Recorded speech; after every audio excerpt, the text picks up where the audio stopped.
It all begins with Archimond screaming Berkel's name in pure rage. Sir Berkel then responds that the reason he came all the way out there is to secure a future for the children. Suddenly, a gray-haired boy wakes up, startled and gasping from a nightmare. He remains sitting on his luxurious bed while trying to catch his breath. The boy complains about that terrible dream and reveals his true name is Archimond, the necromancer once feared as the continent's demon. He recalls going completely mad with rage in the past, nearly destroying the world, only to fall by the blade of the northern knight, Berkel Rhineland. Upon opening his eyes once more, he realized he had reincarnated 200 years into the future as a direct descendant of that very knight. With all his past memories fully intact, Archimond still cannot get used to his new gray hair. A shadowy figure at the doorway remarks that young Master Klein was talking in his sleep, catching the boy off guard. The man asks if he was dreaming about his glory days as Archimond, and the boy explains that this man is Father Garrison, a fanatic who has been tormenting him for years.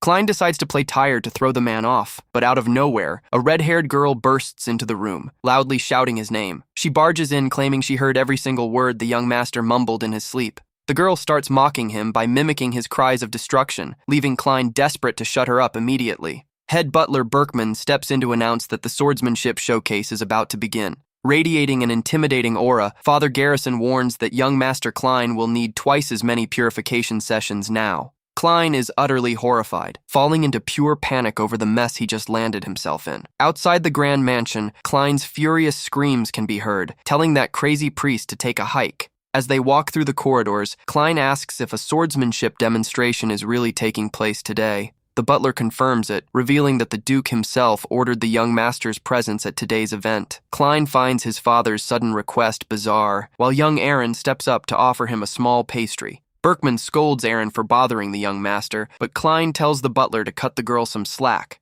Aaron beams with joy and wolfs down the treat in seconds, leaving the poor butler speechless at her bottomless appetite. Klein questions why he was even summoned, considering his father never cared to bring him along to these exhibitions before. Berkman explains that the Branch family decided to pay an unannounced visit to the main estate today. Klein ponders over the news. He spots a group of arrogant relatives arriving, and one of them quickly catches sight of Klein across the hall. The young men start loudly ridiculing Klein, yelling across the room and mockingly calling him the legendary Archimond.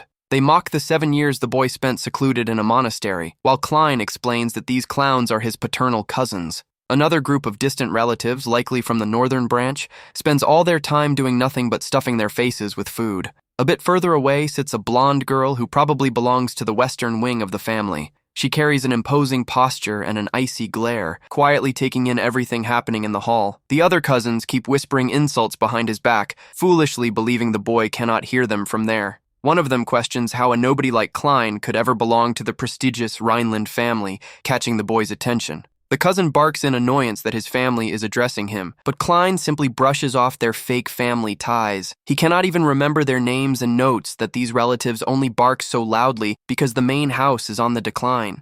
The fact that they openly disrespect the rightful heir proves the family's fall from grace, just as a sword duel kicks off in the center ring. The young men duel fiercely with practice blades, and one of them gets knocked back by a heavy blow. The purple-haired boy grows furious and screams at the top of his lungs at his rival. He charges forward with a fast, raging strike, desperately trying to turn the tides of the match. The boy demands that his opponent stop holding back and fight seriously so they can settle this fair and square. Deline sidesteps effortlessly and notes the duel is already over, but Dalton shouts back that he is nowhere near finished. Deline questions if that is really true, while Klein identifies him as the family's only remaining glimmer of hope. He is Deline Rhineland, Klein's older half-brother, the eldest son, and a true swordsmanship prodigy who finds this whole situation quite troublesome. It is solely thanks to Deline's raw talent that the reputation of this legendary house of swordsmen still stands tall. Dalton rushes in again, screaming that things will be completely different this time, and that victory will be his. Klein watches the clash intently, his eyes glowing purple as he analyzes high-level swordsmanship for the first time in this new body. The two young men trade fast and precise blows with their wooden practice swords before all the gathered guests. Dalton is completely stunned to see his opponent move so blindingly fast, leaving only a streak of yellow energy behind. With an even brighter mystic glow in his gaze, Klein realizes he can perfectly track every single movement in the fight. Klein can completely decipher the precise footwork his half-brother uses throughout the duel. He can also pinpoint the exact timing Deline uses to push off the ground and launch his momentum. Dalton seethes with anger as he realizes he is about to take another direct hit. The young master can even trace the flow of mana from the Rhineland family's secret art that Deline is unleashing. Deline masterfully executes the devastating meteor sword technique right through Dalton's guard. The referee shouts, declaring an end to the sparring match. Deline calmly points out that he had already warned Dalton, who was really in hot water. The crowd looks on in awe, buzzing about how he successfully pulled off the meteor sword technique right before their eyes. While the nobles murmur that this serves as a solid warning to the branch families, Klein is intrigued by a strange glimmer he just caught. Out of nowhere, a voice calls out Klein's name. Deline asks how long his little brother has been standing there, and Klein replies he just arrived, only to be told he should have spoken up sooner. The older brother remarks that he would have pushed himself even harder had he known Klein was watching. Klein describes him as a guy who is practically flawless in skill, looks, and charm, and uses the chance to ask why the relatives came over. The boy assumes they just came to squeeze more money out of the family, but is cut off by a voice praising Deline's outstanding performance. The man commends the young swordsman for mastering the secret technique and introduces himself as Heinkel Rhineland, the current family head. Deline greets his father with deep respect, while Klein observes the patriarch ruling over the prestigious house he just reincarnated into. Heinkel, Klein's father, compliments Deline, noting how hard he clearly pushed himself throughout all his training. Klein observes from a distance that, to his father, the talented Deline represents the final shred of pride left for this fading family. An impressed nobleman remarks that Deline's mana pool and surgical precision display an overwhelming gift that few his age would ever dare attempt. Deline turns modest under the heavy praise, humbly stating he still has plenty of room to grow, but his father calls him out sternly. Heinkel brings up the final words of the family's first patriarch, Duke Berkel, stating that a knight of this house must always stand above the rest. The patriarch orders his son to carve that advice deep into his heart and keep moving forward, and the prodigy heir nods with respect. Right after, Heinkel shifts his gaze toward Klein. Heinkel reaches out and places his hand on the boy's head. The man lets out a heavy sigh of disappointment, openly stating that he cannot feel a single drop of mana inside his son's body. Klein lowers his head and apologizes, fully aware that a scolding requires expectations in the first place, and right now he is treated as dead weight. One of the relatives feigns pity, sneering that the young master spent the prime developmental years of a warrior locked away in a monastery. Vicious whispers begin echoing across the hall, pointing out that the second son has no mana and is the exact opposite of his gifted brother. While the relatives whisper that the direct line is completely washed up, Heinkel tries to comfort Klein by saying there are other paths beyond the blade. Klein walks away thinking that he could not care less about the noble's cheap insults. Yet he feels disgusted remembering the legacy of the great warrior Berkel. He recalls the legendary knight proclaiming that he fought tooth and nail to secure a glorious future for the coming generations of this bloodline. With a dark glare, Klein wonders if Berkel truly put his life on the line back then just to protect this bunch of arrogant, ungrateful nobles. Amidst the bustling crowd, the obnoxious Dalton drops a mocking goodbye to Klein as he heads toward the hall exit. Dalton keeps up the taunting, snidely questioning how someone from the great Rhineland clan cannot even hold a basic wooden practice sword. The cousin insists that the young master acts like direct line royalty when, in reality, he is nothing more than an absolute embarrassment to the family. Klein identifies Dalton Cornwell as another branch family member and asks if sneaking off to fool around behind the hall is something to brag about. Dalton stammers in shock, wondering how the boy found out, while Klein asks if he really thought bribing people would bury the rumors about his shady antics. The cousin lunges forward in outrage, demanding to know where he heard such nonsense, but a dull thud suddenly echoes across the banquet floor. With a subtle, lightning-fast move from Klein, Dalton ends up face-planting hard against the floor. Klein remarks that he is simply taking out his frustration over losing to Deline, while the humiliated boy on the ground spews pure venom at him. Dalton screams that this is just big talk from a nobody who does not even know his real mother, making the young master freeze instantly. With a bone-chilling glare, Klein slowly turns around and asks the cousin to repeat what he just said. The boy's intimidating aura is so overwhelming that Dalton freezes completely, trembling in sheer terror right before him. Klein reflects that his fury does not stem from his mysterious mother, but from the blatant disrespect of these cousins and their cheap superiority complex. He wonders with pure disgust how such a mighty and prestigious bloodline degraded to the point of harboring such pathetic weaklings. Archimonde simply cannot accept that the family of the legendary hero who once defeated him turned into a den of such absolute losers. The tense atmosphere breaks when a man approaches and orders Dalton to cut out the nonsense in the middle of the gathering. The nobleman warns that he will no longer tolerate any disrespect aimed at members of the main family from this point onward. Left with no way to challenge the order, Dalton simply swallows his bruised pride in front of everyone. Dalton storms off with his head down, but grumbles under his breath that Klein should consider himself lucky to be saved by the guard. The arrogant cousin keeps walking away, stomping his feet in pure rage. The knight who stepped into the argument is named Dunkel, an imposing and seasoned warrior. Later that night, Klein asks the guard if he happens to have a spare sword he could borrow. Dunkel promptly fulfills the young master's request, handing over a backup steel sword. The guard asks why Klein needs a weapon at such an ungodly hour of the night. Klein tries to mimic his brother's stance, prompting Dunkel to ask if he is referring to the meteor sword technique. Klein confirms he needs to test something out and tells the guard to head back, leaving Dunkel thoughtful upon realizing the boy has not given up on training. Dunkel feels bad for him, knowing it is far too late for the boy since his body completely lacks any trace of mana. The guard thinks to himself that one cannot be a knight without mana, and that the meteor sword was crafted by the Duke himself, making it impossible to copy. He believes that even if someone copied the forms down to the millimeter, replicating the technique without the proper energy flow is outright impossible. However, Klein closes his eyes and realizes that the images from the duel earlier are etched into his mind with crystal clarity. He vividly recalls the exact foot placement, the launch timing, the blade's trajectory, and even the mysterious flow of his brother's mana. The boy's eyes glow once more as he gets into position to execute the move. Dunkel feels a sudden tremor and spins around in shock as a massive surge of violet magical energy tears through the quiet night. The guardian knight is left completely breathless by the overwhelming and crushing magical pressure radiating from the boy. His eyes widen in total disbelief, barely able to process the insane possibility running through his mind. Klein pulls off the strike flawlessly, cleanly splitting a colossal boulder in half with nothing but the concentrated power of his swing. The boy stands motionless as the lingering traces of his purple magical energy slowly drift into the cool night air. Dunkel stares at the clean-cut stone in the distance, left entirely speechless by such a ridiculous display of raw power. Dunkel stammers in utter shock as he calls out to the young master, while Klein himself stares in amazement at the blade, stunned that the copy actually worked. Young Aaron also appears completely flabbergasted, standing jaw-dropped at what she just witnessed in the courtyard. Father Garrison, visibly sweating and tense, watches the scene with a look of pure, unadulterated disbelief. In the next scene, Klein's head is shoved into a bucket of water as he desperately fights to hold his breath.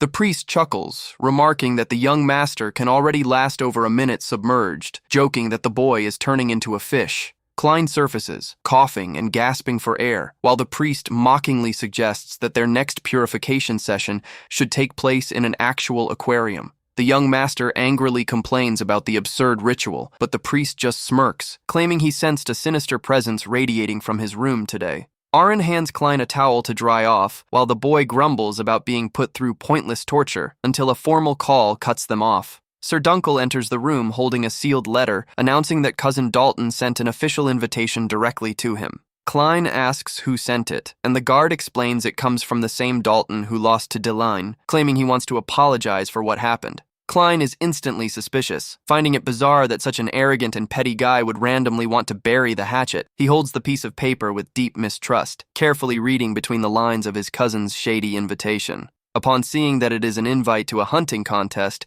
the young master finds the whole setup blatantly suspicious and out of character. He narrows his sharp gaze at the letter, deducing that his cousin is merely using this tournament as a cheap excuse to lure him away from the estate. Dunkel asks if he actually plans to attend, and Klein calmly responds that he has no reason to turn down the offer. The young master glances sideways at the sword leaning against the hall pillar, already putting together a covert countermeasure in his mind. With a subtle smirk, he thinks to himself that he now holds the perfect ace up his sleeve should things go south. Klein reveals that he spent the past few days mentally breaking down every single detail of the swordsmanship Deline displayed in the arena. Thanks to that, he discovered he possesses the insane mystical ability to flawlessly duplicate any combat skill after seeing it just once. While he still does not fully grasp the origin of this mysterious copying gift, he knows it will be an absolute game changer from here on out. Sir Dunkel quietly watches the young master with a deeply focused expression on his face. Dunkel accepts the call and says he will prepare the carriage for the trip, repeating the details of the hunting contest to himself. Father Garrison suggests tagging along for the ride, prompting Klein to point an annoyed finger and ask what crazy scheme he is cooking up this time.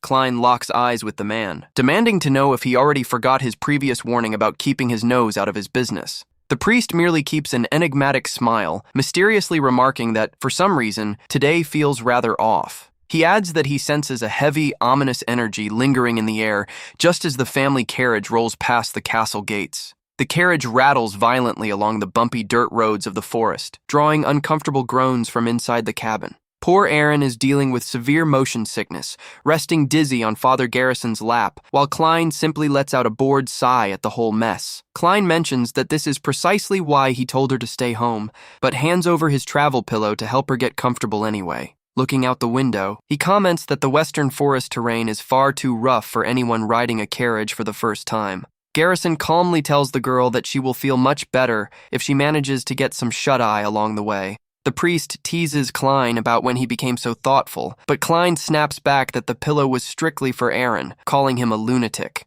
With a serious and pensive gaze, the young master rests his chin on his hand as he watches the landscape roll past the carriage window. Archimond reflects on how drastically this entire woodland region has transformed over the centuries. He recalls that this place used to be a frozen, desolate battlefield piled high with fallen soldiers, now miraculously turned into a lush green forest. He narrows his eyes as bitter memories of his glorious and violent past on this very soil flood back. Archimond clearly remembers that this was the exact ground where he faced off against his greatest rival, Sir Berkel. Dunkel suddenly swings the carriage door open, calling out to young Master Klein to let him know they have reached their destination. The knight announces the group's arrival before the massive, lavish estate owned by the Cornwell family. Klein questions if this is really where Dalton lives, while in the background Erin is still struggling with her upset stomach. The boy notices that this manor manages to look even more flashy and extravagant than the main seat of his own noble house. He finds it ridiculous that they would host such a massive event just for a petty kids' hunting match, showing they have way too much coin to burn. Amidst the sea of wealthy nobles, Dalton's grating voice echoes out, calling Klein's name once again. Dalton strides in handling a pack of intimidating black hunting hounds, sarcastically asking what the young master is staring at so intently. The cousin brags about the estate's grandeur, smugly revealing they built it using the fortune they managed to squeeze out of the main family. He takes a jab, claiming that since Klein spent 7 years cooped up in a monastery, he has zero clue how the real world and high finance actually work. Klein immediately notices how scrawny the hounds look and coldly asks since when this tournament turned into gossip hour. Dalton flashes a wicked grin and calls him impatient, admitting he knew the boy would act tough, which is why he came fully prepared. The cousin holds out his hand and snaps his fingers, bossily commanding Klein to pay close attention. Dalton announces that the real hunting contest is about to kick off right this second, unleashing the aggressive hounds all at once. He reveals that he had chunks of fresh bait scattered all across the mountain slope to draw out the predators. He arrogantly explains that a starving hound's sense of smell is absurdly superior and thousands of times sharper than any human's. Dalton pulls back the string of his hunting bow, aiming into the distance and waiting for the exact moment the hounds track down the scent. One of the hunting hounds comes to an abrupt halt mid-sprint, sensing something closing in at high speed through the woods. In the blink of an eye, several pinpoint arrows strike the beasts dead on, sending them crashing down in defeat. Dalton bursts into a triumphant laugh, celebrating his pinpoint shots and bragging about pulling off a clean hunt in front of everyone. Little Aaron innocently approaches him, calling for the young master, prompting Dalton to turn around curiously to see who it is. Dalton invasively places his hand on the girl's head, smugly commenting that she must be the maid Klein always drags around. He questions what use a little brat like her could possibly have, grabbing Aaron's arm tightly and proposing to find her a whole new line of work. Dalton is caught completely off guard when a firm grip locks onto his wrist, accompanied by a chilling order to take his hands off the girl immediately. Klein squeezes Dalton's wrist so hard the bones pop, threatening to break his hand on the spot if he does not back off. Dalton wrenches his arm free with a sharp yank and lets out a forced laugh to mask the shock and pain throbbing in his wrist. Dalton whines angrily that the young master is getting way too big for his boots, acting all high and mighty on someone else's property. Paying zero attention to his cousin's whining, Klein puts his foot in the stirrup and swiftly mounts his horse to get on with the contest. Already on his own mount, Dalton lets out a taunting laugh and yells for the young master to follow him deep into the forest. Klein instructs Dunkel to stay put with Aaron and hold the line, but the guard sternly warns that venturing alone into the deep woods is far too risky. As the guard insists on tagging along, Klein cuts him off by handing over an ancient scroll stamped with a golden moon crest. Dunkel examines the item in surprise, asking if what he just received is an authentic emergency flare scroll. It is a single-use magical item that requires no mana, triggering an instantaneous beacon the second the parchment is torn. Klein whispers that the priest's presence here is extremely shady, warning that if the man vanishes out of nowhere, trouble is definitely brewing.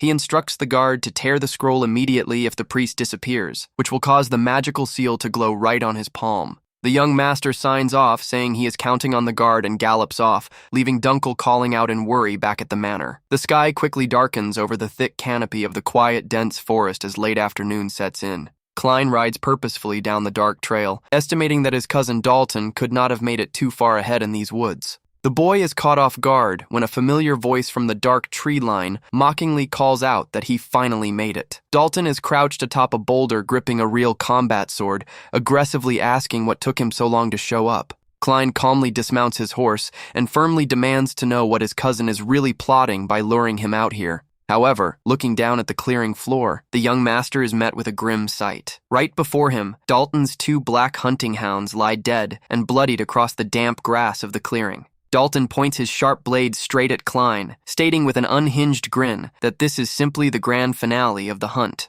Dalton points his sharp blade at Klein and declares with pure malice that the ultimate prize of this hunt is his cousin. Klein asks if he intends to take him down, and Dalton laughs, stating he will chop off the boy's head and drop it right in front of Deline. Klein thinks to himself that the Rhineland family has become a pathetic joke, an empty shell stripped of all honor and real authority. Several armed mercenaries emerge from the shadows of the woods as Dalton warns that the boy stands zero chance of fighting back. Dalton greedily claims that when the dust settles, the ducal title will end up in his branch family's hands anyway. He tells Klein to curse his own luck for being born into such a foolish house, while the archers draw their bowstrings. The gray-haired young master lets out a quiet scoff, showing he is completely unfazed by his cousin's empty threats. Dalton keeps laughing hysterically, claiming that tomorrow the whole territory will be talking about the swordsman clan's total ruin. He taunts that people will joke about how the young master of the Rhineland house ended up as nothing more than dog food. Facing all that mockery, Klein remembers the hero Berkel, stating he gave everything to protect the future of these children. Klein cannot help but find the whole situation ridiculous, letting out a laugh of pure disdain right in the faces of Dalton and the hired swords. The boy starts laughing loudly and uncontrollably in the dark clearing, leaving everyone around him confused and deeply unsettled. Dalton gets irritated by his reaction, asking if Klein has completely lost his mind to be laughing in the face of danger. Klein gradually slows his laughter, muttering a cold warning that his cousin better keep his mouth shut before things get a whole lot worse. Archimond resurfaces in his mind, viewing his cousin as nothing more than an insolent brat who dared to cross every single line. A sudden, overwhelming wave of pure dread washes over Dalton, making the boy break into a cold sweat and tremble without knowing why. He states that this great house was built upon his own demise in the past, and he will never let these parasites taint its name. A massive, violent storm of spiritual energy erupts, furiously swirling around the young master's body. Dalton stammers in terror, asking if that is magic since Klein possesses no mana, but the boy calmly replies that it is nothing of the sort.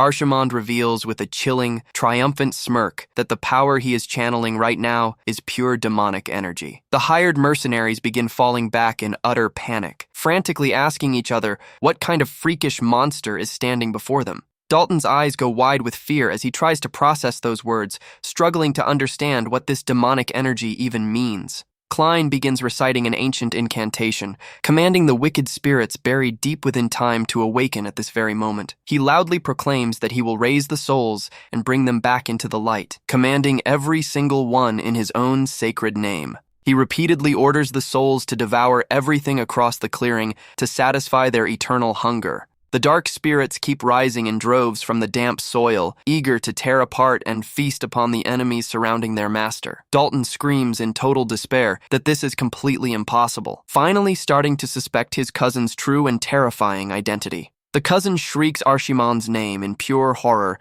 as an army of glowing red-eyed undead completely surrounds the boy. With a sinister grin, the necromant points his finger and issues the final order for his hungry army to wipe out every single opponent. Archimond privately reflects that, for a second, he almost thought he had completely lost touch with his true original essence. He spent 200 long years slumbering in deep darkness before finally opening his eyes in this strange new era of the continent. To him, that immense stretch of time felt like an endless, empty blur spent in the absolute void of oblivion. Yet, he affirms that he can still feel that exact same ancient link echoing non-stop through the deepest shadows of his soul. The desperate, pleading voices of the fallen continue calling out and chanting his necromancer name within his mind. He relishes the nostalgic sensation, feeling the perfect resonance of every memory and vibration from his past magical life return. Arshimon clenches his fist tightly as he fully reconnects with that comforting and familiar sensation of absolute dominion. Dalton falls into total panic, screaming in terror that all of this is impossible and cannot be real.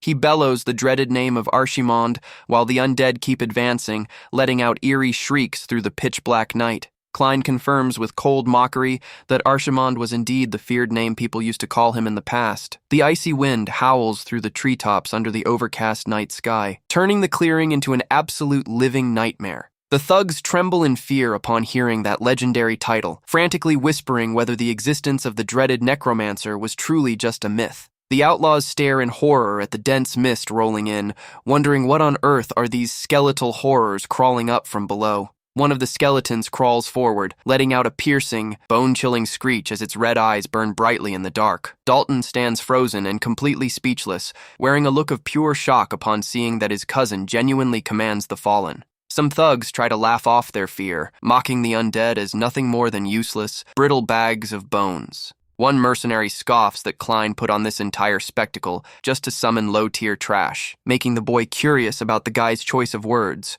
The thug insists the skeletons are easy pickings, but his buddy points out that the creature's bones have an unusually pitch-black tint. The arrogant mercenary says it does not matter, and suggests keeping a few bones as trophies after finishing off the boy, making the others laugh. Dalton orders the mercenaries to take out the undead blocking the path first, while one of the bandits flashes a sadistic grin with his dagger. The mercenary captain yells for the archers to clear the field quickly, and the squad begins unleashing their arrows at the skeletons. The mercenary leader barks an order for the ranged squad to prep their weapons. One of the archers locks his aim with the crossbow, ready to release the bolt. Upon the command to fire, the squad unleashes a hail of arrows toward the target. A massive volley of arrows cuts through the dark sky, heading straight for Klein. The ferocious barrage closes in rapidly on Klein, who stands completely still without flinching. The volley slams into the ground with immense force, kicking up dirt and making a deafening racket.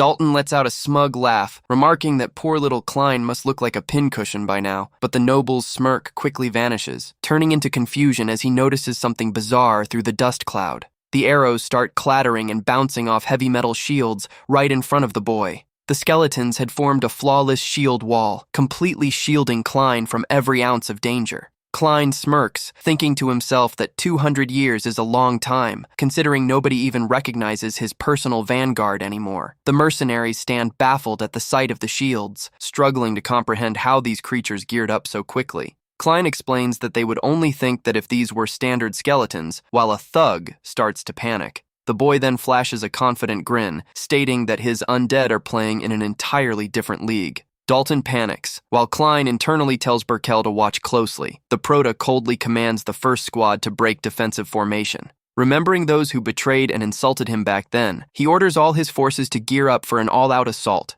Klein vows to crush them all with his own hands and delivers the decisive order for the creatures to charge. The skeletons sprint forward at blazing speed, sending the mercenaries into utter panic. Dalton screams in sheer disbelief, asking since when skeletal creatures could move with that kind of speed. A massive horde of undead rushes forward like an unstoppable avalanche right over the enemy line. The captain tries to rally his men, roaring to hold the line because they are just basic skeletons. The very next second, one of the thugs is violently impaled by a blade, coughing up blood. Absolute chaos erupts across the forest as the mercenaries shriek in agony while being torn apart by the summons. Dalton panics, swearing under his breath as blood splatters everywhere right before his eyes. While the cousin barks to hold the perimeter, Klein calmly orders the second crossbow unit to flank the enemies. Fresh skeletons appear perched on tree branches, locking their sights on the targets and sending chills down the mercenaries' spines. With their weapons cocked and loaded, the snipers wait solely for the final cue to let loose. The bandits realize the monsters also wield ranged weapons and scream for everyone to run for their lives. Showing zero mercy, Klein merely whispers the command for the creatures to fire. A deadly barrage of heavy bolts rains down with pinpoint accuracy upon the retreating thugs. Multiple mercenaries take direct hits to the back while trying to make a desperate run for it. Screams of agony echo through the thick woods as more men collapse lifeless onto the soil. The relentless slaughter continues without a pause, with the skeletons ripping apart whatever survivors remain. Dalton breaks into a cold sweat, muttering that this makes zero sense since these are nothing like the regular undead he knows. Realizing they are about to be wiped out, the nobleman orders them to ditch the crossbows and switch to close-quarters combat. He yells furiously at his henchmen, asking if they are deaf to his commands amidst all the chaos. With rage in his eyes, Dalton draws his own blade and steps forward, determined to turn things around. He hurls insults at the monsters while swinging with everything he has got toward the opponent. The strike lands clean, severing the head of one skeleton, sending it rolling across the grass. Dalton breathes a sigh of relief, laughing loudly and declaring he knew going for the head was the trick to beating them. But he is instantly caught off guard as the headless skeleton remains upright, swinging its blade right back at him. He stares in utter disbelief, while Klein thinks to himself that most rookies fall for that exact same misconception. The boy smirks, reminding his cousin that he had already given him a crystal-clear warning earlier. He reinforces with absolute confidence that his summons are completely different from ordinary trash. The skeleton casually bends down, picks up its own skull from the dirt, and locks it back in place. Dalton watches in pure shock, while Klein takes pride in how this sheer power allowed him to conquer the continent in the past. The noble cannot believe the creature just reattached its own head, while Klein points out that his summons do not go down easily. The Proto adds that his creatures are fully capable of executing complex strategies and adapting to tactical combat. Faced with such overwhelming power, the remaining mercenaries shake with terror, cursing blindly without knowing what on earth they are fighting.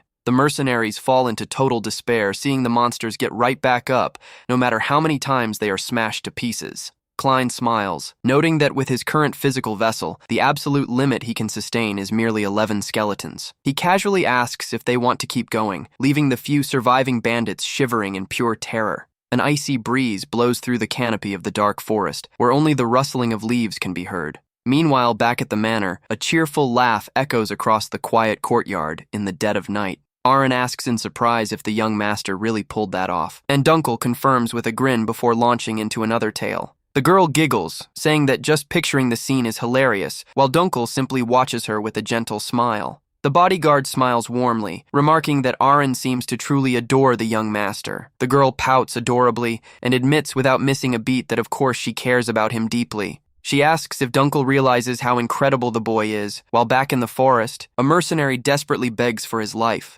Aaron remarks that the young master is exceptionally kind-hearted, standing in stark contrast to the bandit in the woods trembling and gasping for breath. She goes on about how sweet he is, while out in the woods, a skeleton brutally slices another foe in half. The maid fondly remembers that Klein even shares his cookies with her, just as enemy blood splatters across the dark clearing. To her, the young master is quite simply the warmest, gentlest person in the entire world. Yet out in the forest, Klein keeps a cold, merciless stare as the enemy's blood sprays right in front of him. The final mercenaries scream in agony as they are torn to shreds without a shred of defense against the summons. Dalton groans in pain upon getting clipped, yet tries to hold his ground in a battle that is already completely lost. He curses furiously and lands a quick slash in a desperate bid to smash the undead pressuring him. To his absolute horror, the creature's shattered bones instantly begin pulling themselves back together before his very eyes. Enraged, Dalton curses the wretched skeletons, swearing he will find a way to stop them from regenerating once and for all. He realizes the only way out is to take down the actual summoner, locking his eyes straight onto Klein. The noble deduces that if he manages to take out the caster, all the other creatures will vanish into thin air. Dalton bellows Klein's name and lunges forward with everything he has got, unleashing a rapid aerial strike. He roars that this little game of playing with puppets ends here, because everything wraps up the second the boy drops. Dalton screams for his cousin to fall as he brings his glowing blade down with full force toward Klein's head. Showing zero fear, Klein activates the power in his eyes, which ignite in a mysterious, vivid purple hue. The Proto reads his opponent's trajectory with ease, thinking to himself that he can see every single move clear as day. Channeling the mystic sight of his special eyes, he begins concentrating a massive surge of energy into his blade. He looks to flawlessly replicate a secret sword technique he only witnessed a single time in the past. Dalton freezes in shock upon recognizing the stance of the Rhineland family's secret art, the signature move of the prodigy Delin. Klein flawlessly executes the meteor sword strike, delivering a devastating slash wrapped in swirling purple energy. Dalton hits the deck heavily wounded and baffled, while Klein coldly warns him not to expect a quick or painless end. The boy steps closer with a dark expression, warning that his real punishment has only just begun. Dalton coughs up blood onto the cold ground, and Klein admits his cousin's logic regarding a necromancer's physical weakness was spot on. He explains that Archimond was indeed brought down in the past because he failed to overcome the vulnerability of relying on a fragile physical body. Klein reflects on how funny fate is, seeing as the necromancer's demonic power now dwells within a whole new vessel. It is quite ironic that the very blood and lineage of the Rhinelands gave him the physical foundation needed to protect himself. He concludes that the bloodline of his former nemesis is precisely what made him infinitely stronger in this new life. Klein remarks that he can no longer brush aside this heritage now that he was born into this flesh, leaving Dalton thoroughly confused. On the verge of passing out, the injured noble struggles to ask what on earth his cousin even means by that. Dalton collapses unconscious onto the dirt while Klein mentally whispers for Berkel to wait and watch. The boy swears that he will rebuild this noble house, which currently lies in absolute ruin, with his own 2 hands. Moments later, Dalton comes to in a pitch-black space, complaining that he cannot see a single thing. He feels a crushing weight on his arms and tries to shift, only to discover he is completely locked in place. Looking down, he realizes in pure panic that his wrists and ankles are bound by heavy iron chains. Dalton is utterly terrified to find himself strapped tight to a massive, menacing, spiked metal throne. He wonders where on earth he is, when a mysterious voice emerging from the dark notes that he has finally woken up. The figure steps out from the shadows, introducing himself as Archimond and explaining that this is the underworld where souls end up after passing. Dalton struggles to wrap his head around the concept of Archimond's afterlife, and the necromancer bluntly confirms he has got the right idea. Archimond then begins laying out his cousin's sins, pointing out that he spent his entire life abusing and torturing defenseless animals. Archimond proceeds to remind Dalton of all the atrocities he committed against innocent creatures under the guise of casual hunting. He notes that he clearly remembers the look of pure, sadistic glee his cousin wore whenever he engaged in those cruelties. Dalton snaps, telling him to drop the nonsense and demanding to be unchained from that throne this instant. However, the nobleman suddenly hesitates for a second, starting to process the reality of the situation he is trapped in. He vividly remembers taking a fatal blow from Klein's blade during the clash in the woods. Dalton wonders how he could possibly feel intact, and Archimond replies that he is already gone, and this is simply the karma of his deeds. The necromancer states that this is the entire purpose of this domain, but Dalton screams hysterically for him to end this madness and let him go. Archimond coldly states that it makes zero difference whether he chooses to believe what is happening here or not. He remarks that the only thing that matters right now is that the time has come for the cousin to settle the score for all his wicked acts. Dalton freezes in pure dread as monstrous entities begin clawing their way out from the deepest shadows of the realm. The dreaded necromancer commands him to listen very closely to the sounds rising from the dark. He tells the cousin to hear the agonizing cries of all the innocent lives he so cowardly snuffed out in the past. Archimond wraps up stating that this is the personal hell Dalton crafted for himself as the horrors swarm directly at him. Dalton unleashes blood-curdling screams of pure agony as the shadow beasts violently tear into him within the underworld. He frantically begs for mercy amidst his sheer torment, but there is not a single soul around to bail him out. Back in the physical world, Dalton's lifeless body lies on the forest floor with a lone tear trailing down his cheek. Klein stares at the body with cold eyes, holding his blade as the dust from the clash begins to settle. The boy keeps a calm, thoughtful expression in the middle of the silent, eerie clearing. He suddenly senses movement and turns around, finding his skeleton standing quietly right behind him.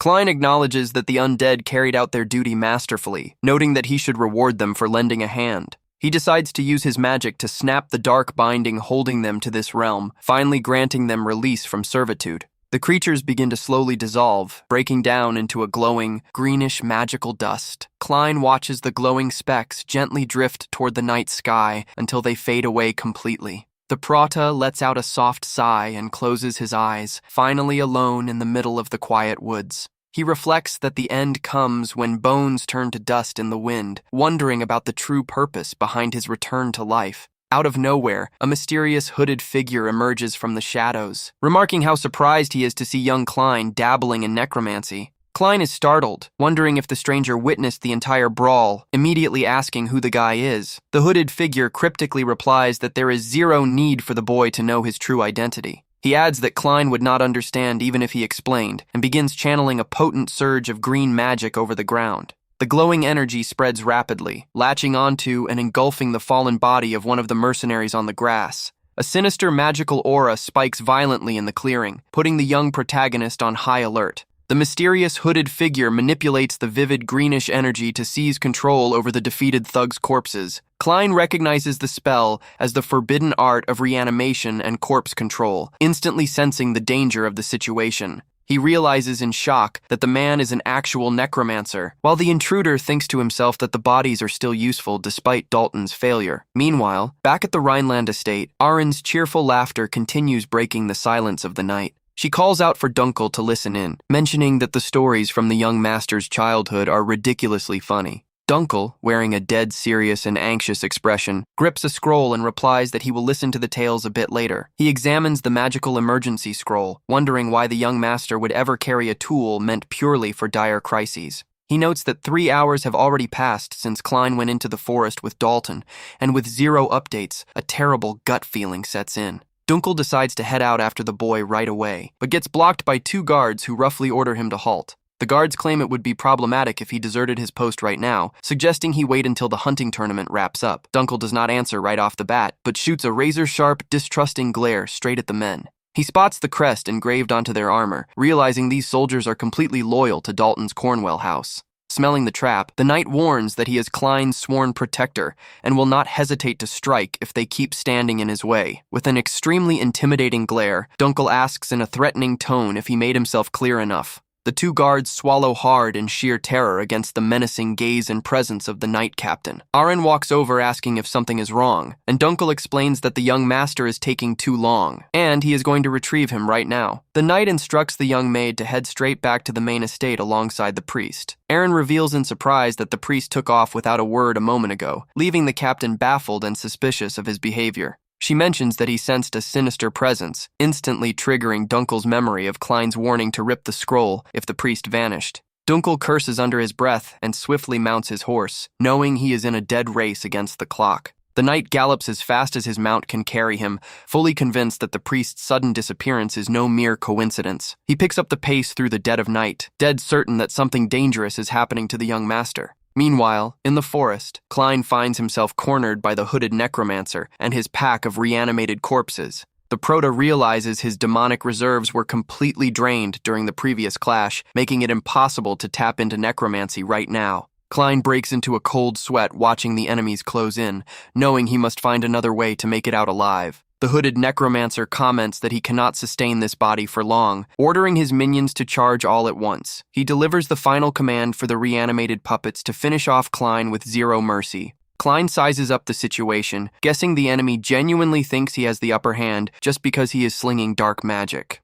The young master clenches his fist tightly, making the crest on his glove blaze with an intense purple light. The reanimated puppets charge fiercely toward Klein, ready to tear him apart with their blades. Smirking with cold confidence, the boy mutters that the other guy is completely out of luck from here on out. The enemy necromancer grows confused upon sensing a strange disturbance in the surroundings and a blinding light closing in. Suddenly, a colossal pillar of golden radiance drops straight from the sky, violently tearing through the forest's darkness. Father Garrison lands in the middle of the crater, throwing a devastating punch that disintegrates several monsters in an instant. Shrouded in radiant golden power, the mighty cleric calls upon the strength of divine light to cleanse the area. Garrison commands that peace be granted to the fallen, while releasing an energy shockwave that sweeps away the nearby creatures. He turns to the Proto, reassuring him that young Master Klein can now rest easy without a single worry. The hooded necromancer steps back in terror at such overwhelming force, demanding to know the identity of this monstrous cleric. The formidable Garrison Birkman steps into the fray, proudly introducing himself as one of the Holy Order's respected exarchs.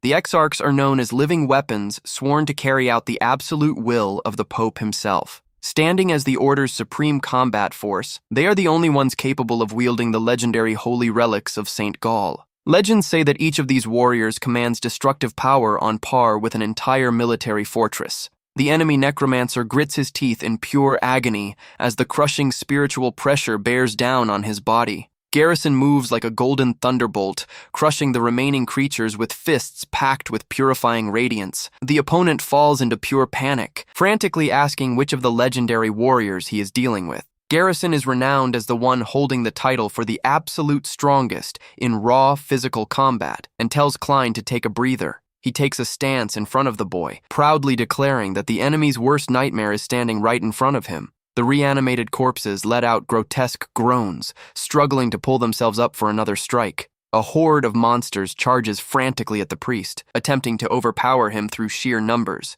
With his eyes glowing fiercely, one of the reanimated thugs roars with rage as he lunges forward to attack. Garrison throws a devastating punch that shatters the monster's skull in the blink of an eye. The cleric addresses the wicked with a cold, authoritative voice, demanding that everyone listen to his sacred words. He orders the tainted souls to seek immediate forgiveness and start praying before it is too late. Garrison vows to grant them all a true baptism of fire to cleanse those lost souls. He relentlessly pummels the surrounding creatures, insisting that the pain will serve to wash away their sins once and for all. The cleric takes a heavy step forward, cracking the forest floor beneath his boots with terrifying force. A massive blast of displaced earth and divine light rips through the clearing, launching enemy pieces flying. He continues disintegrating the monsters one by one, firmly asserting that this destruction is an act of pure mercy. Garrison crushes the final minion with his glowing fist, solemnly declaring this to be the final judgment. The enemy necromancer panics, unable to fathom how an elite exarch of the Holy Order ended up in this exact spot. He sweats in terror as he witnesses the sheer scale and overwhelming might of such unprecedented holy strength. Terrified, the villain curses, realizing the intel they were given was completely bogus, and decides to make a run for it. He bolts through the forest, whining that this tier of military firepower is straight up unfair. During his frantic escape, the mask hiding the necromancer's face slips off and hits the clearing floor with a heavy thud. Garrison appears behind him like a ghost, asking in a menacing tone where he thinks he is going. The necromancer tries to beg for a split second, but the cleric grabs his head with a vice grip, making him shriek in agony. The villain suffocates, unable to draw a breath, while Garrison warns that the prayer is not over yet, telling him to show some gratitude. He tells the enemy to be thankful for receiving this righteous divine judgment directly from his consecrated hands. With a ruthless gaze, the cleric channels his power, crushing the opponent once and for all in the name of the holy light. The massive beam of golden light fired by Garrison shoots into the sky, leaving Klein standing in the middle of the wrecked forest. On the forest floor, blanketed with dry leaves, the defeated necromancer's metal mask slowly rolls over and lies abandoned. Garrison steps forward and places a hand on Klein's shoulder,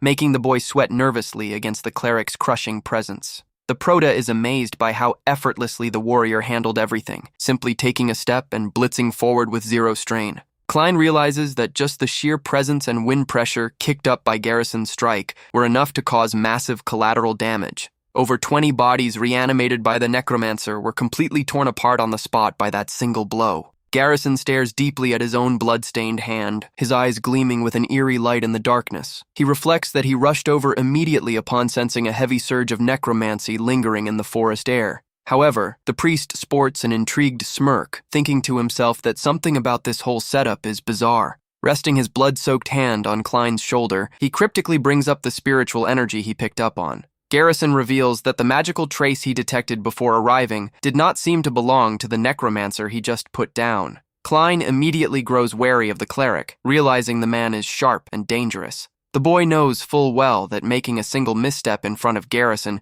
could mean getting wiped out right here in the woods. Luckily, Dunkel arrives on horseback in a hurry, shouting for the young master upon spotting him alive in the clearing. The loyal bodyguard reins in his horse, frantically asking if Klein is injured or in need of immediate help. Klein glances back out of the corner of his eye, muttering Dunkel's name while Garrison's heavy hand remains planted on his shoulder. Suddenly, blood begins trickling down Klein's forehead as he realizes that channeling necromancy earlier took a massive toll on his vessel. Dunkel panics instantly, shouting for the young master as he sees him bleeding and on the verge of collapsing. The warrior sprints over to Klein, who drops weakly to his knees onto the damp grass of the clearing. Dunkel asks what happened and why there is so much blood, but Klein whispers for him to keep it down and catch him before he passes out. The bodyguard asks where Dalton is, and the Proto pauses in silence for a few seconds before answering. Staring at a blood-stained flower, Klein reveals with cold detachment that he was the one who finished off Dalton in the woods. He explains that he did so simply because his cousin made a direct attempt on his life during the hunt. Days later, inside the noble tribunal, a fist slams violently onto the council table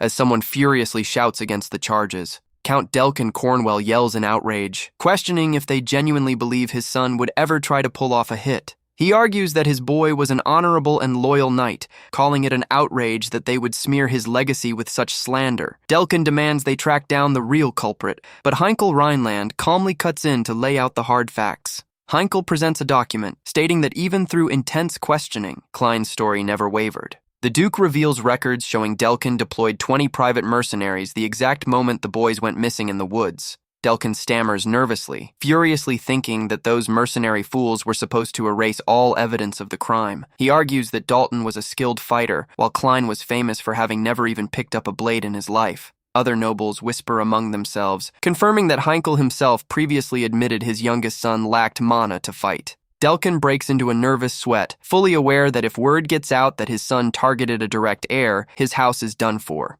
He chooses to flip the script, questioning Klein's credibility and mental stability right before the entire council. The Count brings up that Klein is the son of Claire, a duchess surrounded by wild rumors, and that the boy always claimed to be Archimond reborn. He shouts that it is insanity to take the word of someone like that, but Heinkel snaps back, warning him to watch his tongue. Delkin insists that Klein hired assassins to kill Dalton and is now playing the blame game until a calm voice orders him to shut it down. The Count is startled by the commanding voice and quickly turns toward the entrance of the grand courtroom. Klein steps into the hall with composure, remarking that there seems to be no limit to the garbage spilling out of the Count's mouth. The young man explains that Dalton hired thugs to jump him and that he merely defended himself, adding that Father Garrison backed him up in the woods. Delkin screams in frustration, claiming this is all a massive lie, but Klein merely stares right back at him with disdain. The Prota smirks and throws shade, asking if the Count now actually believes that he is Archimond. Delkin grits his teeth in pure hatred, while Klein mentally reflects on the vow he made right after dealing with Dalton. He swore to personally rebuild the Rhineland family's name and never allow any more parasites to drag down its legacy. Klein thinks to himself that he will start by weeding out the traitors in the Branch family, just as a knock on the door interrupts the trial. An imposing female voice apologizes for the delay before formally stepping into the noble council chamber. Laya, the stunning commander of the Blue Holy Spear Knights, makes her entrance flanked by her soldiers. Klein recognizes her from the earlier swordsmanship demonstration, wondering what her real angle is for showing up here. A noble asks what business House Fallwyvern has with this case, and Heinkel calmly reveals that he was the one who cleared her entrance. The Duke clarifies that Dalton had a suspicious track record of running covert operations for the Night Order commanded by Laya. Heinkel concludes that Laya has every right to participate in this gathering. The commander then looks away, quietly scanning the room. Klein notices he made eye contact with her, and she immediately speaks up, asking for permission to speak. Laya requests to speak with Klein in private, leaving the young man completely baffled. Heinkel wonders what this is about, but ends up granting permission for a brief conversation. The Duke tells his son to go ahead and make it quick, and the Prota simply nods. As he walks, Klein gets annoyed thinking about how troublesome knights can be to deal with. Soon he pauses and realizes this is an opportunity, guessing the summons comes purely out of suspicion. Knowing he will be tested, he tells his father he got the message and follows the woman. The young man does not care about her intentions and resolves not to lose sight of his goal. He plans to use the Fallwyverns and every other advantage to his benefit as he exits the courtroom. The two reach a private room, the sound of Laya's footsteps echoing through the space. The commander begins speaking as she approaches him in an unexpected manner, backing the young man against the wall. Laya asks if she can touch him. Klein breaks into a cold sweat, stunned and confused about what is really happening. Laya is the eldest daughter of House Fallwyvern and commands the Blue Holy Spear Knights. Her combat record is remarkable, especially against swarms of monsters.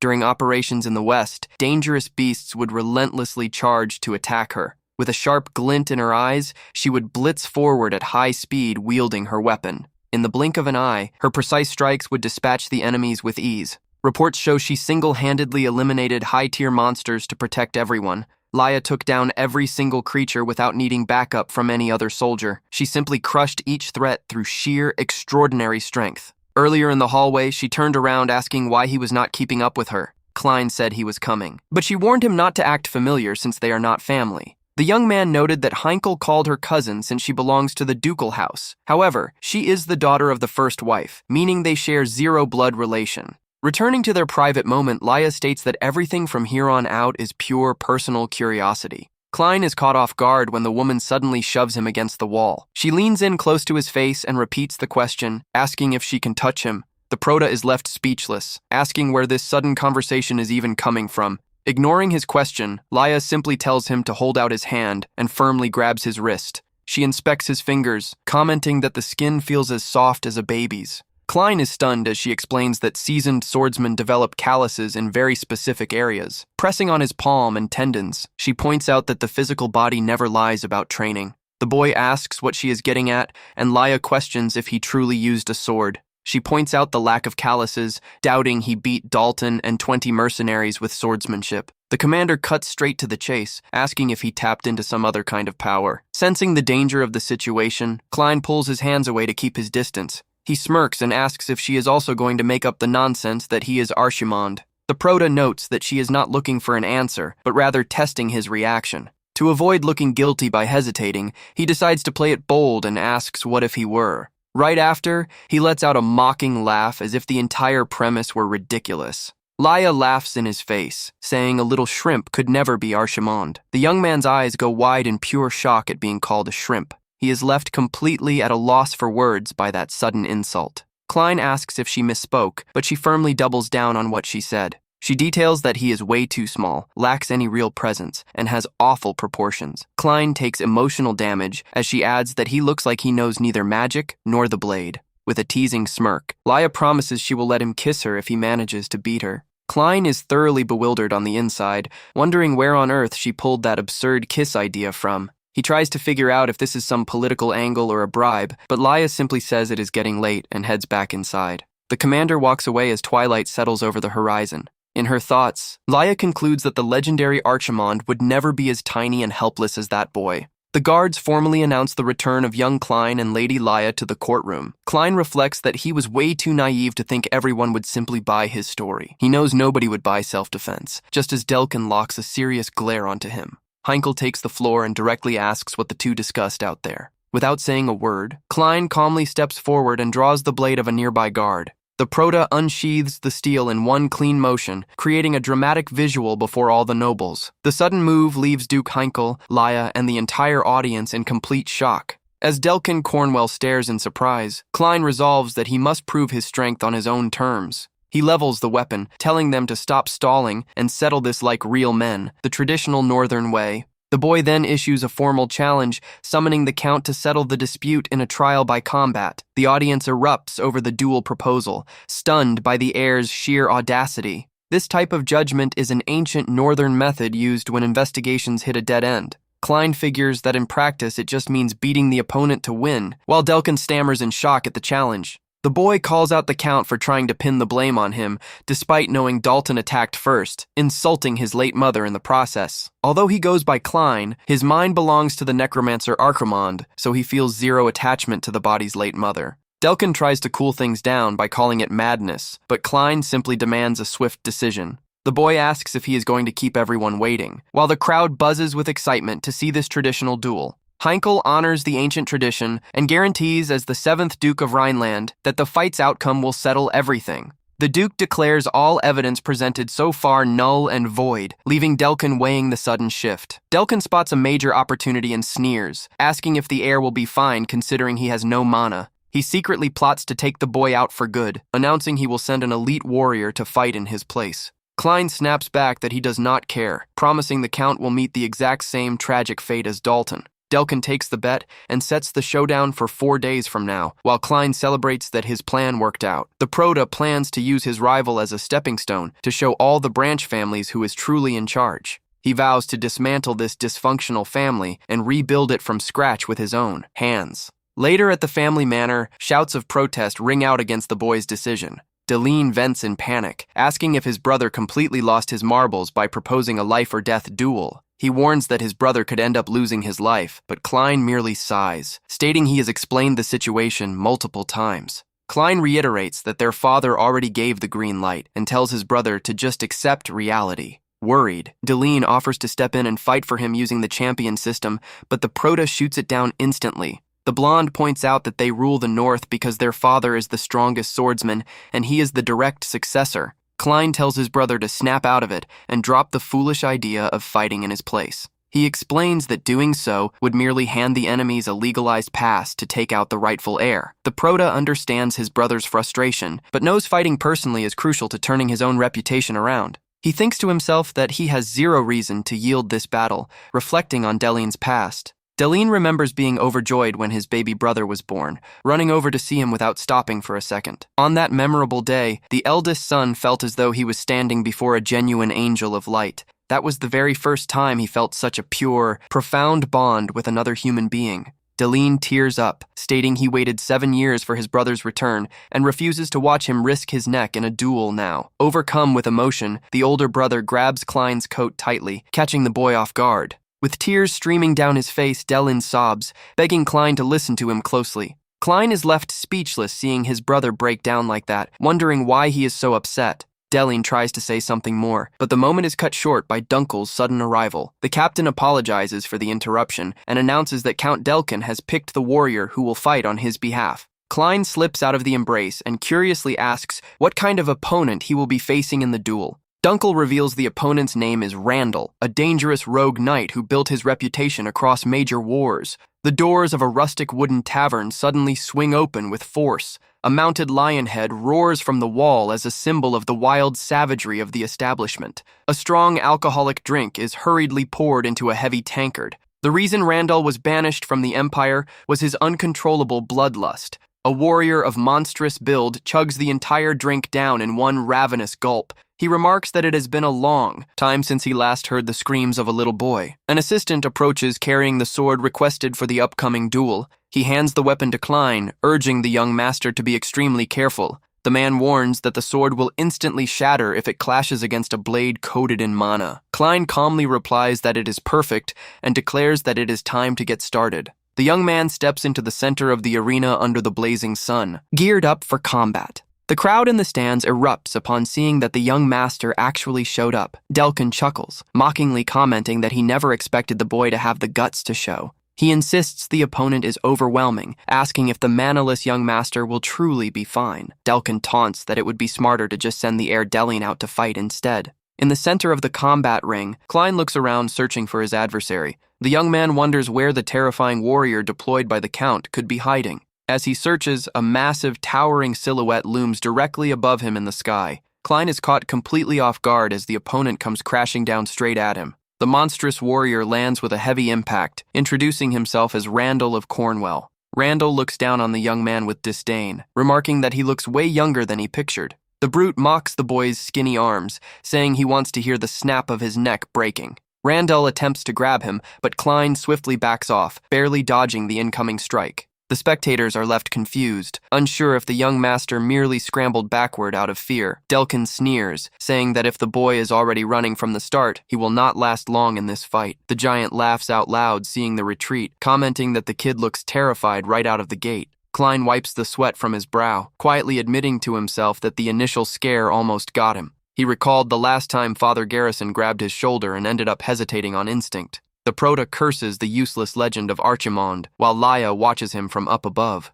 The commander watches the fight with arms crossed, maintaining a deeply focused stare. A guard asks to head back, but she snaps back saying she does not care and that the woman is not even her mother. Laya watches the boy, remembering the kiss she promised to give if he comes out on top in the duel. Klein looks the brute dead in the eye, stating he also needs to clear something up with him. The young man fakes a cough, making up an excuse that his muscles have been feeling extra sensitive lately. Randall approaches with a smirk, resting his massive hand onto the boy's shoulder out of nowhere. Annoyed, Klein tells the creep to get his hands off him, asking if he has muscles clogging his ears. The boy adds that he now completely understands why the Empire kicked the brute out in the first place. Randall grits his teeth in rage, warning that the dirtier the heir's mouth runs, the uglier this will get. The warrior winds up a devastating punch, promising to make the boy scream in agony in just a second. Moving with agility, Klein takes advantage of the moment to quickly unbutton his black coat. The gigantic fist smashes into the arena floor with unbelievable destructive force.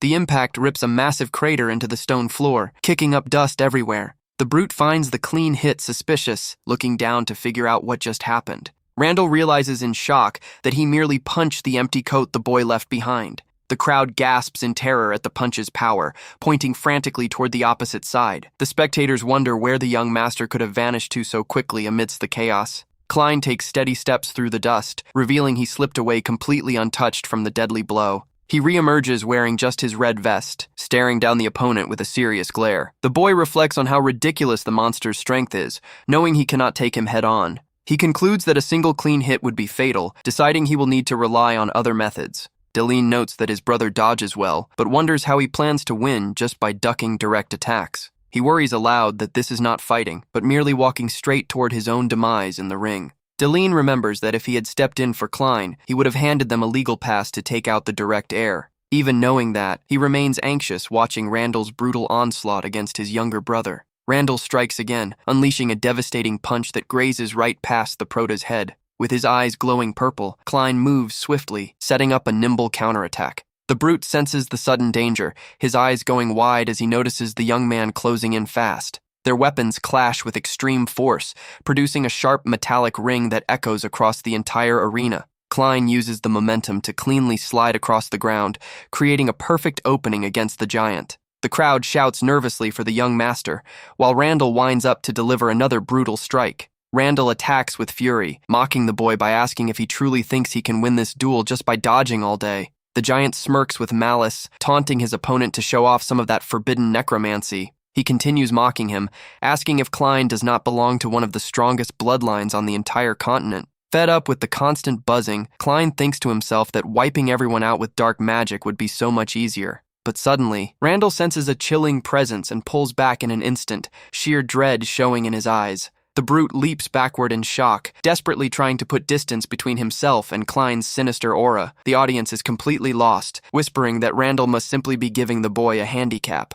Randall breaks into a cold sweat upon realizing he felt something overwhelming, despite seeing nothing physically before him. The warrior panics internally, feeling a suffocating, lethal dark energy pouring straight out of Klein. Delkin grows nervous, questioning why Randall is hesitating and acting like a coward all of a sudden. Beside him, Duke Heinkel quietly observes the whole situation with a focused, silent stare. Klein then points his blade at the opponent, assuring him he has nothing to worry about since he will not touch necromancy. He proudly states that he is a Rhineland and will prove his worth as a warrior solely through the way of the sword. The young man stands firm on his call, leaving both Heinkel and his brother Delin completely stunned by his resolve. The stands go wild, cheering at the top of their lungs and chanting young Master Klein's name with pure hype. Delkin laughs nervously, saying this is what a real trial by combat looks like, trying to mask his mounting anxiety. Randall stays quiet, while among the crowd some nobles remark that the boy was genuinely not bluffing. The brute tries to convince himself it was just a fluke, knowing his raw physical strength and durability are far superior.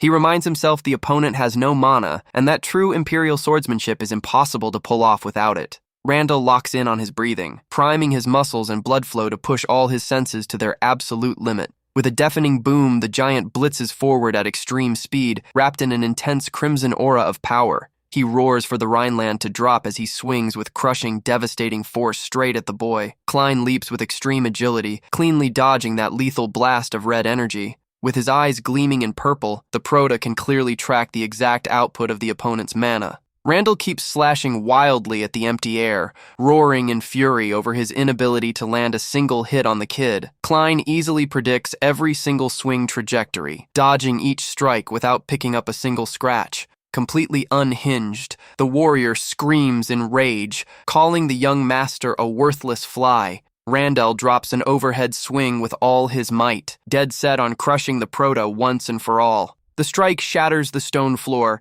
and triggers a massive red blast, kicking up a thick wall of smoke and dust. The impact sends chunks of rock flying across the arena as the heavy wind blows debris in every direction. Looking through the dust, Randall's eyes widen in shock upon realizing his opponent vanished yet again. He panics, wondering if the boy managed to read all his sword trajectories in such a short window of combat. Klein emerges high in the air right behind Randall, handling his blade with lethal elegance. The boy smirks, remarking that thanks to such a massive frame, the opponent's back is wide open. He masterfully pulls off the legendary meteor sword secret art, landing a flurry of lightning-fast slashes across Randall's back. Deline and Heinkel drop their jaws, instantly recognizing the famous meteor sword technique being executed by Klein. Randall lets out a deafening roar of agony as he takes the full brunt of the boy's brutal combo of magical slashes. The giant wonders in absolute despair how that heir could pull off such a legendary feat without a shred of mana. One of the soldiers turns to the commander, asking in complete disbelief if she just witnessed that as well. The guard calls out to his leader, while Laya stands frozen with flushed cheeks, completely mesmerized by Klein's fight.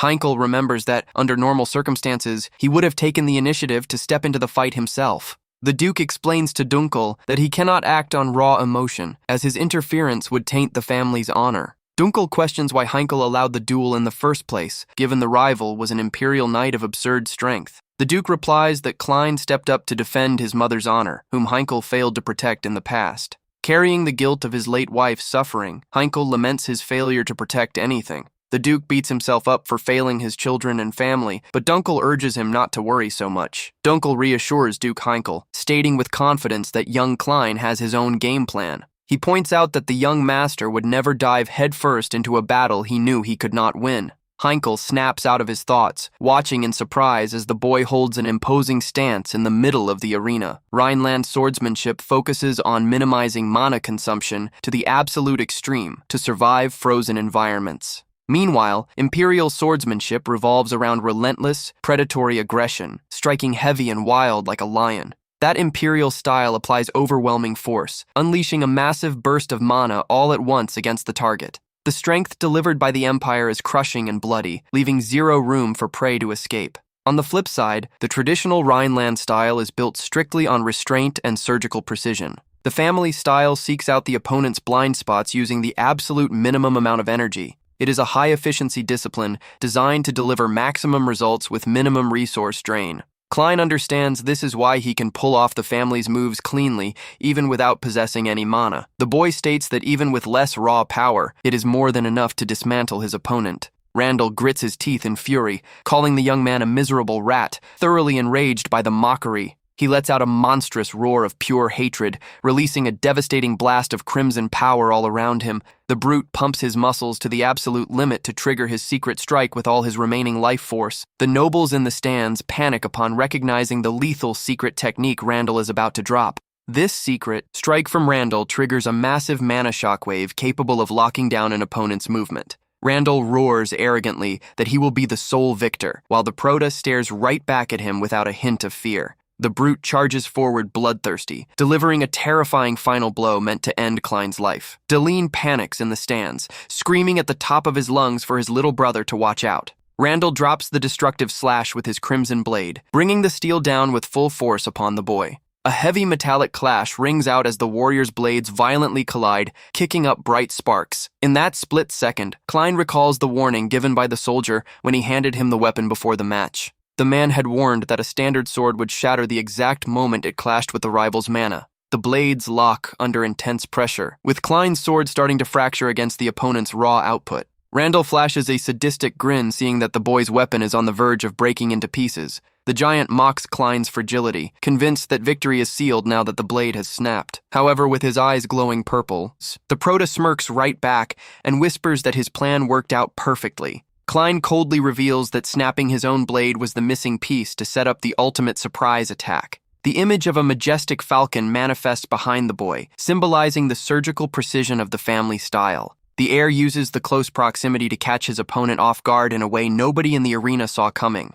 Klein firmly grips the broken section of the blade and whips a swift circular motion with the sword's energy. In the blink of an eye, the boy lands a surgical slice that cleanly severs the Imperial warrior's right hand. The severed limb hits the arena floor with a dull thud, leaving Randall in absolute shock. Witnessing the brutal wrap-up of the clash, Heinkel stands up from his seat and orders the fight stopped immediately. The Duke calls an official end to the duel, while Delkin and the other nobles swallow hard in dead silence. Dunkel breaks down how Klein perfectly replicated traditional swordsmanship that only veteran knights can pull off. He realizes the boy deliberately planned to break the blade to strike from close range, ensuring the plan's total success. The warrior concludes in awe that this was a crushing and indisputable victory for the young master of the Rhinelands. Randall thrashes on the ground, clutching his bleeding arm, screaming in sheer agony over losing his hand. The royal medics scramble onto the battlefield to stop the brute's heavy bleeding. The medical squad tries to settle the injured man by quickly dropping a sleep spell to keep his panic in check. Klein watches the commotion with disdain,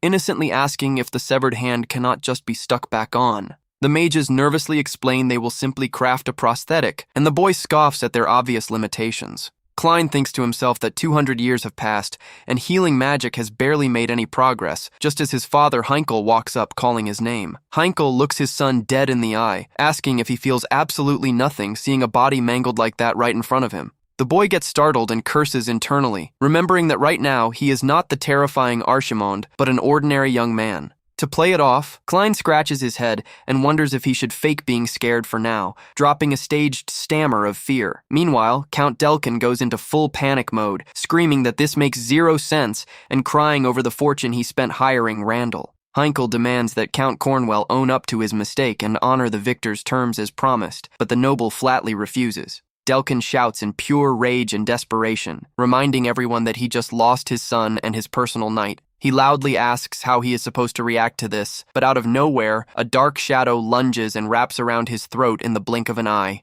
With a cold glare and purple eyes blazing, Klein coldly whispers Delkin Cornwell's name. The Count begins to violently choke, unable to breathe under the crushing pressure that suddenly blindsided him. Thoroughly confused and sweating in sheer panic, the man tries to comprehend what on earth is happening to him right now. Delkin drops to his knees, clutching his own throat, swearing it was about to be cut, while Klein states that, as the victor, he will issue his command. The boy orders the Count to confess his sins before the Lord of the North and get on his knees to beg for forgiveness once and for all. Klein tells him to bow his head and beg for mercy, promising the Count will be crushed under the weight of his own sins until he repents. The dark energy blankets the area as the decree rings out for the noble's regret to last for all eternity. A massive, terrifying specter of death looms directly behind the Count, leaving him completely paralyzed with fear. Delkin starts drooling and sobbing uncontrollably in terror, letting out desperate shrieks as his teeth chatter non-stop. The Count bows completely flat against the floor before Klein, slamming his forehead against the tiles and begging for mercy in utter humiliation. He confesses that he and his son dared to plot against young Klein, while the boy secretly casts a soul-summoning incantation. This magic inflicts absolute dread upon the living, making the Count keep bowing over and over, apologizing without end. He even admits to having insulted Claire, the boy's late mother, begging for clemency under the spell currently wrecking his mind. The nobles in the stands look on in shock, unable to believe that one of the Branch family pillars crumbled so easily. Klein grips the broken piece of his blade, thinking to himself that the real master plan is finally about to kick off. He raises the broken steel, loudly demanding that everyone present pay close attention to his announcement to set this family straight. The boy officially declares himself the challenger and the undisputed victor of this trial by combat. He proclaims loud and clear that he is the legitimate son of Claire of Elasis, the Marchioness consort of the region. Klein continues his speech, declaring he is also the second son of Heinkel Rhineland, the strongest swordsman in the entire north. Before the stunned crowd, the boy proudly roars his true name, Klein Rhineland.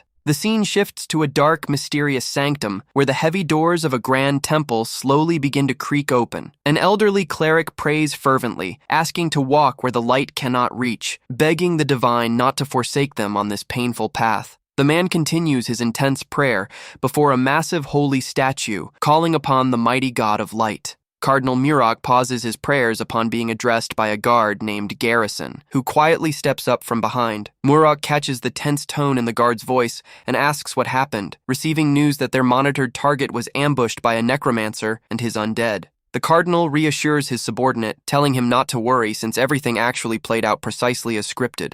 He reveals that the necromancer was deployed in tandem with the Empire purely to spread chaos and sheer terror among the populace. The cleric explains that people consumed by fear will naturally seek out God and ultimately flock to their religious order. Muroc tells Garrison to realize that sacrificing a few lives is well worth it to revitalize the church and deliver the divine will. Suddenly, a powerful arm locks around the cardinal's neck from behind, cutting off his speech with a choked gasp of pure shock. The gray-haired man scoffs that a follower of the Holy Church fell for basic politics and ended up cutting a deal with heretics. The cardinal desperately gasps for air, stammering to ask what the man means by such an outrageous claim. With his eyes wide in sheer horror at his incoming end, Murak tries to whisper for help with his fading breath. A violent spray of blood splashes directly across the face of the holy god of light statue adorning the main hall. The warrior ruthlessly crushes the cardinal's head without mercy, letting the lifeless body drop onto the bloodied floor. Someone casually approaches Garrison,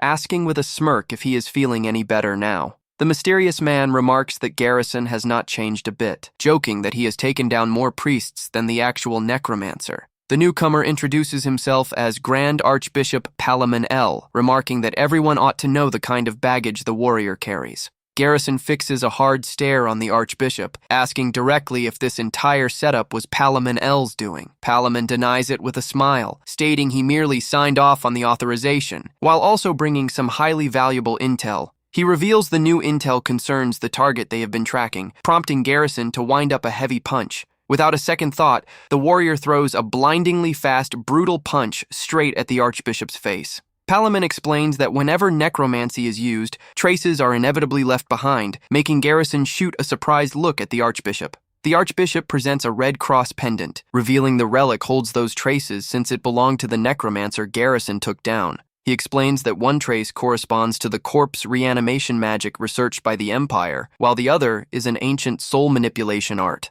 Garrison asks in shock about the origins of the necromancy, and the archbishop calmly confirms with hands behind his back that this is exactly the case. Palamon concludes grimly that the presence of two distinct signatures means two separate necromancers were operating in that clearing. While the archbishop tells Garrison to pay very close attention, Klein's blonde brother hugs him tightly and emotionally in the arena. Palamon continues breaking down details regarding the second young master of House Rhineland, who was the exact target Garrison was keeping tabs on. He begins peeling back Klein's true identity, while the boy is surrounded by affection from his family and comrades in arms. The archbishop finally drops the chilling bombshell that young Klein Rhineland is, in reality, a necromancer, leaving Garrison utterly appalled. Sometime later, a heavy downpour batters a dark forest in the dead of night, setting up a gloomy, mysterious atmosphere. Suddenly, the sharp clink of a pickaxe echoes out as the tool strikes a glowing crystal embedded deep within the stone wall. A lone miner keeps hammering away under the dark sky, landing blow after blow against the glowing ores. The worker wipes the sweat from his forehead with a tired sigh, but a towering, sinister shadow suddenly looms right behind him. The worker spins around, his eyes going wide with pure dread as he spots the terrifying creature lurking in the dark. A desperate scream tears through the night as the victim is attacked, plunging into the dark ravine of the woods under the pouring rain. A little red-haired maid holds a patched-up rag doll in shock, nervously muttering that this is a total disaster. She anxiously frets over having ended up crafting a rag doll with a face that looks identical to the young master's. The red-haired girl finds the resemblance hilarious, while a full week passes since the trial by combat as Klein reads in his study. Klein mentally reviews how he dismantled Randall using his family's sword style, followed by forcing Delkin's confession via soul summoning. He recalls making his presence known to the rival faction, figuring he would finally gain the respect he deserves from everyone. However, the boy's actual hurdle is the limited stamina of his 15-year-old body, just as Dunkel walks into the room suggesting he get some sleep. The little maid pouts, complaining that he always plays by himself, but the boy snaps back asking if she cannot see he is just reading. She stubbornly argues that it is just a fantasy novel and that reading it is basically playing around, leaving Klein at a loss for words. The boy flips the page, thinking to himself that while the cover looks like an ordinary novel, the inside tells an entirely different story. He reveals the book is packed with secret notes covering anatomy, mana pathways, and complex necromancy formulas. Klein assesses that his current vessel can only sustain a maximum of 11 skeletons, meaning he must study harder to endure an extended war of attrition. He worries about that wretched archbishop who wants to wipe out all necromancers, knowing he needs to reclaim his prime power in total secrecy. Duke Heinkel enters the study holding an official report, revealing they received bizarre reports of mysterious sightings down at the mine. Heinkel shows a sketch of some terrifying creatures commonly referred to as the undead, making the boy realize this is his golden opportunity. Klein volunteers on the spot to head down there, knowing real combat is always the best way to field test and refine his magical research. Heinkel expresses concern for his son's safety, asking if he will truly be fine since there are confirmed casualties reported on site. The The boy guarantees it will not be an issue, thinking that aside from already earning his father's respect, the mine anomaly might trace back to his previous attackers. He gets excited about using necromancy freely, but his plans are quickly checked when Dunkel announces he received direct orders from the Duke to escort him. The young master mentally complains that he should have seen that coming, while Dunkel happily takes in the gorgeous starry sky during the trip. Dunkel offers a piping hot meat skewer to the boy, who politely accepts the food and thanks his guard for the kind gesture. While enjoying his meal with a satisfied grin, the captain casually strikes up a conversation with the boy around the campfire. Klein looks down at his meat skewer and decides to volunteer to help with the camp chores and carry his own weight. Dunkel points out that the meat got completely charred and jokes that Klein just sitting still is help enough, dropping an unexpected lesson on outdoor survival. Klein realizes that the respected knight captain is completely useless when it comes to hunting or cooking out in the wilderness. The knight almost tears up in embarrassment over burning the dinner, but the boy tells him to drop it and promises to whip up a fresh meal for them both. He calmly explains that he spent over 10 years doing chores in his past life, so cooking out here is second nature to him. Dunkel watches in complete silence as the boy prepares the food over the campfire with such finesse, thoroughly impressed by his skill. The warrior remarks that the young master is nothing like other boys his age, noting his bravery and how he hid his swordsmanship talent. He cuts straight to the point, voicing his suspicion that Klein might very well be the reincarnation of the legendary necromancer Archimonde.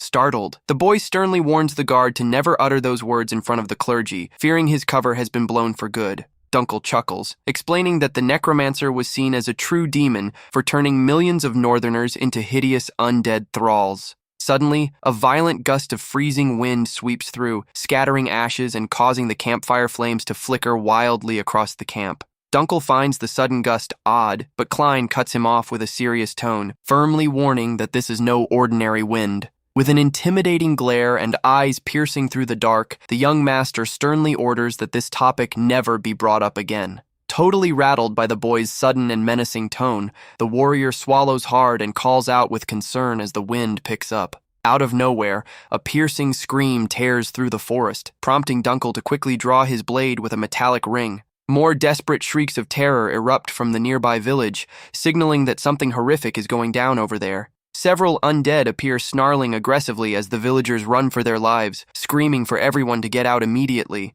The vile creatures charge forward in a blind frenzy, ready to attack and devour the defenseless villagers trying to escape the onslaught. Dunkel bursts into the fray, unleashing fast and precise sword strikes to push back the undead assault. The knight grunts from the exertion of the clash, anxiously glancing back and calling out for the young master amidst the commotion. With a clean sweep of his blade coated in purple energy, Klein effortlessly takes down a creature attempting to blindside Dunkel from behind. With a calm, focused expression, the boy coldly asks the knight what he is doing, just standing there instead of fighting. Klein authoritatively commands Dunkel to go rescue the villagers, and the captain complies immediately with firm respect. Another undead crashes down onto the dirt with a heavy thud, neutralizing the immediate threat looming over the civilians. A villager expresses his gratitude and asks who they are, left in shock upon hearing from Dunkel that the boy is the second young master of House Rhineland. The captain brushes off the man's shock, asking when these monstrous creatures first began infesting the area, while Klein surveys the scene.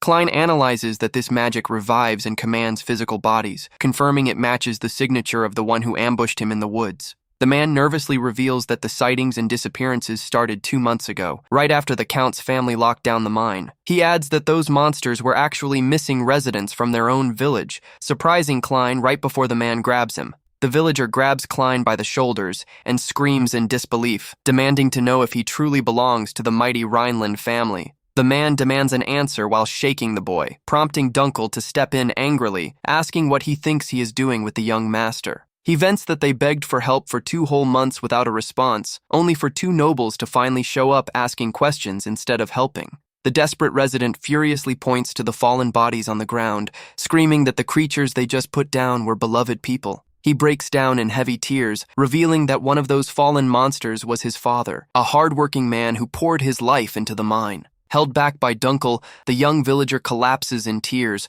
crying out in despair and asking why they must endure such senseless cruelty. Klein watches the young man's breakdown in absolute silence, as ashes and dust gently drift around them across the battlefield. Voices from his distant past begin echoing in the boy's mind, whispering Archimonde's name amidst memories of agony and grief. with a dark gaze and eyes gleaming purple. Klein mentally tells the memories to shut up, reasoning that none of this mess is his fault. The young villager weeps in fear as he senses the cold, menacing aura that begins pouring out of Klein at that very moment. The boy thinks to himself that he was not the one who turned these people, and that to vent his fury, the guy needs to aim at the right target. Dunkel tries to diffuse the tension, stating he will handle everything, but Klein begins focusing a potent surge of bright blue energy in his palms. Klein chants an incantation, commanding the innocent spirits who passed in sorrow, leaving Dunkel confused and intrigued by what he is seeing. The fallen bodies slowly begin to move, startling the villager, while Klein loudly proclaims that he will honor the final wish of every single one. The boy channels his potent magic, issuing an absolute command for the liberated spirits to follow his lead from here on out. Brilliant blue lights begin rising from the fallen bodies, shaping into souls that drift peacefully around the young master. Dozens of glowing spirits ascend toward the sky, illuminating the dark night and leaving Dunkel and the young villager completely mesmerized.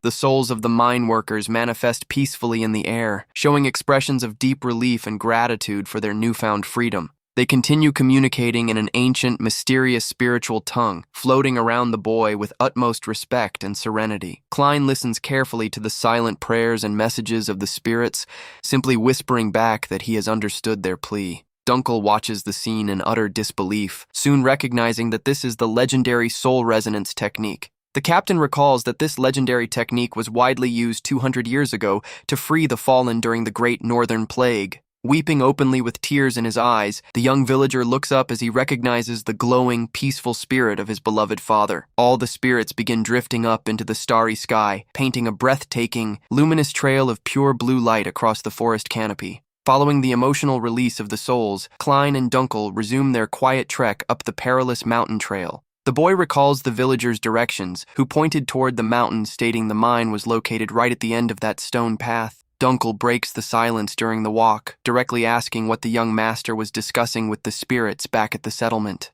Klein calmly looks away, nonchalantly replying that it was nothing major, acting as though it were just a routine occurrence. He makes up an excuse that the souls were merely expressing their thanks for helping them find peace, adding there was one more minor detail. With a serious and grim tone, the boy confesses that those spirits also pleaded for him to bring down retribution on those responsible for their demise. The captain echoes the words in shock, thoughtfully murmuring over the desire for vengeance mentioned by the young family heir. He immediately recalls his suspicion about Klein being Arshimon's reincarnation and the strict warning he received never to bring it up.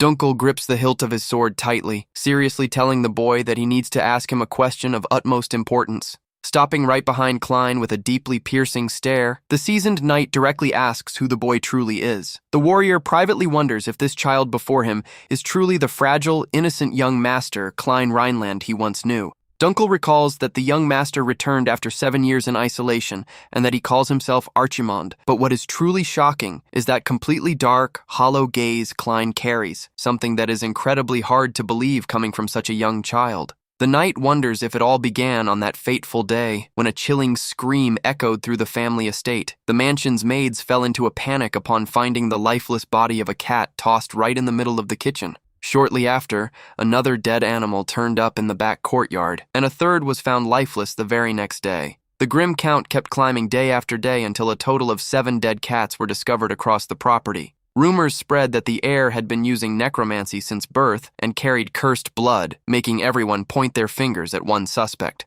Paying no mind to the heavy mood in the manor, the boy spent his days merely gazing out his bedroom window, unfazed by the gossip. Dunkel knows everyone suspects Klein is Archimond, but believes he is far too young and likely has zero connection to the animal's deaths. Suddenly, the captain hears the faint creak of a door opening in the dark hallway of the palace, muttering in confusion at the suspicious noise. Slow footsteps begin echoing across the wooden floor as a lit lantern faintly cuts through the hallway's gloom. Dunkel follows the trail of light, coming across young Master Klein himself, walking alone with the lantern in hand. The knight wonders where on earth the boy could be heading all by himself in the dead of such a cold, rainy night. He decides to shadow the boy quietly, watching him walk with steady steps while holding the lamp to light his path. Dunkel notices the young master is carrying a sheathed dagger strapped tightly to his belt, making him even more curious. The boy continues quietly climbing a long stone staircase under the heavy wind and relentless storm of the night. A crow lets out an eerie caw from atop a tombstone, revealing that the young master's destination was the estate's graveyard. Dunkel watches the dark cemetery from afar, wondering in surprise what could bring the boy to such a gloomy place at this hour.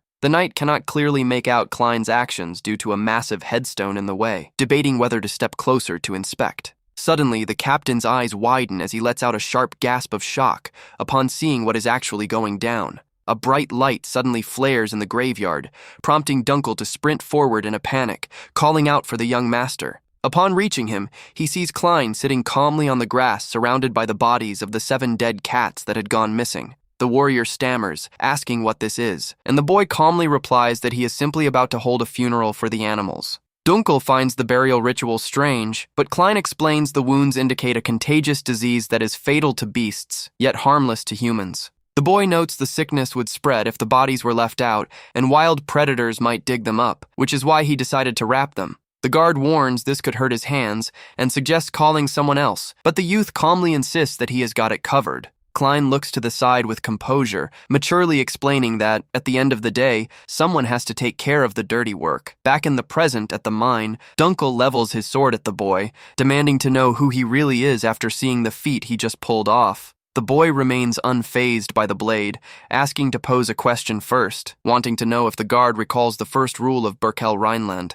After pausing in silence for a brief moment, the captain recites the creed that a person is defined by their actions, not their bloodline. Klein agrees, pointing out it is by that very rule that Dunkel, a poor peasant, became captain, and he, the son of a foreigner, is still breathing. The young master reminds him that Dunkel spent the most time with him since leaving the monastery, saying the captain should draw his own conclusions. The boy leaves himself open to the blade, stating that if the guard truly believes he is the dreaded Archimond, he can strike him down right here. Dunkel lowers his head thoughtfully, replying that he has yet to make up his mind and is far from sold on that crazy narrative. He firmly states that the only person he loyally serves is young Master Klein Rhineland, not some cruel demon of the continent. Klein smirks softly and sarcastically thanks him for the high praise, just as eerie footsteps begin echoing from deep within the mine shafts. The seasoned knight raises his lit torch high, letting the bright flame illuminate the massive, dark entrance of the abandoned mine. They begin cautiously making their way into the cavern, stumbling upon several human skulls and skeletons scattered across the stone floor. Dunkel winces, complaining that the stench inside is overwhelmingly foul, and the young master coldly agrees with him.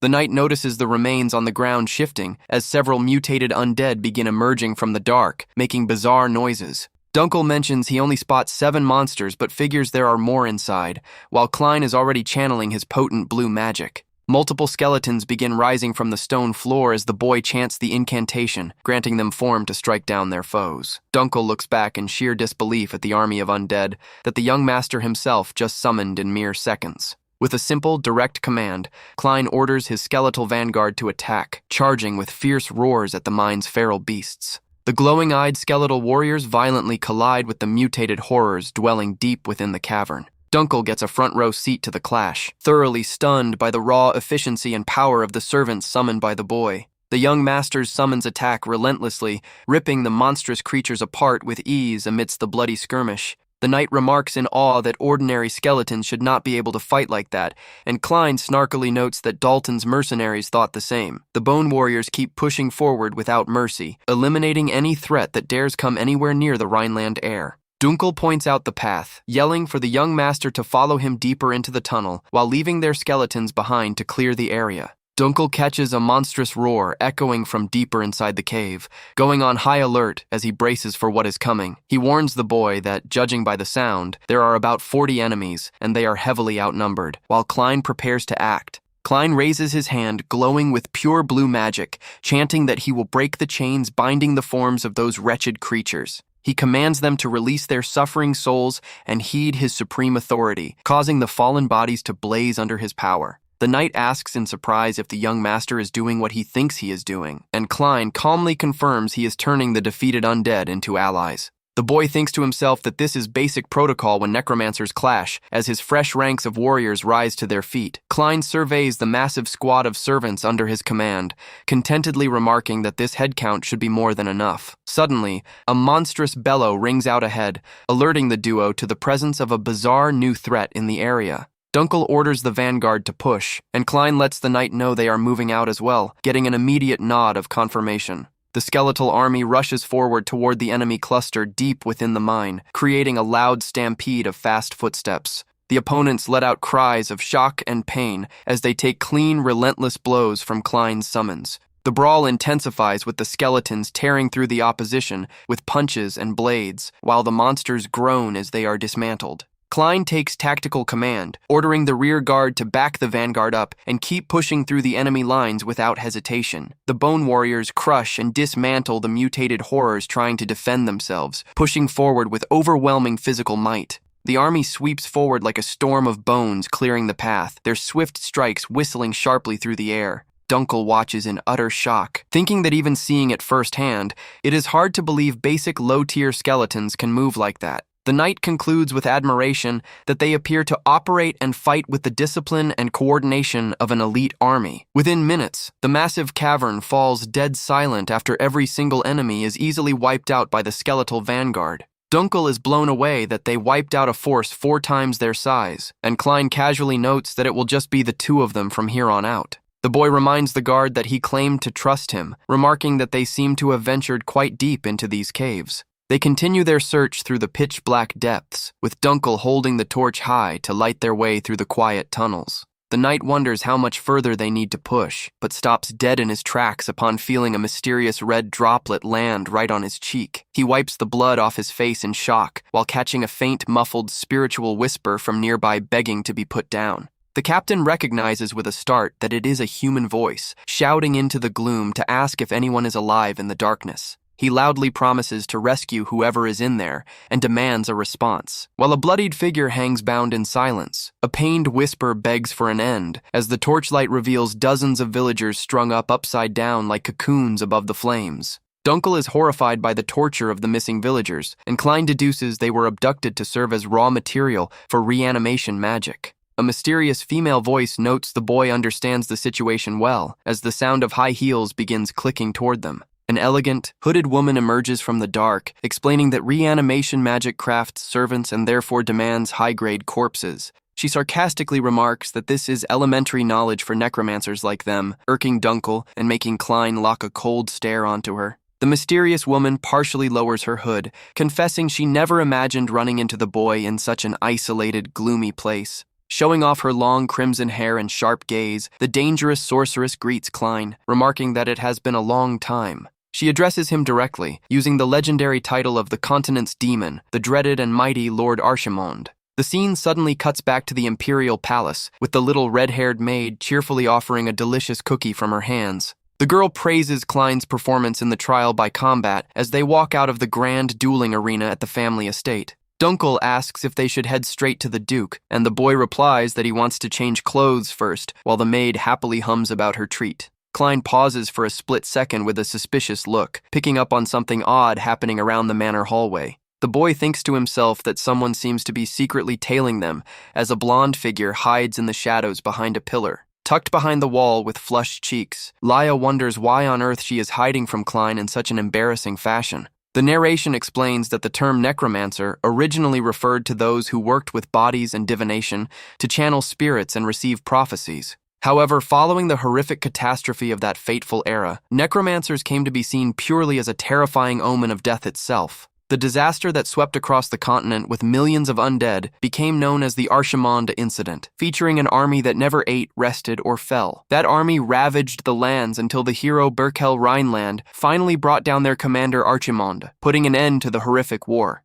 After that, individuals fascinated by that power attempted to study necromancy, but their capabilities remained capped at basic reanimation arts. Over time, modern necromancers were reduced to bottom-tier mages who can only raise ordinary bodies to put up a sloppy fight. Back in the mine, the red-haired woman cheerfully greets him after all this time, but Klein bluntly snaps back that he is merely a pale necromancer now. An icy draft sweeps through the massive cavern while the mysterious sorceress keeps her distance, eyeing the pair with a confident smirk. Dunkel whispers in shock at the name dropped, asking what on earth is that insane energy swirling around the woman, with Klein agreeing on the gravity of the situation. An overwhelming tide of magical power pours out from the sorceress, blanketing her entire frame in a blazing crimson aura of sheer destruction. Klein analyzes that she enchanted her own cloak, recalling that the only ones capable of infusing that much mana into soft fabric belonged to a specific faction. Dunkel levels his sword, yelling at the woman that this is young Master Klein, warning her not to mistake him for Archimond.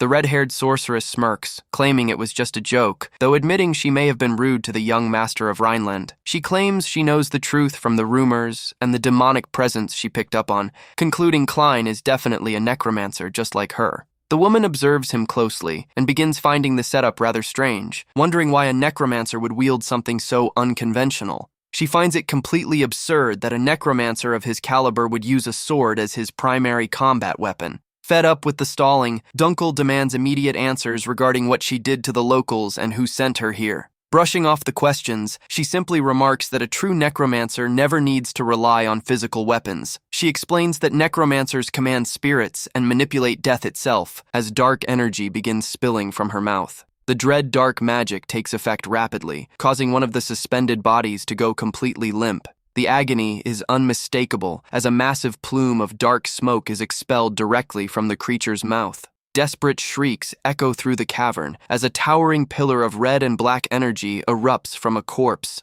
With a cruel grin, the sorceress extends her hand, stating she will show them what real power looks like. She proudly announces that she is about to unleash true reanimation magic right this second. Suddenly, a massive, grotesque arm violently tears through the crimson smoke. The woman shouts that this colossal beast is the magnum opus to which she dedicated her entire life. The massive creature stomps heavily onto the ground, making the entire cavern rattle from the shockwave. Dunkel is left in complete shock at the sheer scale of the thing, whispering that this whole situation is pure madness. The captain breaks into a cold sweat, thinking he has never witnessed anything like this on any battlefield in his life. Standing before them is a terrifying colossal cyclops, radiating a suffocating, overwhelming presence. The sorceress strokes the monster affectionately, apologizing for the long wait and mentioning she has a small favor to ask. With a cold, ruthless glare, she flatly orders the creature to crush both intruders until nothing is left of them. The cyclops lets out a deafening roar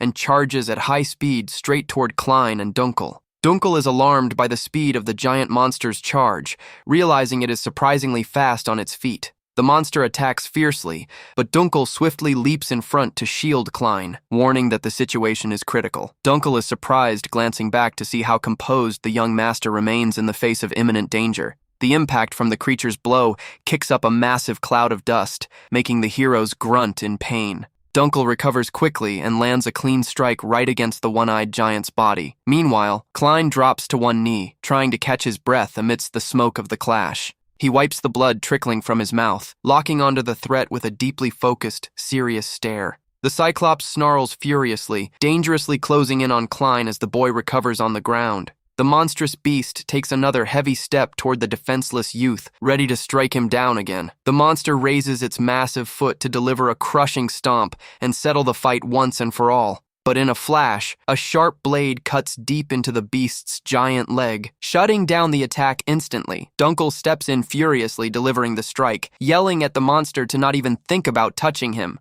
The captain follows through, taking out the enemy's limb and roaring that nobody lays a finger on his young master. Klein watches the scene in surprise at his protector's resolve, softly muttering the captain's name amidst the chaos. The creature bellows in pain as it loses its balance from the heavy blow, crashing hard onto the cavern floor. As Dunkel catches his breath from the exertion of the strike, he is caught off guard by the sound of clapping echoing through the room. The sorceress sarcastically claps her hands, praising the knight and calling it a wonderful swing. However, she sneers that with only that level of skill, he is not going to accomplish much of anything. Dunkel is completely horrified to see the monster's severed leg already regenerating at full speed. Fully recovered, the giant Cyclops roars in anger once more, bracing to resume the violent clash. The captain pushes past his own fear, remembering that Klein, despite having no magic in his body, risked everything to save him earlier. Determined to repay the young master's effort, he grips his sword and charges fearlessly at the beast. He feels guilty for having doubted Klein earlier, suspecting he might be the dreaded Archimond.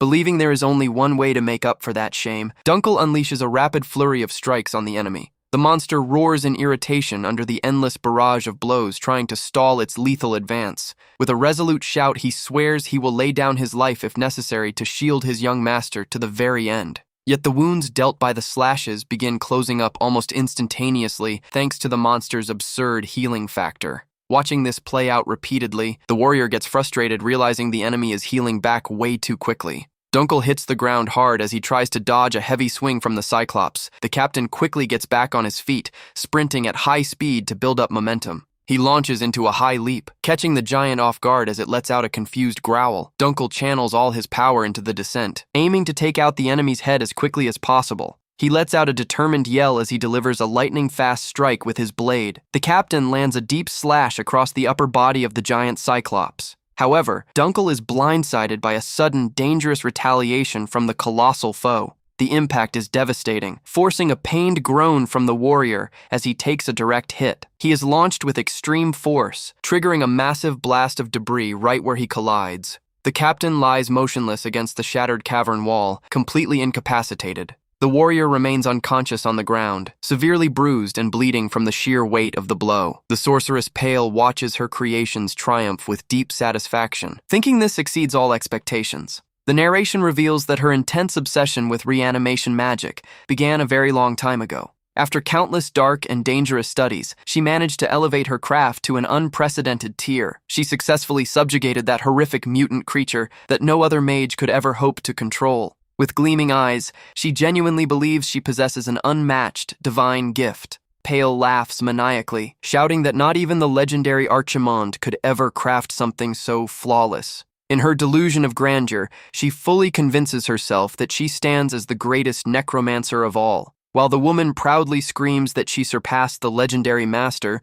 Klein casually walks past the monster. The boy channels his own dark magic, calmly dropping the term core junction. Klein begins taking steady steps forward while explaining the first fundamental rule of constructing a Cyclops. He continues breaking down the core suture, which binds the flesh together and enables the giant's ridiculous regeneration. Klein notes that mindlessly hacking at the body is a waste of time, since taking it down only requires destroying the singular core. He flashes a mocking grin, directly asking her where that core happens to be located right now. The reality is that a Cyclops' vital core never stays in a fixed position inside its body. Because this vital point is tied to the beast's life force, it constantly circulates through the frame like blood in veins. Pale smirks smugly, stating that pinpointing the core is impossible precisely because of that constant movement. She proudly reiterates that this creature represents the crowning achievement of a lifetime of devotion. The sorceress claims Klein is nothing compared to the immense genius she possesses. Pale orders the giant to crush the boy, and the beast's massive foot comes stomping down aggressively toward him. Hearing that command instantly triggers a crucial memory from the young master's past life. Ancient memories resurface from when he slashed and destroyed thousands of Cyclopes in his previous life. The sensation from back then remains crystal clear in his mind, as though it all went down just yesterday. Without breaking a sweat, Klein unleashes a brilliant, surgical slash of purple magical energy. The sheer force of the strike cuts through the air with authority, leaving the sorceress completely speechless. The energy blade cleanly slices the monster's colossal frame in half in an extraordinarily fast and lethal strike. The shifting, hidden core is struck dead on, instantly beginning to fracture. Unable to withstand the crushing pressure of the magical strike, the sphere shatters completely in midair. Pale freezes in absolute horror at the instant destruction of the masterpiece that took her entire life to create. With a chilling smile, he coldly suggests that she keep this kind of crafting as a simple hobby in her next life. A person's final moment is described as a deep slumber that frees the soul from the weight of all its built-up karma. Suddenly, Pale opens her eyes in shock, realizing something bizarre is unfolding around her. She touches the dark, icy water beneath her body, thoroughly baffled by the mysterious surroundings. She glances around in panic, realizing she is in an empty, quiet void she has never laid eyes on before. As she yells, demanding to know where she is, a mysterious voice answers that she has finally awakened in the realm of departed souls. The terrifying revelation that this place is the afterlife deeply rocks the sorceress's mind. Panicking, she refuses to accept that reality and angrily demands they cut the nonsense. In response to her demand to leave, the entity remarks that her plea proves she still fails to grasp the severity of her situation. With an uncompromising tone, he calmly asks if they can now commence the scheduled process. The shadowy figure coldly announces that the time has come to begin the trial for all the horrific sins she committed. The mysterious Reaper raises his massive scythe, declaring the final verdict in the name of Archimond. Pale recognizes the legendary name, recalling that this figure is viewed as a historical calamity by all necromancers. Legends painted him as the continent's demon, the progenitor of all necromancy, who commanded legions of millions of undead. In the presence of such power, the true king of necromancers reaches out his hand, coldly ordering her to step forward. Upon hearing her name called out, Pale realizes with dread that her body begins moving completely on its own. The dark entity lists the charges of how she abducted, tortured, and used innocent souls as test subjects for her experiments. He points out that she indulged her cruelest desires by binding those people in a state that prevented them from passing on. Desperate, she tries to deny everything, screaming that this is impossible and that Archimond should be long dead. She keeps arguing that he perished over 200 years ago, but feels a crushing grip seize her physical form. The ruthless judgment rolls on as the Reaper points out she had the audacity to use even the fallen as disposable tools. He stares her down with absolute coldness, laying out the grim fate she will have to endure from now on.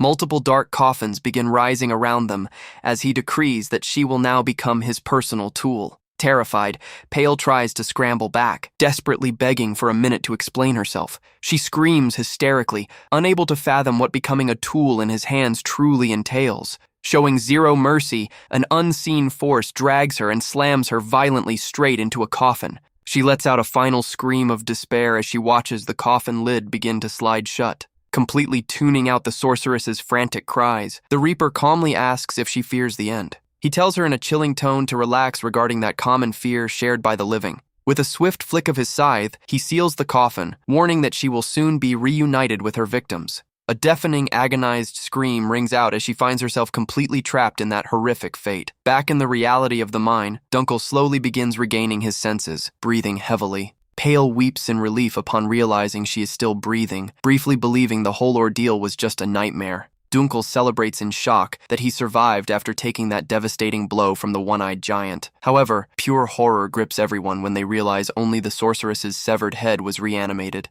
Seeing the bizarre sight of the screaming head, Dunkel panics while Klein simply watches on thoughtfully. The captain tries to piece together what happened while he was out, wondering if the young master took down the Cyclops solo. While the head keeps shrieking, Klein calls for the captain to get moving on what they came to secure in the cave. She falls into sheer panic, unable to comprehend where her body went and how she is still conscious in this state. Klein calmly crouches beside her, asking if she is finally starting to get her head straight. He coldly adds that by now, she should have a very clear grasp of the situation she is stuck in. Listening closely to the boy's calm tone, a terrifying realization begins dawning on her. She immediately recognizes the cold voice, linking it to the exact same terrifying entity that judged her in the afterlife. Shaken to her core, she whispers the name of the legendary king of the dead, remembering the grim warning she received. Pale realizes none of it was a dream, seeing that the unbelievable rumors surrounding Klein were entirely true. As she attempts to yell out his true name, Klein swiftly places a finger over her lips to silence her. He gestures for quiet to make sure Captain Dunkel does not overhear that dangerous reveal. With a commanding stare, he leans in close, whispering to the sorceress that he needs key intel from her. Klein demands to know who deployed her to the north if others are operating in the region, and what the exact game plan is. He makes a firm deal, stating he will grant her a peaceful end if she cooperates, but promises eternal awareness if she refuses. Pale swallows hard, realizing that the punishment of lasting forever means existing purely as a severed head for all eternity. Faced with such a horrifying ultimatum, the sorceress finds herself completely trapped with zero way out. Klein bears down on her with his sharp gaze, warning that he wants to see how long she can hold out before she starts breaking down. Dunkel stays locked in with a notepad in hand, carefully scribbling down every confession spilling from the sorceress. The captain approaches Klein, confirming he managed to record everything dictated during the questioning. Klein suggests heading out since he is sick of this dark mine, but the sorceress's head screams for them to wait. She panics completely, yelling over and over to ask what they are going to do with her now that the talk is wrapped up. Pale sobs frantically, insisting she held up her end of the deal by laying out everything they wanted to know in detail. Klein cracks a faint, sarcastic smirk, agreeing with her words that she truly delivered on her part. He recalls promising he would end her if she cooperated, and she nods hurriedly with teary eyes full of hope. Klein channels his glowing magic, telling her not to worry since he always makes good on his word. Klein waves his glowing hand over the sorceress's severed head, casting one final spell. He coldly tells her to hold on tight for about a week, leaving her utterly confused. Right then, roaches and venomous insects begin crawling out from the shadows across the mine floor. Klein explains that those insects will end up taking her life on their own in a rather painful fashion. She screams in absolute horror, seeing the massive swarm of roaches marching straight toward her defenseless head. The bugs begin crawling over and biting into her face, making her shriek in agony from the sharp pain of the bites. Showing zero remorse, Klein merely wears a calm smile, coldly thanking his enemy. He thanks her for agreeing to become his tool. As she draws her final pained breaths, Klein and Dunkel calmly walk back toward the mine exit, leaving the muffled screams behind them. Shortly after, the story shifts back to the grand main estate of the mighty Rhineland family. In the study, Duke Heinkel Rhineland carefully reads the report recorded in the notepad brought in by Dunkel. He is appalled to read that the Empire unleashed necromancers in the north, while the Holy Order turned a blind eye to it all. Heinkel calls out to his son, and Klein promptly confirms that all the information in the report is strictly accurate. Klein breaks down the disappearances and calls out the other nobles, who should be fixing this but only care about political bickering. Heinkel orders his advisor Berkman to dispatch the knights to the area and send an urgent alert requesting extra backup. The Duke flashes a proud smile, praising his son for the massive achievement of uncovering the entire conspiracy. Klein plays it off, claiming he just got lucky, preferring to keep his necromancy under wraps to avoid unnecessary trouble. He merely hopes Captain Dunkel can keep the secret safe, given that necromancy is strictly banned at the manor. Heinkel then opens his desk drawer, pulling out something special to hand over to the young hero. The father explains he planned to test Klein with more grueling missions, but realized that would no longer be necessary. He places a glowing crest on the desk that serves as the official knight insignia of House Rhineland. Heinkel considers that the title of apprentice knight might be modest for what he achieved, but Klein quickly cuts in. Wearing the crest proudly on his chest, the youth smirks with confidence, stating that this insignia is more than enough. Heinkel stares at him in silence for a moment, admiring his son's mature and confident presence. The Duke tells him to go get some rest since he is worn out, and Klein offers a respectful thank you before stepping out of the room.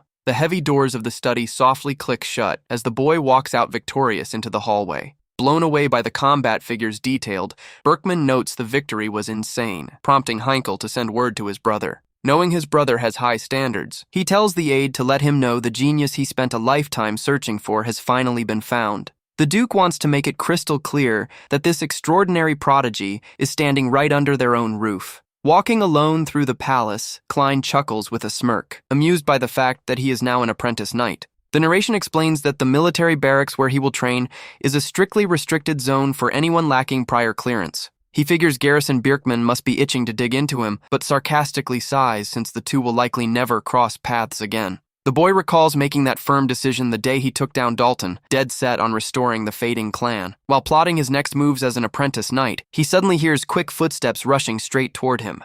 Out of nowhere, young Aaron sprints over and tackles him into a tight hug, making the boy let out a startled grunt from the impact. Klein playfully complains that she just cracked one of his vertebrae and asks Aaron if the cookies in his room ran out. She crosses her arms and pouts, denying that she is only after sweets, but Klein jokingly points to the crumbs around her mouth. The boy suggests she head to the kitchen to grab more food, and the little girl happily jumps on the fantastic idea. But she suddenly drops the news that Father Garrison Bierkman is at the estate right this second, making Klein freeze in panic. Terrifying memories of that man's relentless pursuit flash across the prota's mind in an instant. Klein panics internally at the unwelcome news, wondering how on earth that troublesome man managed to walk in here. The memory of Garrison Bierkman's intimidating voice saying he was waiting for him leaves him completely on edge. The dreaded Archbishop of the Holy Order seems dead set on cornering the boy by any means necessary with his strict methods. Cutting to the manor gardens, several guards run around frantically calling out the young Rhineland master's name.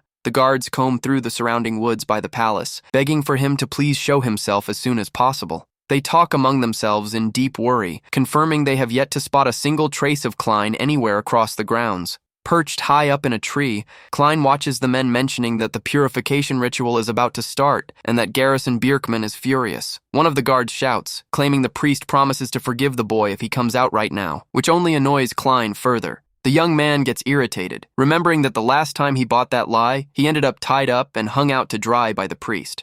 Mistrusting the whole thing, Klein quietly hopes all the guards clear out of there and leave him alone up in the tree. As time slips by, young Klein ends up falling fast asleep on the branch where he took cover. He wakes up with a start from a terrible nightmare where he was begging Garrison Bierkman to stop the torture sessions. He looks up at the moonlit, starry sky, realizing in shock that he actually drifted off. Figuring the guards gave up searching for him at this late hour, he drops down from the tree and decides it is time to head back. But the moment his feet touch the ground, the boy spots a massive threat right before him and freezes entirely. Emerging right in front of him are terrifying northern gray bears, letting out vicious roars and cornering the youth in the dark. The northern gray bear is renowned as one of the largest and most dangerous predators roaming the entire frozen region. It carries a notoriously aggressive temperament, and its razor-sharp claws are built to tear through prey effortlessly. Unable to tap into his necromancy, Klein knows he would just be an easy snack, deciding to climb back up and wait them out. While waiting in the biting cold of the night, the boy begins shivering, complaining about the brutal northern climate.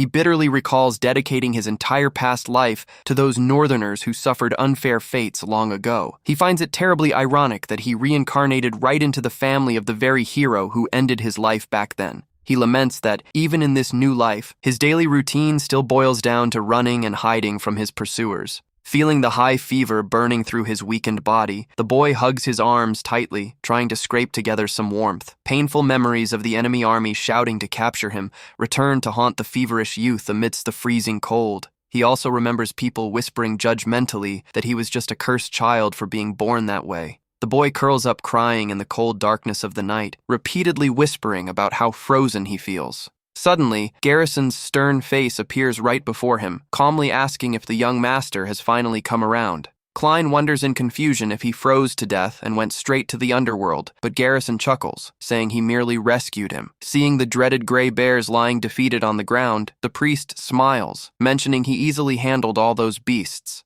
Klein demands to be put down out of pure pride, but Garrison refuses upon noticing the boy's fever is running ridiculously high. Klein asks suspiciously why he would save him, knowing that if left there he would have frozen solid or become bear food. The boy adds that Garrison should be the one person wishing for his end the most, but the priest merely maintains a serious silence. Looking up at the bright moon, the priest poetically reflects that the stars in the sky never create their own darkness. He follows up by stating that they simply shine brightly right where they were placed. He notes the same applies to young lives, arguing that children cannot truly tell right from wrong just yet. He claims that the genuine potential held within the future of a growing young life is something sacred. Garrison concludes that he lacks the moral right to cut that potential short, leaving Klein thoroughly speechless and surprised. Back in the present at the manor, Klein finds the speech rich coming from the exact guy who routinely puts him through waterboarding. Garrison then sternly emphasizes that everything changes if that person willfully chooses to embrace the dark path of necromancy. He unleashes a crushing aura that shreds a falling leaf in midair, strictly warning the boy to watch his step.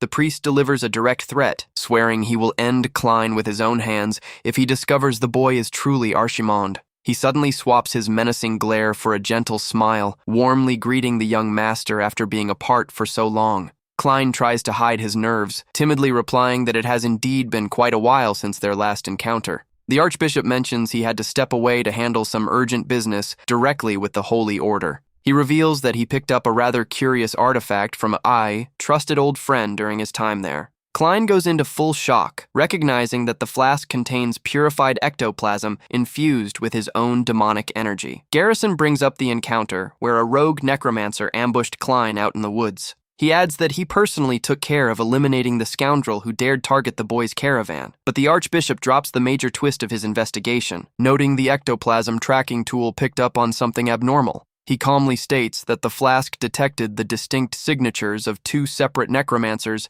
at that exact forest skirmish. The heavy silence that follows is broken only by the violent thumping of Klein's heart, which feels ready to burst from his chest, even after facing horrific monsters and colossal warriors throughout his vast combat history in the past. The legendary instincts of his Archimond soul send an urgent, clear warning of extreme danger at this very moment. The young master quickly concludes that taking down Garrison with his current power or copying his skills is outright impossible. In that tense moment, Garrison coldly demands that Klein demonstrate his necromancy skills right in front of him without hesitation. He explains he is offering a pass out of respect for their shared history, promising to overlook it if it is merely basic magic. But the archbishop warns that if the craft involves the ancient manipulation of souls, identical to that legendary figure's secret formula, If it matches Arshimon's exact brand of necromancy, he guarantees with zero hesitation that the young Rhineland will not escape execution. The ghost of his violent past returns to haunt Klein's mind, bringing along the dread of a tragic conclusion. Klein thinks back with irritation to the daily water sessions he endured, disguised as purification rituals. He finds Garrison's lecture ironic, since someone he knew back in the day used to say almost the exact same thing. He remembers the face of an old acquaintance talking about the future of children, something he failed to grasp back then. But upon hearing Dunkel's words about not cutting short the potential of the youth, Klein finally understood that brand of justice. He realizes the captain was not acting out of pure malice, which leaves Dunkel himself quite surprised. Klein acknowledges that in the past he failed in his role as a hero, which is why he ultimately went down in defeat. However, things are entirely different now that he has been granted a fresh shot at life. With a clenched fist, he resolves that he will no longer put up with Garrison's threats of execution. He locks eyes with the Archbishop with pure resolve, stating he will decide his own future because he is done running. Facing the boy's firm refusal, Garrison realizes he is left with no choice but to rely on brute force. The Archbishop steps forward, determined to force the young master to unleash his necromancy powers once and for all. The enemy lunges into an attack with terrifying speed, putting the Proto on high alert. Klein recognizes the immediate danger, knowing he must find a way to evade that lethal blow. He tries to dodge the Archbishop's devastating punch, knowing he only needs to weather the storm just once. The youth uses all his agility to successfully steer clear of a direct hit from his opponent's fist. He keeps telling himself that surviving a single blow is all it takes for his survival strategy to pay off. With a quick dodge, the boy miraculously slips past the punch, which obliterates the stone floor right next to him. Garrison notices the successful dodge, quickly adjusting his stance to avoid losing his target.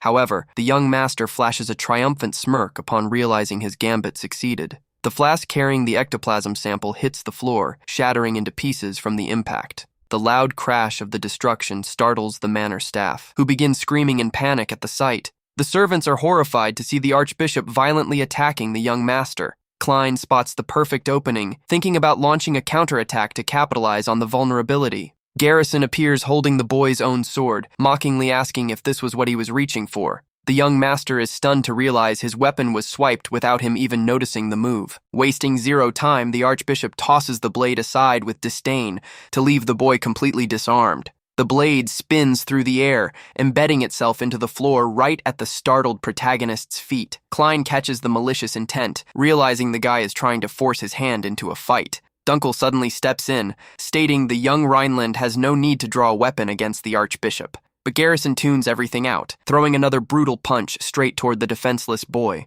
A massive boom rings through the hall as the Archbishop's strike is heroically intercepted. The force of the collision is so destructive that it sends chunks of rubble flying across the manor chamber. Dunkel positions himself in front of Klein, using every ounce of his strength to stop Garrison's fist in its tracks. The hall is engulfed in a thick cloud of dust as bystanders cough from the heavy smoke. Someone shouts frantically, calling for the guards to be summoned immediately to bring the situation under control. Garrison glares at the knight captain with pure rage upon seeing his strike intercepted. Duke Heinkel appears wielding his sword, coldly demanding an explanation for what just went down. As the seventh patriarch of House Rhineland, Heinkel radiates an imposing and lethal presence. The Duke threatens to cut the Archbishop down on the spot if he fails to provide a rock-solid justification for the assault. Klein watches the scene from a distance, relieved that his plan played out precisely how he wanted. The boy quietly celebrates, seeing that he managed to pull the attention of all the manor's defenders. Several guard knights storm into the hall in a hurry, taking up defensive combat positions across the room.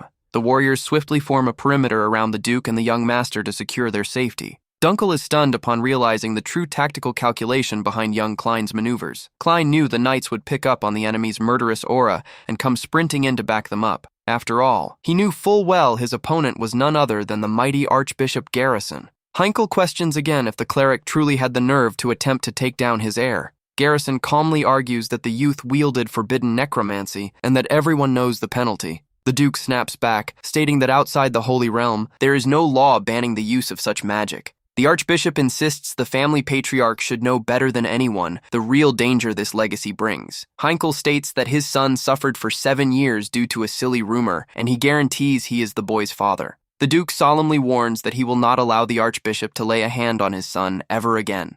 He demands that the cleric back down, unless he wants to turn the entire Rhineland family into his enemy. Faced with the threat, Garrison loses his composure and bursts into hysterical laughter in the middle of the hall. He quotes a holy passage about not giving one's heart to non-believers, swearing absolute fidelity to God. With an unhinged look in his eyes, the Archbishop fanatically declares that he will show zero mercy. The cleric suddenly unleashes an insane amount of holy power that completely lights up the mansion's hall. Feeling the overwhelming pressure of the incoming attack, Dunkel clenches his fists and braces for the worst. The knights try to shield Heinkel, frantically yelling for everyone to stay away from the danger zone. Heinkel senses the enemy's immense strength and realizes that everyone present is in grave danger. Massive cracks begin spiderwebbing across the mansion walls under the sheer impact of that energy. The Duke yells a warning that the mansion is about to collapse and orders everyone to take cover immediately. Garrison keeps charging up his radiant energy, determined to wipe out everything around him. Heinkel gives the Archbishop one final warning to stand down before it is too late. Garrison fanatically roars that this strike represents divine judgment itself. The two attacks collide with terrifying force, triggering a deafening shockwave throughout the area. The Duke swings his blade to counter and hold back the devastating fury of the enemy's strike. The two clash at blinding speed, trading extremely powerful blows back and forth. The cleric leaps into the air with great agility, trying to catch his opponent off guard from above. Another colossal blast of holy energy erupts in the center of the room with the force of their clash. Smoke and debris block everyone's view as the relentless attacks keep coming. Garrison channels divine power into his fist to deliver his ultimate finishing move. Heinkel readies his crimson blade to unleash his family's secret technique, the Meteor Sword. A glowing, mystical pattern flashes in the Duke's eyes as he channels every ounce of his power. The clash of secret techniques sends out a shockwave that threatens to bring down the entire mansion. Dunkel does his absolute best to stand his ground amid the flying rubble and shield the civilians. Klein watches with concern, realizing the battle has spiraled completely out of hand and become far too dangerous. Out of nowhere, the young maid Erin comes sprinting through the chaos, shouting at them to stop. She bravely steps right between the two warriors, begging them to call off the fight. The girl's sudden entrance catches both Heinkel and Garrison completely off guard, making them halt their attacks mid-swing. Dunkel stares in utter shock, unable to comprehend how the little maid ended up right in the line of fire. He desperately screams at Erin to get out of there right away, since it is extremely dangerous. Erin completely ignores the warnings and keeps casually strolling straight toward the Archbishop. The little girl reaches out her hands toward the cleric, warmly greeting him as Father Garrison. With a cute smile, she reminds him that he promised to bring her a treat whenever he came back. The girl's wholesome innocence completely shatters the heavy tension, leaving everyone speechless. Visibly flustered, Garrison tries to hide his stammer as he confirms that he did indeed promise a treat. Erin playfully remarks that fibbers get in trouble, while Klein wonders if she has a superpower for ignoring awkward atmospheres. The feared Archbishop starts digging through his pockets, sheepishly admitting he did make that promise. He hands her a special pastry from a renowned bakery, making the girl light up with pure joy. Erin eagerly munches on the cookie, savoring every single bite with absolute delight. Her eyes sparkle with happiness upon tasting just how incredibly delicious the treat is. The little one asks if the priest would like some too, which triggers Garrison to look back on his early childhood. He remembers the harsh days of hardship when he grew up in chains, a place where many of his friends did not make it past their youth. The Archbishop reveals that the dreaded place from his dark past was known as the Archimond cult. Klein tries to recall anything about it, but concludes he has zero memory of such a cult from his previous life. Garrison furiously declares that he must eliminate everything tied to the name that ruined his life and his friends' lives. Shortly after, the cleric's harsh tone softens as he looks at Erin to make a very special request. He offers a warm smile and tells the little girl to enjoy his share too, as it is the only thing he can give her right now. Finally, he glares menacingly at Klein, warning him that things will go very differently the next time they cross paths. Garrison walks away deep in thought, making it crystal clear that matters will not conclude like this. Klein finally lets out a long sigh of relief after surviving such intense pressure. The Proto thinks to himself that making an enemy as dangerous as Garrison is something he never wants to do again. He knows their next encounter will be a relentless game of cat and mouse until one of them is taken down. Erin offers a piece of her cookie to Klein, who jumps a little at her sudden approach. To redirect her attention, Klein asks if she likes strawberry cake and sends her to ask the head chef for a slice. He tells her she can have the entire thing to herself, and the little girl bolts off cheering at the top of her lungs. Seeing her pure joy makes that entire life-or-death brawl from earlier feel almost trivial. However, Klein quickly turns his focus back to Duke Heinkel, remembering that he still has a massive issue to deal with. Heinkel approaches with a stern look, stating that the two of them need to have a very private conversation. The two gather in a secluded room of the mansion beneath the soft glow of a grand chandelier. The Duke bluntly asks if his heir picked up necromancy, and the Prota hesitantly confirms it. He asks why his son meddled with the very magic that kept him locked away in isolation for 7 years. Klein goes silent for a moment, coming up with a solid cover story to give his father. The Prota fabricates a tale about finding all that forbidden knowledge inside the private library annex of his late mother. Heinkel is visibly shaken upon hearing Claire's name, completely unaware that the whole thing is a made-up excuse. The Prota explains that necromancy was his only viable way to survive and make his way out. The Duke insists there must have been another path, but the Prota firmly replies that there was not. Klein reminds his father that, according to Dunkel's reports, he is someone entirely devoid of mana. He points out that with plain old swordsmanship alone, he could never take down giant, lethal beasts. The Prota warns him about the Imperial Necromancers, emphasizing that his main priority is ensuring the family's survival. He proposes acting as the official necromancer for House Rhineland and urges his father to make a swift call. Klein challenges the Duke to decide whether he truly believes his son is not the dreaded Archimond reborn. The young master concludes that the choice comes down to utilizing his abilities to prevail or accepting total ruin. Heinkel begins pacing the room, reflecting on the exact moment the young heir returned to the manor. He mentions that the Prota spent 7 long years locked away in an isolated reform facility far from everyone. Yet, despite enduring all that hardship, the child still called him father without harboring any resentment. The Duke vividly recalls his son's warm words when he said he was finally back home.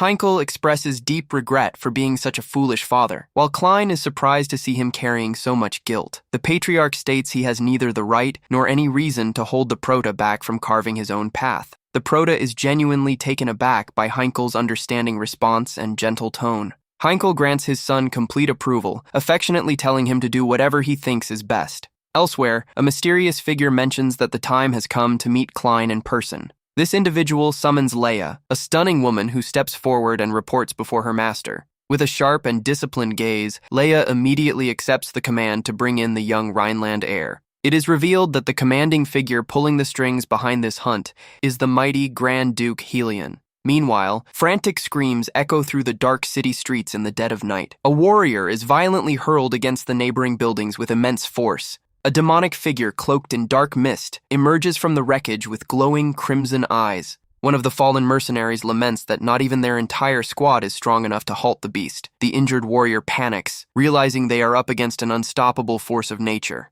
One of the surviving fighters decides to risk everything and charges in to strike the beast with pure fury. He roars with all his might, thrusting his blade forward in a desperate bid to take down the monstrous foe. However, the creature counters in the blink of an eye, driving its bare hand clean through the mercenary's chest. The soldier's body is brutally tossed aside, sending the rest of the squad into pure panic. Overcome with sheer terror, the remaining mercenaries scramble to flee for their lives. The monster completely ignores the runners, instead clutching a glowing stone tightly in its massive hand. With a lightning-fast strike, it smacks down another soldier trying to stand his ground in the dark alley. The beast flashes a chilling, sinister grin, clearly relishing every second of the violent skirmish. A helpless girl lying on the ground watches the destruction unfold with wide, terrified eyes. A little boy weeps as he clings tightly to his older sister, terrified out of his mind. The creature hovers a massive boulder right over the children as they desperately cry out for help. With chilling indifference, the beast tells the little ones not to cry as it gets ready to flatten them. It hurls the massive rock right at the kids, mockingly claiming it will all be over in an instant. Suddenly, Commander Leia drops from above with her blade drawn, ready for action. With a single, razor-sharp slash, she cleanly slices the massive boulder apart before it can touch the children. Chunks of shattered rock fly through the air as she lands with perfect balance right in front of the enemy. Leia glances back at the frightened kids and gently tells them to clear out because the area is way too dangerous. The older sister nods, shakily, and dashes away, carrying her little brother as fast as her legs can run. Enraged, the creature throws a devastating punch straight at Leia with all its brutal might. The impact completely demolishes the pavement, while the commander effortlessly sidesteps the strike. Leia smoothly takes up a tactical stance, carefully analyzing every subtle twitch from the terrifying beast. The monster's crimson eye flares up with an overwhelming thirst for combat. She lunges forward once again at blinding speed to land a decisive blow against her opponent. The creature merely flashes an arrogant smirk, looking as though it easily predicted her strike. The beast begins speaking in a slow, intimidating voice while staring directly into Leia's eyes. It brags about its overwhelming strength and unleashes another lightning-fast, bone-crushing attack. The massive punch slams right into the warrior's guard, unleashing a shockwave that makes the surrounding air vibrate. From the sheer force of the impact, Leia is pushed back, skidding across the dark street. She grinds her teeth with sheer determination, completely refusing to yield before such an unhinged opponent. Without wasting a single second, she presses forward again, their clash releasing a brilliant shockwave of blue light. This time, the beast gets knocked back by the commander's powerful and precise counterattack. Spitting a bit of blood from its mouth, the creature just laughs it off, scoffing that the hit barely even stung. All of a sudden, a massive, glowing magic sword materializes, hovering high in the night sky above them. The monster's eye widens in pure shock as it senses the immense magical power radiating from that divine blade. The colossal sword comes crashing down onto the villain, triggering an explosive burst of blue energy. The crushing impact leaves the terrifying beast coughing up blood as it struggles to stay on its feet. The dust slowly settles across the shattered street, following that devastating strike. More soldiers come rushing in to back up their commander and assess the aftermath of the fight. One of the troops remarks with deep concern that this is already the third mysterious incident this month alone. He adds that several eyewitnesses reported seeing those bizarre purple veins running across the beast's body. The downed creature cryptically mumbles that anyone can become overwhelmingly powerful with that in their possession. It claims that this mysterious power easily outmatches even the legendary might of Archimonde from the past. Giving no room for further speeches, the commander drives her blade straight into the stone ground right there. Leia coldly declares that no one compares to the legendary hero and states the monster has no right to speak his name. With a resolute look in her eyes, the commander vows that she will investigate this mystery to the very bottom herself. Back at the Rhineland mansion, the soft sound of a broom sweeping the floor breaks the quiet atmosphere. Several workers are busy repairing the heavy damage left across the estate's walls. A few staff members express relief over the contained fallout, while another complains about the whole mess. They know all too well that if the Duke had not stepped in, the entire estate would have been wiped off the map. Other servants whisper about the wild rumor that little Aaron walked right into the middle of that insane brawl. They chuckle at the rumor, doubting that such a tiny, fragile girl could ever possess that kind of courage. Completely oblivious to all the gossip, Aaron walks along humming happily while carrying a stack of books. She walks up to the door of the Prota's room, sweetly calling out for young Master Klein. The girl enters the study, announcing with a bright smile that she brought all the books he asked for. Klein, who was engrossed in his reading while wearing a monocle, glances up in surprise at the maid. Aaron compliments Klein's looks and playfully warns him to watch out for sneaky women, leaving the boy totally confused. She mentions picking that up from a romance novel, making Klein sigh and promise to read her some proper children's stories instead. Klein adjusts his monocle and reflects on how an entire week has already passed since that fierce confrontation. In that brief window of physical clash, several key sections of the mansion were completely wrecked. Because of the heavy structural damage, repairs have dragged on for days, and Klein knows he would have been done for if Aaron had not intervened. Yet, even with all the wreckage, the Prota realizes he managed to gain a massive strategic edge from the whole ordeal. Dunkel carries in a hefty stack of anatomy and medical texts, while Aaron pouts over not seeing her storybook in the pile. Klein remembers that back in his previous life as Archimonde, he had to slave away as a low-ranking helper in the magic tower just to learn a single spell. To get his hands on even a single torn page from an ancient grimoire, he had to map out countless schemes and backup plans. The hero recalls nearly getting caught sneaking around once, which almost cost him his fingers at the hands of the guards. Back in those days, only high nobility had access to formal education, but the Prota realizes how drastically the tables have turned in his favor. He enthusiastically cracks open one of the fresh books, eager to dive straight into his new magical research. Now, with unrestricted access to endless knowledge, he begins studying and debunking old theories about the flow of mana in the human body.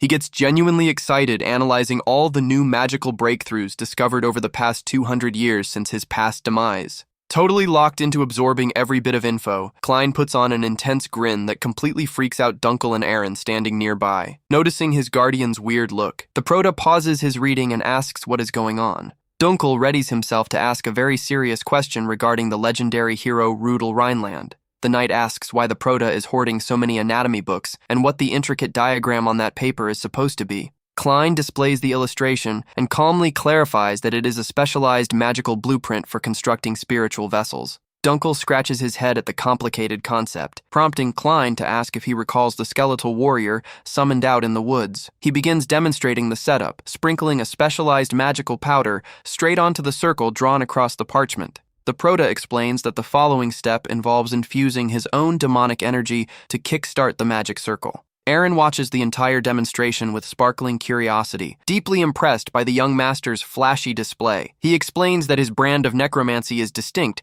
because it uses the contractor's own soul mana to sculpt the spiritual vessel. As the girl cheers him on, Klein points out that standard souls can typically only manifest in the form of a basic skeleton. They lack sufficient mana or a strong sense of individuality, leaving their physical structures pretty bare bones. Even so, these summoned entities can carry out complex tactical orders just like a well-drilled unit. However, against high-tier threats, victory is far from guaranteed, recalling how he had to take down Dalton with his own hands. The knight wonders out loud what would happen if the soul utilized in the ritual was not an ordinary soul like the others. Dunkel brings up the concept of utilizing the soul of a legendary champion who once wielded a massive reservoir of mana. The Guardian breaks into a cold sweat as he pieces together the bold and highly dangerous plan the Prota is cooking up. Klein tries to ease his mind by stating that such legendary souls are exceptionally rare and hard to come by anywhere. The Prota notes he has no immediate need for that, but their chat is cut short by a knock on the door calling out for him. The head butler enters carrying a sealed letter, announcing that an urgent summons just arrived from Polwyvern. The servant clarifies that the issue is pressing, and the young master recognizes it stems from Commander Leia's household. Klein recalls the bet Leia made during their duel, where she agreed to hand something over if he claimed victory. Dunkel finds it quite bizarre that an urgent matter would be addressed directly to the young master, rather than the Duke himself. The butler reveals the letter was sent personally by Lady Helion, leaving the Prota genuinely stunned. Dunkel questions the butler with irritation, demanding to know why a distant relative is calling for the young heir. The butler notes that she is Duke Heinkel's older sister, making the formal invitation practically impossible to decline. Catching everyone in the room off guard, Klein makes an immediate call and firmly states he will attend the meeting. The Prota glances at the magic circle resting on the desk, realizing this trip materialized at the absolute perfect moment. The young master wears a sly smirk, knowing he finally secured an ideal justification to make his next move.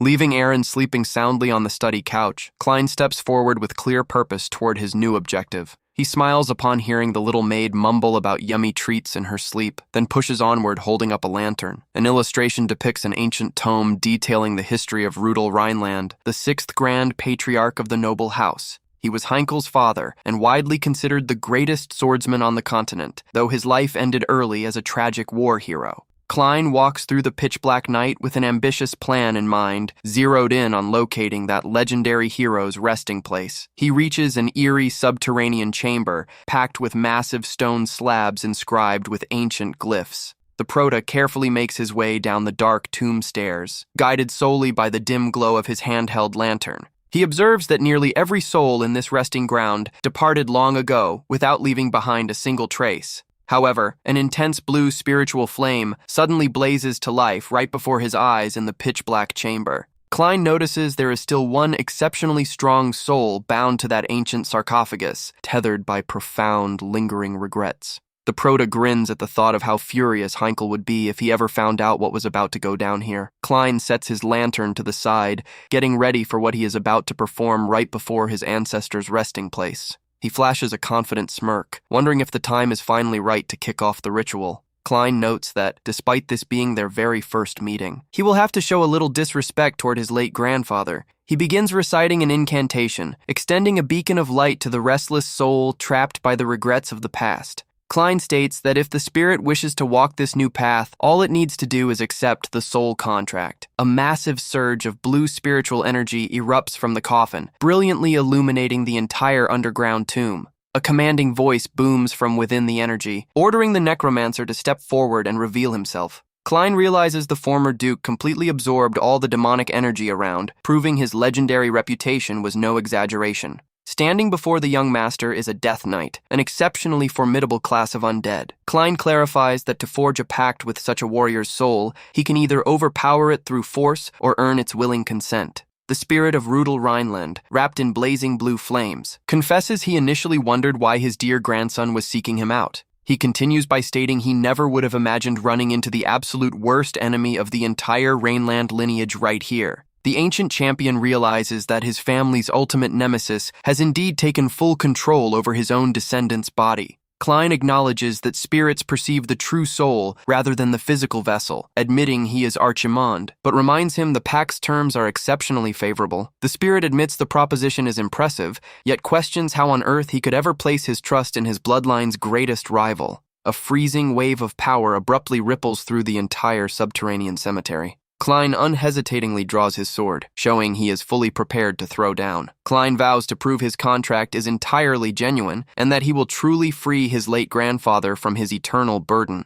The former duke quips that a knight's trust is forged by the blade, laughing at the grandson who went out of his way to dig up his own ancestor. With both blades drawn, the clash of wills between the young master and the deceased duke officially gets underway. Klein recalls that the Empire, established 200 years ago by Emperor Meldir, has constantly sought total dominion over the entire continent by any means necessary. Because the three great ducal houses were notoriously tough to keep in line, the Empire spent decades plotting a quiet scheme to systematically weaken them. That very scheme centered around Lady Helion, Klein's aunt and the mastermind behind the branch families who runs the show from the shadows. Klein finds it curious that such an influential and powerful woman would send a direct summons specifically for him. Dunkel walks into the room and announces he finished sorting the books, receiving a sincere word of thanks from his young master. Klein reveals his plan to set out for the Paul Wyvern domain in 3 days and tells the captain to get everything ready. Dunkel grows deeply concerned, warning that according to the formal letter, he is strictly barred from tagging along on this journey. Klein concedes that one wrong move could leave him in a ditch, but explains he is making the trip specifically to gather critical intel. He needs to uncover what Helion actually wants from him and how the internal power balance between the allied branch houses functions. Klein jokes that if things get sticky, he can always raise her household staff as undead minions, but Dunkel immediately scolds him for the comment. The knight earnestly asks how the Prota would be any different from their enemies if he relied on such ruthless tactics. Klein fires back, asking what is so bad about using harsh methods against people who are far from saints themselves. He reminds him that the main house is falling apart while the branch relatives live in pure luxury, calling out that naive knightly mindset. Dunkel firmly maintains that House Rhineland must never compromise its core values of honor and loyalty just for quick personal gains. Klein questions whether honor really carries that much weight, and the knight captain responds with absolute certainty that it does. Dunkel adds that such moral values are truly the most precious and irreplaceable things in the entire world. Klein wears a faint smile and rests his clenched fists on the desk. Admitting it genuinely makes him happy to hear such an unwavering answer from his protector. The scene shifts back to the duel within the crypt, where Klein openly acknowledges that, unlike the honorable knight, he is an unforgiving necromancer. Rudel's spirit charges aggressively straight at the Prota to test his true combat limits. Klein masterfully dodges the initial piercing thrust launched by his grandfather's formidable spirit. He reads the momentum instantly, anticipating the exact follow-up to that heavy frontal sword thrust. The two cross blades in a lightning-fast motion, sending brilliant sparks showering through the air. The former duke's spirit is impressed by the Prota's sharp reflexes and compliments his solid defensive form. He finds it incredible that a necromancer could command swordsmanship with such remarkable skill and technical precision. Klein reflects on all the sword forms he analyzed during the previous clashes between the knights and his father against the archbishop. He has already broken down the mechanics and practical execution of every single one of those secret arts in his head. All that is left now is putting those movements into action to string together flawless combos against his formidable opponent. The ancient duke catches on to Klein's plan and declares with a mocking grin that the effort is completely pointless. Rudel shouts that the Prota's movements are riddled with obvious openings in the eyes of a seasoned veteran. The warrior's spirit unleashes a devastating slash, triggering a massive eruption of blue energy straight at the Prota. Rudel's spirit lets out an amused laugh upon seeing the young master's sheer grit in the face of his assault. Memories of the past resurface as he observes Klein's nimble footwork. Klein leaps high toward the moonlight, aiming to quickly slip behind his opponent and gain the upper hand. But Rudel spots the maneuver instantly and warns that slipping past him will not be that simple. The two clash mid-air, creating a powerful impact that forces Klein to disengage quickly. He lands gracefully on the ground, regaining his balance as he slides across the frosty stone floor. Rudel admits he is genuinely taken aback by the high level of skill the young man has displayed so far.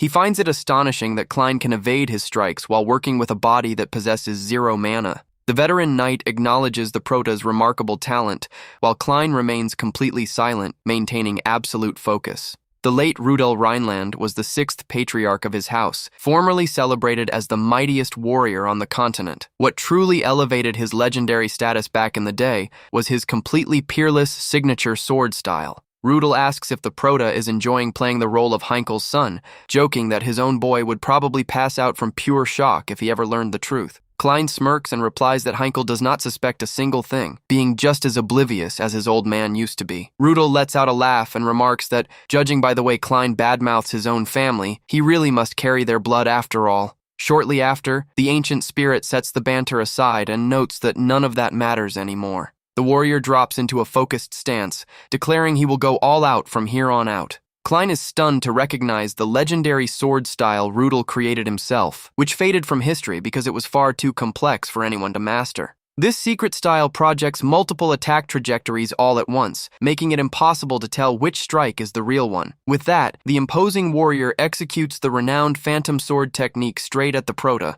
Klein readies himself for the blow, knowing that aside from one genuine strike, all the other attack paths are mere illusions. He activates his ocular ability, focusing entirely on pinpointing the true trajectory, rather than getting distracted by the phantom blades. Klein quickly deduces that the opponent's first real move will be a horizontal slash, coming from the right. He instantly calculates that the follow-up strike will sweep in with a horizontal cut from the left. However, Klein is caught completely off guard, realizing at the very last fraction of a second that he made a critical miscalculation. He realizes his prediction was totally off when a beam of blue energy drops from above to strike him dead on. The crushing force of the attack shakes the entire room, fracturing the frozen ground beneath their feet. The young master is violently thrown back as Rudel pushes forward to press the attack. Klein realizes the opening strike was just a feint and focuses entirely on predicting the chaotic combo coming next. He tries to evade nimbly, anticipating that his ancestor's next strike will come straight at his back. He manages to react just in time, bringing his blade behind him to parry the ancient spirit's deadly attack.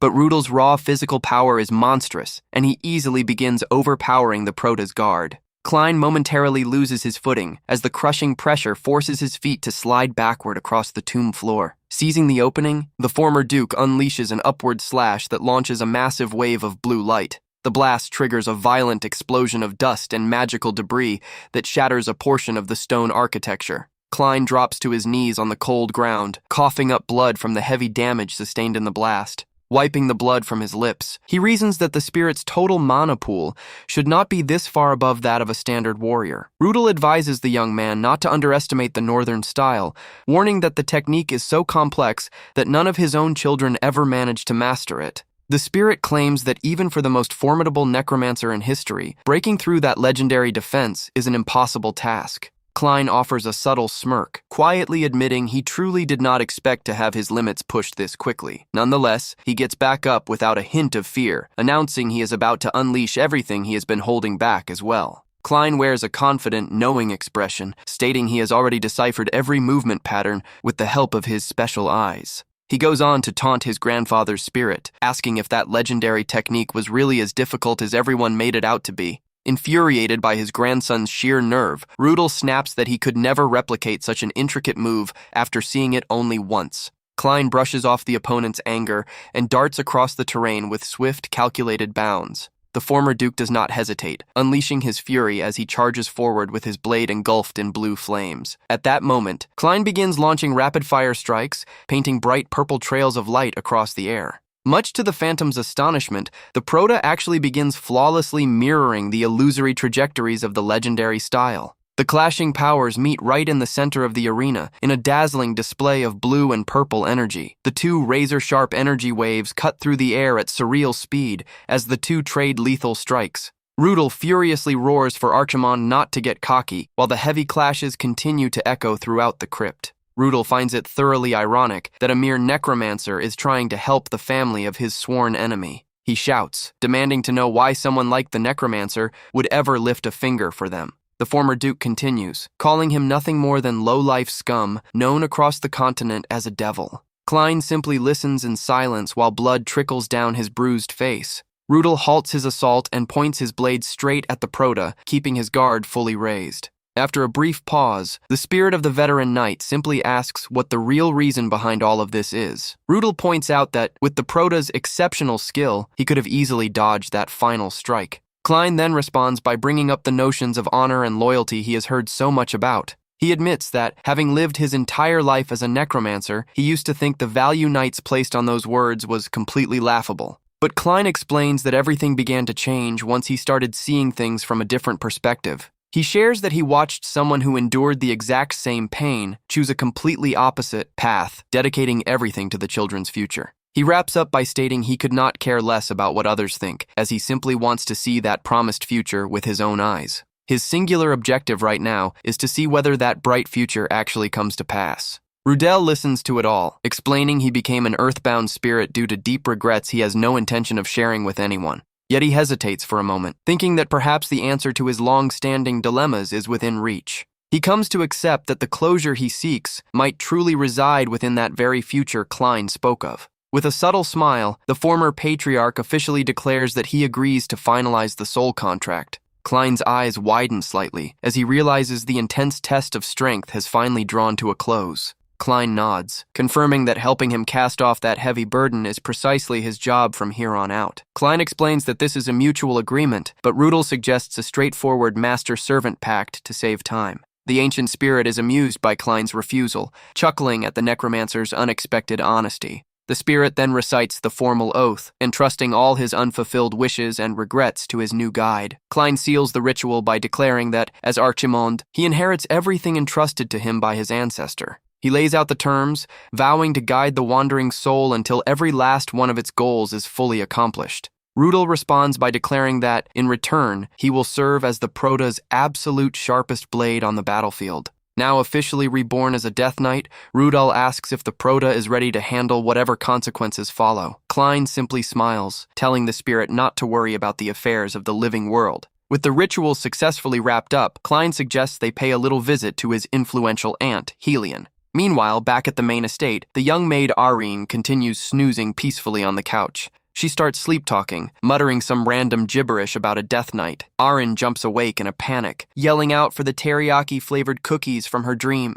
She quickly gets on her feet and begins calling out for the young master all across the massive Rhineland estate. She walks into the room to find Klein lazily lounging around with a giant book resting over his face. Arine lets him know that everyone is all packed and ready to go, poking the Proto to check if he is still breathing. Klein pulls the book off his face with a weary look, showing clear signs of pure physical exhaustion. He recalls burning through all his magical reserves during the contract 3 days ago, having not fully bounced back yet. Klein calculates that his overall energy is sitting below half, thinking he might need a bit more sleep to recharge his batteries. Arine eyes him suspiciously, asking why he has been acting so sluggish and drained over the past 3 days. The Proto tries to play off his nervousness, claiming he has just had a tough time falling asleep lately. She instantly sees right through the bluff, giving him a serious look while asking what on earth could keep him up all night long. Breaking into a cold sweat, Klein scrambles for another excuse, saying he was just doing some late-night reading and research. Arine fires back by pointing out that the book is flipped open to the exact same page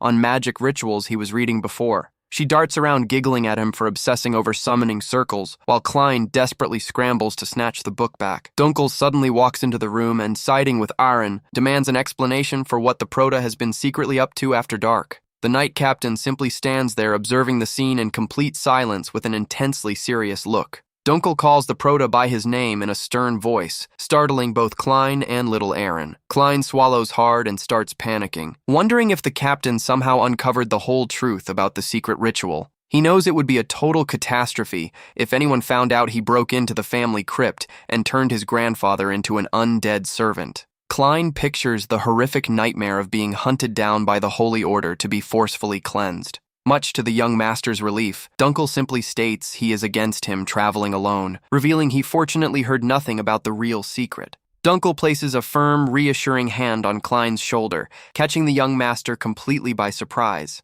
Dunkel calmly tells the Prota that everything is fine and that there is no need for him to feel embarrassed about it. Klein lets out a huge sigh of relief, assuming his guardian is just letting that awkward situation slide. However, he quickly realizes something sounds off about the remark and wonders what Dunkel actually meant by that. Dunkel kneels down to eye level with Arin, asking her to pay very close attention to what he is about to say. With a gentle smile, he explains that the young master is simply going through a very important phase of growing up. Arin tilts her head, wondering what kind of phase that could be, and Dunkel confirms that stuff like this will be pretty normal from here on out. Arin asks if the young master will stay this drained, and the captain reassures her that it is all just a natural part of growing into adulthood. Dunkel explains that at this age it is totally standard for young men to have lots of pent-up energy at night, leaving Klein utterly baffled. Realizing the wildly awkward misunderstanding, Klein frantically tries to clear his name, but Dunkel just tells him to take it easy. The knight gives a solid thumbs up, saying it is a rite of passage every young man experiences, while Klein yells that he has the completely wrong idea. Blushing bright red from pure embarrassment, the Prota furiously denies that he was doing anything questionable alone in his room all night. Dunkel completely ignores the protests, casually stating he plans to share this update with Duke Heinkel, leaving the Prota horrified. He adds that, as his guardian, it is his duty to pass along this fantastic milestone of the young man growing up, making Klein sweat even more. Dunkel even playfully mentions that young Deline went through the exact same phase, leading Klein to silently curse his luck. Wearing a bright smile, the captain bids everyone farewell and heads out the door to take care of the travel arrangements. Klein angrily thinks he should have raised Dunkel as a minion instead of Rudel, while Arin chimes in that it is time to hit the road. He bolts toward the front entrance in a desperate attempt to stop Dunkel from spreading that ridiculous rumor. Swings the door wide open with all his might, Klein runs right into Captain Leia, who was already waiting for him outside. The young master is completely caught off guard and confused to see the imposing princess of Polwyvern standing right before him. She fixes him with her usual disciplined gaze, bluntly stating she came in person to escort him on the journey. Klein remembers that today is the day to meet with Helion, but finds it extremely weird that a high-ranking princess would serve as his personal escort. An uneasy thought crosses his mind as he tries to figure out the true motives behind her unexpected appearance. He timidly asks if she overheard their conversation earlier, but she coldly replies that she has zero interest in his personal business. Leia tells them to get moving since Helion is expecting them, and Klein notes how thoroughly the Duchess seems to run things in Polwyvern. Knowing that Helion has already worked her way into his family's inner circles, Klein decides to use this visit to firmly establish his boundaries. While planning to call upon his new minion Rudel if things go south, he is suddenly interrupted by some shuffling inside the carriage. Klein asks in surprise why she stepped into the same carriage when there was another one open, also asking where Arin went. Leia mentions that the little maid asked to ride alongside the horses and was placed up front, prompting Klein to look out the window in disbelief. Klein politely suggests switching rides so they can travel separately, but the captain shuts down the idea immediately. She states with authority that the trip will proceed exactly like this, with the two of them riding together. The young master swallows nervously upon realizing he will have to spend this entire long trip cooped up alone with this dangerous warrior. House Polwyvern is one of the 3 great dynasties on the continent, but it ended up splitting into 2 rival factions following the passing of its previous leader. On one side sits the Duchess faction led by Helion, who cunningly seized power as the late leader's second wife. On the other side stands the Loyalist faction led by Leia, the crown princess fighting to reclaim the authority snatched away by Helion's grasp. While Klein is lost in thought over this power struggle, Leia suddenly breaks the silence, coldly ordering him to strip down. He stammers in utter shock, asking what on earth she means, and whether she is actually serious about that demand. Klein wonders to himself if he got hit with a curse, since literally everyone he ran into today seems to have completely lost their minds. He tenses up, noticing how this awkward and risky situation mirrors several messy predicaments from his past life. He tries to reason with her, saying a captain should not act like a common bandit, but Leia firmly repeats that she is not playing around and tells him to hurry up. Klein decides to keep his cool, demanding a reasonable explanation before he even considers unbuttoning a single thing in front of her. Leia looks him dead in the eye, asking if he has heard about the bizarre incidents taking place outside their borders.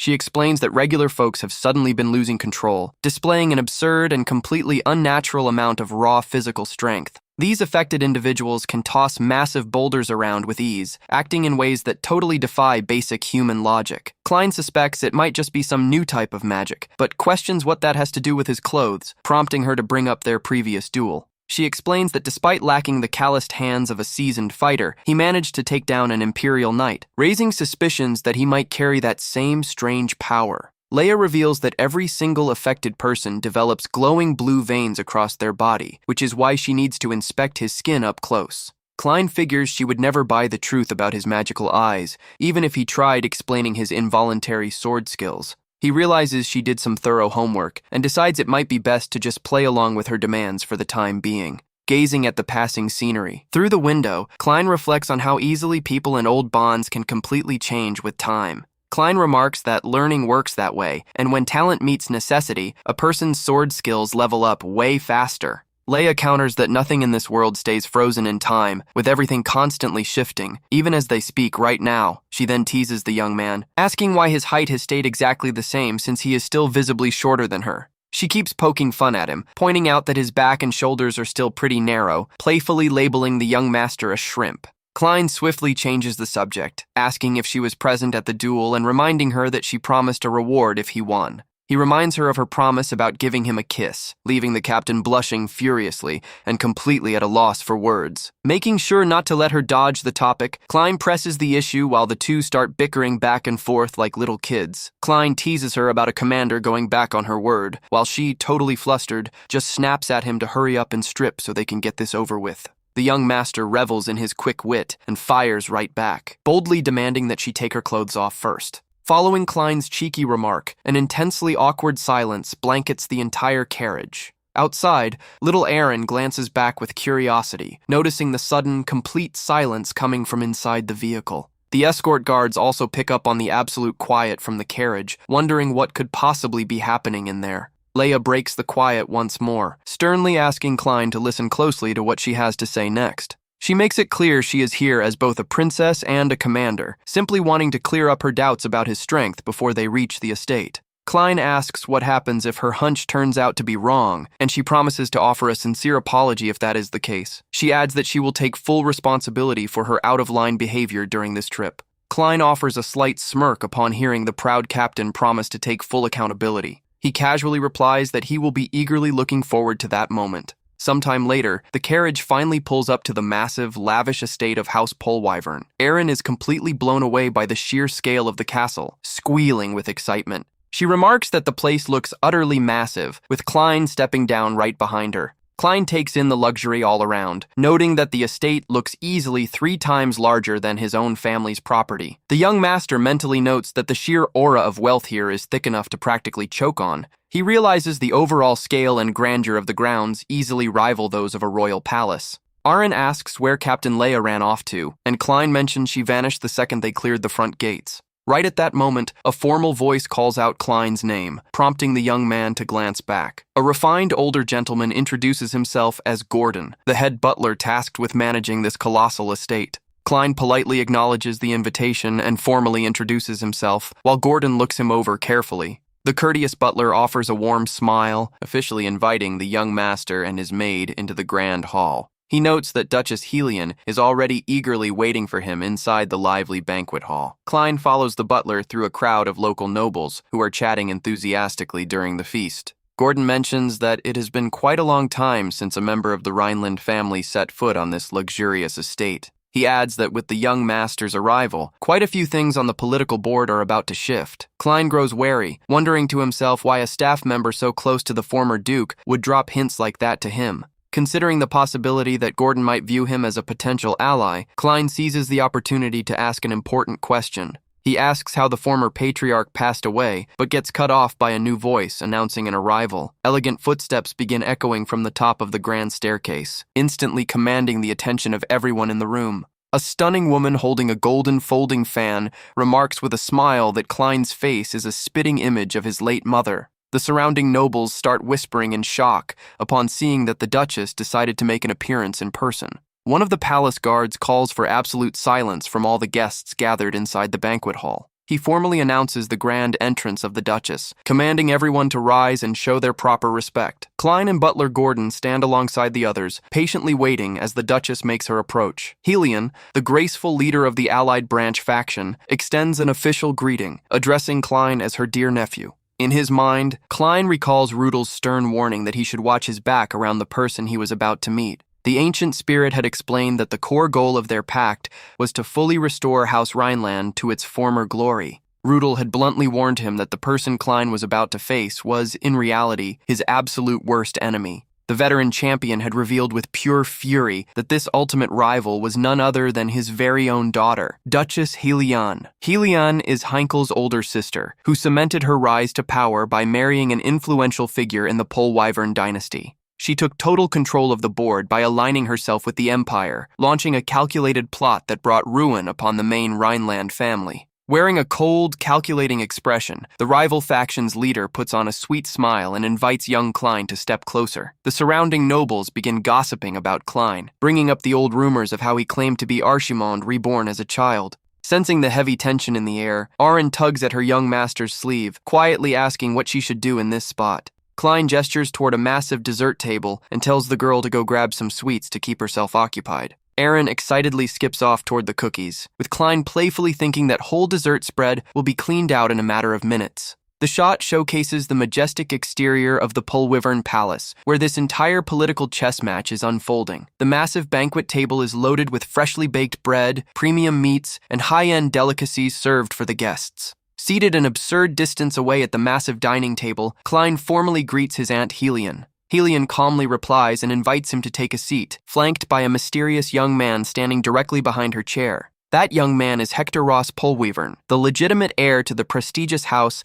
and son of the cunning Duchess. Klein realizes Hector is Helion's son, immediately noticing the guy looks thoroughly displeased with his presence at the dinner. While trying to keep his composure, Klein gets startled as Rudel's voice suddenly rings out inside his head. Rudel demands with a threatening tone that Klein promise he will never force him to draw his blade against his own daughter. Klein finds the demand ridiculous, thinking the ghost did not even bother reading the contract terms properly. While Helion asks if something is wrong, the surrounding servants look on as Helion tells him to speak up if anything is making him feel uncomfortable. Klein glances sideways at the heavily armed guards stationed around the room, silently lamenting the tense standoff. The atmosphere feels so hostile that he gets the sense almost everyone in the hall is itching to draw a sword on him. Helion notes that seeing how much he has grown brings back old memories, locking her gaze directly on the color of her nephew's eyes. She mentions he looks just like his late mother, Claire, to which Klein coldly questions if that is really the case. She clarifies it is a compliment because Claire was gorgeous, but Klein counters that he has zero memories of her since he was orphaned at a very young age. The Proto boldly suggests she switch topics if she is just trying to butter him up with fake family nostalgia. Helion snaps her fan against the table with authority, clarifying he has it all wrong, as she is not looking to flatter him, but to offer him a choice. She offers Klein a golden opportunity to walk away from the fading Rhineland domain and align himself directly with her. The Duchess reveals she is fully aware of his recent accomplishments, like taking down the Imperial Knight and putting Count Cornwell in his place. She highlights that she is genuinely impressed by how the Proto pulled off all those feats relying entirely on his own strength. She argues that Klein's house is fractured and weak, explaining she joined forces with the Empire because a fancy noble title alone no longer guarantees survival. Klein pushes back against the offer, asking if she is suggesting he toss his family's proud history in the trash just to become an imperial lapdog. Helion considers it natural for him to see it that way, arguing that next to the Emperor, the great ducal houses are nothing more than tiny drops of water in the ocean. She reflects thoughtfully as the wine is poured, suggesting that a single drop joining a mighty river is not necessarily a bad thing. In her view, merging with a greater power and blending into it does not mean one's identity has been wiped out. She cleverly hints that this unified alliance could be the exact move needed to shift the tides of fate down the line. Klein sees right through her ambition to seize control of the Empire from within, but decides to poke at her, saying he finally gets where the Branch family gets its nerve. Hector grows furious, gritting his teeth at the Rhineland young master's blatant disrespect. Helion urges Klein not to waste his immense potential on a declining house, promising to grant him something far more valuable than life itself. She stares deep into the young man's eyes, cryptically revealing that this grand promised reward is time. The Duchess points out that even the greatest heroes and monsters of the past eventually faded away due to age, as nothing survives the test of time.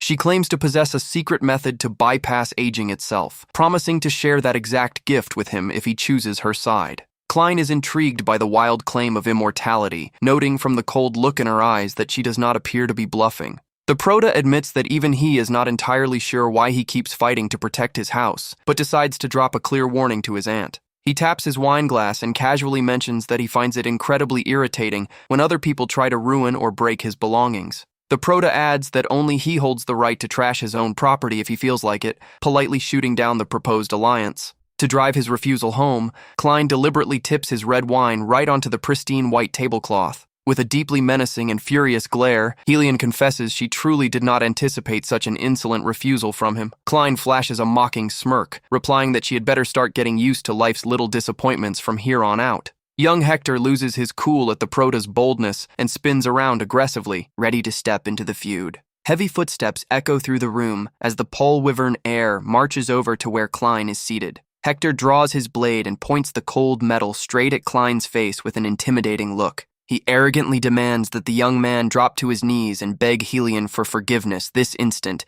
if he wants to keep his skin intact. Klein looks up at him totally unbothered, clowning on his opponent by calling him a classic mama's boy. Hector tries to mask his rage, claiming a low-class nobody could never understand the true meaning of noble devotion and family respect. But the fighter completely loses his composure, taking a cheap shot at the Proto for growing up without a mother's affection. Furious over the back and forth, Hector slams his hand down, creating a loud crash against the dining table. With bloodshot eyes full of rage, he leans in close to Klein, warning that he is about to teach him a valuable lesson. Klein casually warns him not to butt in while the adults are talking, asking if his mother never bothered teaching him basic manners. A dead silence takes over the lavish banquet hall as Hector keeps his blade leveled right at the young man's neck. Hector scoffs at the idea of him being an adult, mocking the fact that the guy sitting before him looks noticeably younger than him. Klein tells him to shut his mouth and quit talking back, declaring with absolute authority that he is far older than him. Helion finally steps into the argument, coldly ordering Hector to put an end to the nonsense immediately. Hector sheathes his blade and apologizes to his mother, defending himself by saying he only lost his temper because Klein disrespected the Duchess of Pole Wyvern.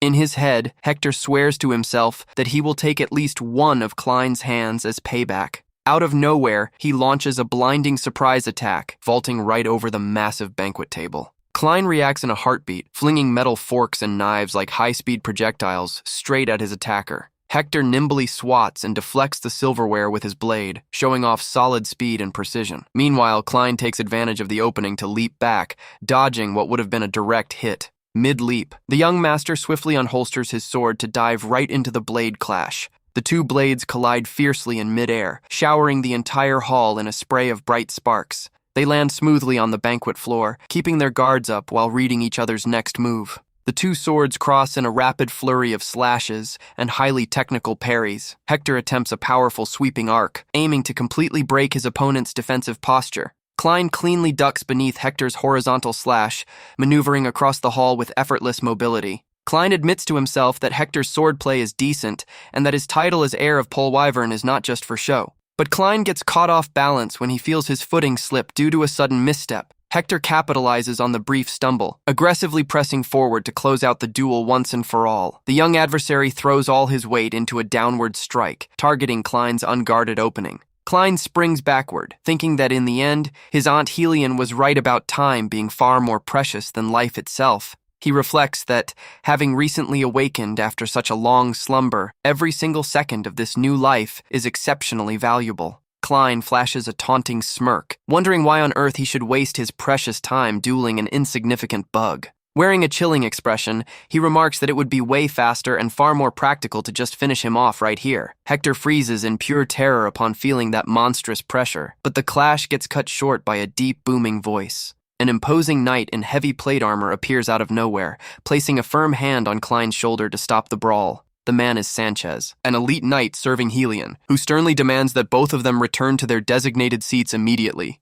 He plants himself right between the two young fighters, ensuring the heated tension is locked down on the spot. Klein is impressed by the guard's stealth, having closed the distance without giving off any detectable trace of mana. Duchess Hellion looks on in absolute silence, carefully sizing up her young nephew's reactions. Hector realizes he made a complete fool of himself in front of his mother and decides that continuing the brawl would be a mistake. He sheathes his sword and reluctantly steps back, struggling to swallow the massive grudge he still holds against Klein. The heir walks back to his spot, smugly telling Klein he should thank Helion's mercy for letting him off the hook. But beneath the surface-level calm, a fresh threat quietly begins taking shape within the palace walls. Blinded by pure spite, Hector refuses to let things go and goes for a cowardly sneak attack from behind with a dagger. The sharp tip of the golden blade closes in rapidly on the young master's exposed eye. Fortunately, Captain Leia drops in out of nowhere, intercepting the heir's dirty strike with a clean defensive parry. Both young Hector and the Knight Sanchez are left completely stunned by the captain's sudden intervention.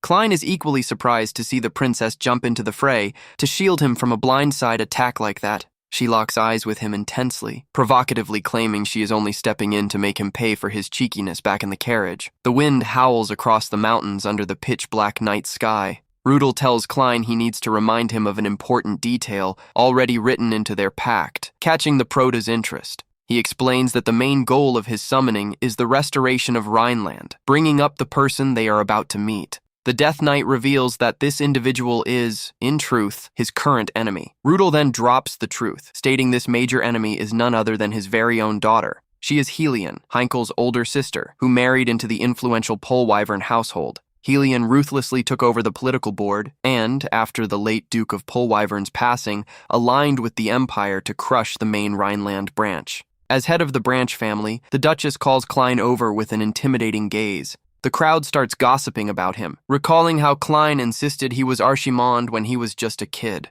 Arin nervously asks what she should be doing, leaving the young master thinking for a second. He points to a massive table piled with desserts and tells the girl to go eat and keep herself busy. Arin happily dashes over to grab some cookies, while Klein knows she will clear out the whole spread in no time. The frame captures the sheer grandeur and luxury of the colossal Polwyvern family estate. A massive dining spread loaded with various dishes and fresh bread is laid out for the noble feast. Sitting at the far end of the gigantic table, Klein greets his Aunt Hellion, remarking that it has been quite a while. Hellion gives a cool reply, telling the young man to make himself comfortable, while Hector keeps a close eye on everything. That is Hector Ross Polwyvern, the arrogant heir of that dominant faction. As he takes his seat, Klein notices his cousin looks thoroughly annoyed by his presence there. Suddenly, a dark voice whispers the name Archimond directly into Klein's mind, catching him off guard. It is Rudel's soul, asking Klein to guarantee he will never be forced to strike down his own daughter. Klein wonders what the old man is going on about, but Helion quickly picks up on his distraction and asks if anything is the matter.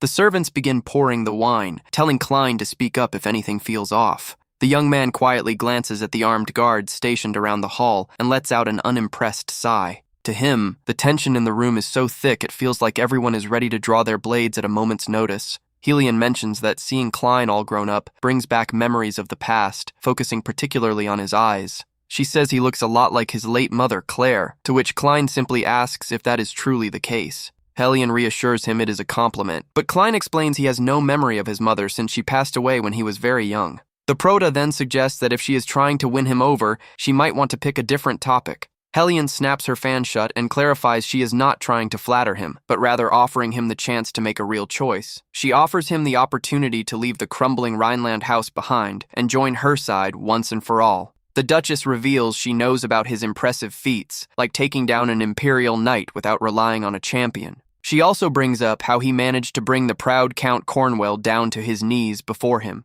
Hellion acknowledges that all of this was achieved purely through the young man's own raw capabilities. She states that the main family is fractured and unable to protect itself, explaining she sided with the Empire because relying purely on a family name is a thing of the past. Klein fires back, noting that Rhineland has always governed the North exceptionally well, asking if she expects him to throw all that away to become an imperial hound. Helion finds it understandable for him to see it that way, but points out that before the Emperor, the ducal houses are nothing more than simple drops of water. As red wine fills her glass, the Duchess expands on her metaphor regarding the fate of those drops. She explains that just because a drop joins the flowing river does not mean it ceases to exist. On the contrary, Helion suggests that very same small drop might one day have the power to turn the entire tide. Klein smirks upon realizing his aunt might just be faking loyalty to the Empire to eventually take over from within, finally understanding where the Branch family gets its boldness. Hector notices his cousin's cocky attitude and glares at him, clearly irritated by the tone of the conversation. Helion ignores the tension, urging Klein not to let his talents go to waste in a dying family,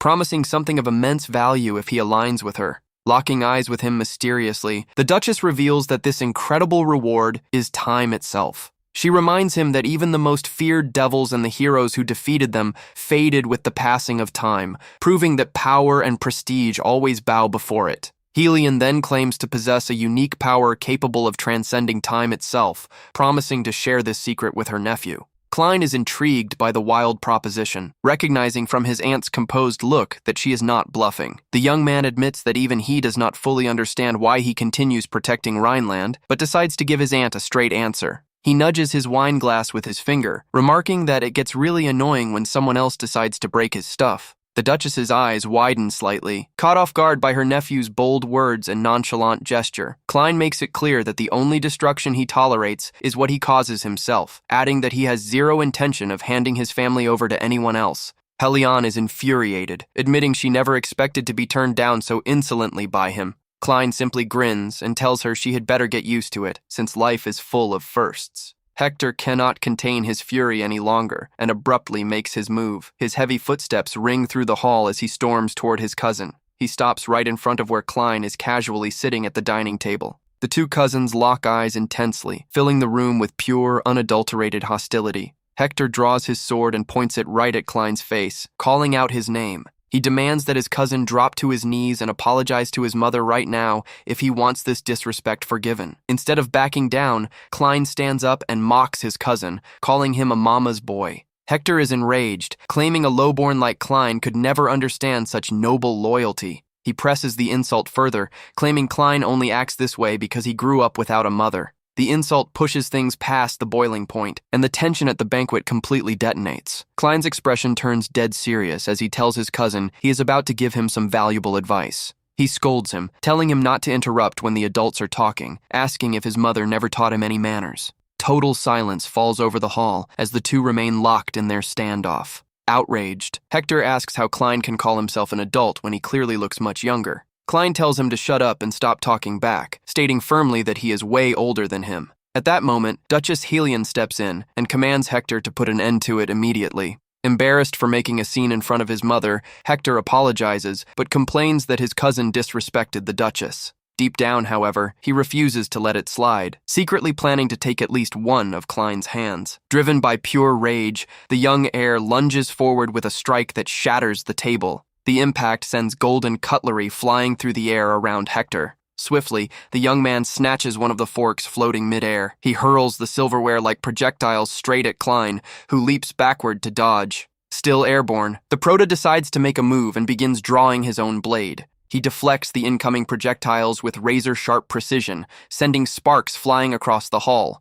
Klein lands firmly on his feet, leaving his opponent thoroughly shocked by his reaction speed. Hector attacks again with fury, but Klein blocks the strike without breaking a sweat. The two continue exchanging high-speed strikes as their blades clash in midair. Klein makes a quick maneuver, successfully breaking his opponent's balance as he closes the distance. He evaluates that his cousin's sword style is decent, but still nowhere near enough to take him down. Hector completely loses his footing after getting hit with an unexpected sweep. Klein grabs his cousin midair and slams him hard right onto the banquet table. The impact is brutal, leaving Hector completely stunned and motionless on the floor. Klein stands over him, remarking that his aunt was actually right about time being more precious than life itself. He explains that this is because he just woke up after being asleep for a very long time. Flashing a chilling smirk, the young man asks why he should waste his valuable time on someone so insignificant. He states coldly that it would be far simpler to just take his life right here and now. Hector trembles in sheer terror at that cold gaze, until a deep voice orders the fight to stop. The massive knight Sanchez suddenly steps in, placing his heavy hand onto Klein's shoulder.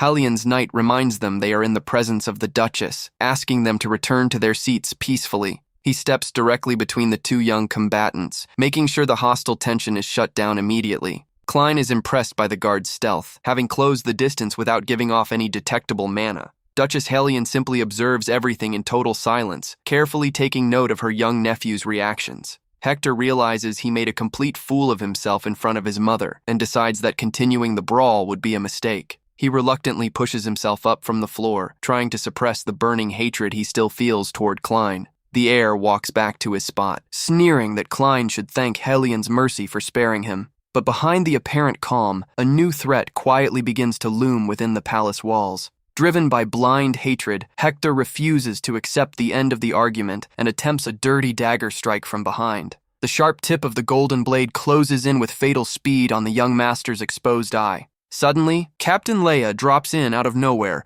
and pulls off an impressive block against Hector's cowardly dagger strike. The young heir is left completely dumbfounded after having his surprise attack shut down like that. Both the Knight Sanchez and Klein are taken aback to see who just intervened in the fight. Leia looks Klein dead in the eye and says she is only here to make him pay for the cheekiness he pulled back in the carriage. Hector is baffled and shouts her name, unable to comprehend why she showed up out of the blue. She clarifies that she stepped in to take responsibility for the rough behavior that happened in the carriage with the young man. As time passes, the frame highlights the stunning architecture of the massive castle exterior. Klein stands thoughtfully, trying to figure out what she meant by that excuse regarding the carriage incident. He remembers that she did indeed promise to take responsibility for her earlier actions. Right after, Leia simply turns her back on Hector, ignoring him entirely. Hector is furious, complaining that his cousin insulted their family's authority, yet she chose to protect him instead of punishing him. She coldly replies that someone who ambushes a guest from behind has zero right to preach about family authority. She rubs it in his face further, pointing out that at the end of the day, Hector was the one who got beaten. The young man's eyes go wide in pure shock and outrage at the direct humiliation. Before things can escalate, Duchess Hellion commands her son once more to cut out the foolishness. She cynically remarks that this banquet was supposed to be a pleasant little family gathering. However, with a chilling gaze, she asks her son just how long he plans on embarrassing himself in front of everyone. Hector freezes in pure terror upon feeling the overwhelming pressure radiating from his own mother. Klein watches in silence, noticing how drastically the atmosphere shifted under his aunt's intense presence. Leia bows to Hellion, apologizing for causing such a disturbance in the grand hall. The Duchess replies that she will make sure to remember exactly who the captain is choosing to protect from here on out. Leia counters by stating that her Knight Order's sworn duty is to ensure the safety of all guests, asking for everyone's understanding. She then turns to her troops, addressing them with an imposing presence. She announces that drills will take place tomorrow, with the Knights responding respectfully to their commander. That is the formidable Leia, the first princess and supreme military leader of that faction. With firm steps and flawless composure, she begins making her exit from the grand banquet hall. The captain walks down the quiet palace corridors, heading straight toward her personal quarters. Arriving at her door, she dismisses the guards, saying she plans to rest for the remainder of the night. She steps inside and quietly shuts the door behind her, finally seeking a moment of peace. Left alone, she sighs with relief after getting through another exhausting day, whispering to herself whether her late father would be proud of her. The girl lowers her head for a moment, letting slip all the melancholy she normally hides behind her daily routine. She admits to herself that she cannot handle this much pressure anymore and desperately needs something to blow off all this built-up stress. Renowned for her cold demeanor and exceptional combat prowess, she walks over to a mysterious cord hanging on the wall. Yet behind that flawless facade, the young woman hides a rather peculiar secret. Tugging the cord, a secret entrance quietly slides open within her bedroom wall. Seeing what lies tucked away inside, the warrior's eyes light up with an almost obsessive level of excitement. The hidden room is, in fact, an entire shrine completely dedicated to the legendary Archimond. Shedding her frosty persona entirely, she reveals herself to be an absolute superfan of the ancient lord. The secret room is packed with portraits of Archimond collected over the years, every single one drawn by her own hands. There is also a shelf loaded with rare necromancy artifacts she bought at ridiculously pricey auctions, swearing they belonged to her idol. She also owns several biographies of him, alongside numerous circular portraits scattered across the hidden room. But her absolute greatest treasure is a handmade body pillow featuring the likeness of the dreaded Lord. Blushing furiously, she hugs the body pillow tightly, daydreaming about the Lord praising her performance today. She complains that historians must be blind for drawing the Lord in such wildly inconsistent outfits and faces, deciding she will just redraw him herself. Ultimately, she is thrilled to customize all the artwork entirely to her personal taste. In her wild imagination, the Lord himself winks back at her, telling her to relax and reassuring her that he is always by her side. Overwhelmed with excitement from the fantasy, the girl ends up getting a nosebleed that splatters right onto her beloved pillow. Outside the room, the servants hear a strange thud and muffled mumbling, looking at each other in total confusion. She finally kicks off her heavy high-heeled boots, letting out a deep sigh of pure fatigue. Clinging to her beloved pillow, she whispers that she envies his resolve to live on his own terms until the very end, even while being branded a devil. Leia deeply laments to her pillow that the legendary lord vanished long before she was even born. She closes her eyes fondly, whispering that she wishes she could have met him in person just once. Suddenly, she hears someone calling her name from outside the door and jumps out of her skin. Terrified for her reputation as a commander, she panics, frantically trying to stash everything away before she gets caught. It is Klein on the other side, knocking on the door and asking if she is in her room. He finds dealing with her a bit of a pain, but decides to drop by and thank her for the help back in the hall in a direct manner. Leia swings the door open, wondering what on earth he wants with her at this hour. Leia sizes up the boy, recalling that Klein is the one everyone has claimed to be Lord Archimond reborn since his childhood. She looked into Klein and found zero traces of necromancy, but finds it suspicious how fast his swordsmanship improves for someone with no mana. She recalls the way he looked at his opponent during the duel, which felt strikingly like someone eyeing their next prey. Since Klein shares the same bloodline as Helion, she determines she must never let her guard down around him. Aaron comes barging into the room, totally awestruck by the massive size of the knight's quarters. Leia is startled by the sudden intrusion and makes it clear she never gave them permission to enter. Klein casually ignores the complaint and thanks her for stepping in earlier. Klein candidly explains that things would have been much worse without her, adding that standing up to Grand Duchess Helion could not have been easy. She gets flustered by the gratitude, while Klein wonders if he overdid it by coming all the way here just to say thanks. Klein pitches a deal to the princess, revealing that he gathered some crucial intel from Gordon before coming to her room. He mentions his conversation with Gordon regarding the suspicious passing of the former duke, which was officially brushed off as a simple illness. He explains that Helion was the only one present when Leia's father passed away, and that she is the one suspiciously holding onto the will. Klein proposes a trade, pointing out that they share the exact same enemy, and that Leia simply needs a solid justification to move against Helion. He offers to serve as that very justification if she provides him with intel and branch family resources to shake up the Grand Duchess. He suggests teaming up solely on the basis of having a common enemy, without the need to form an official alliance between their houses.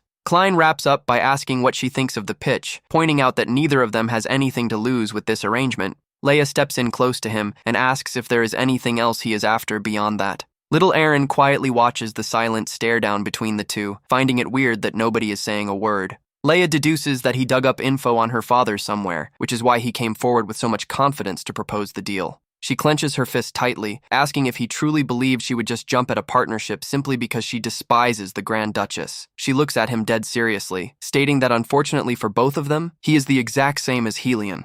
Leia states that he is the type of person who spots someone else's pain and immediately calculates how to exploit it for his own benefit. Klein is genuinely taken aback by the comparison, wondering if he truly resembles that woman. He internally questions whether he is actually behaving in a way so similar to his greatest enemy. The tense mood between them is suddenly shattered when little Aaron yells out for her young master. She tells him to take a close look at the object she just uncovered tucked away in the room. Aaron proudly holds up a bizarre doll, swearing up and down that it is a super cute little froggy. Spotting the handmade Archimond plush, Leia goes into full panic mode trying to deny it, while Klein thinks the toy looks hideous. Aaron walks around confused, insisting it is a frog, while the princess frantically scrambles after her to snatch the item back. Leia manages to quickly retrieve the plush, shouting at the top of her lungs that the item is extremely important. Blushing bright red from pure embarrassment, she hugs the toy tightly, leaving Klein totally baffled as to why that piece of cloth matters so much. Klein zeroes in on the plush, starting to pick up on some oddly familiar details that leave him deep in thought. He asks to take a quick look at the doll, but Leia screeches at him to get out of her room immediately.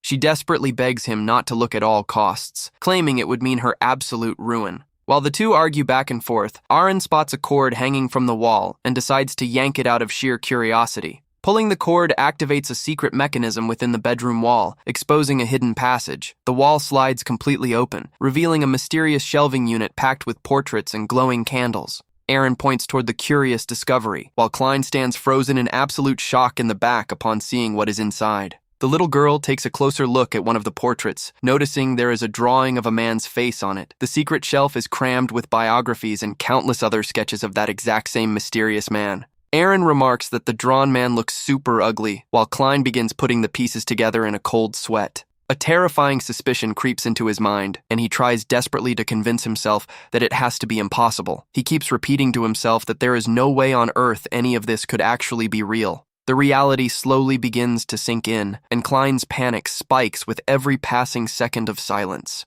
Klein finally realizes that every single one of those hideous drawings scattered across the secret shelf is of himself. To make matters even worse, Aaron finds the custom body pillow and brings it over to the young master, thinking the whole thing looks completely bizarre. Leia buries her face in pure shame, while the kids complain that the plush is totally gross and ugly. She turns completely crimson, frozen in utter shock as she realizes her biggest secret has been blown wide open. The princess descends into pure despair, realizing she has lost all her dignity as a commander now that they have seen her private life. Klein shakes with indignation, wondering if that horrific thing is actually supposed to represent him, completely unable to comprehend why it even exists. He yells at Leia, demanding an immediate explanation for why his ridiculous face is plastered all over the items in the room. Klein threatens to burn all that junk to ashes on the spot, but gets cut off instantly when a hand grabs hold of his face. Leia grips his face with incredible force and shoves him backward, displaying a sudden and terrifying surge of fury.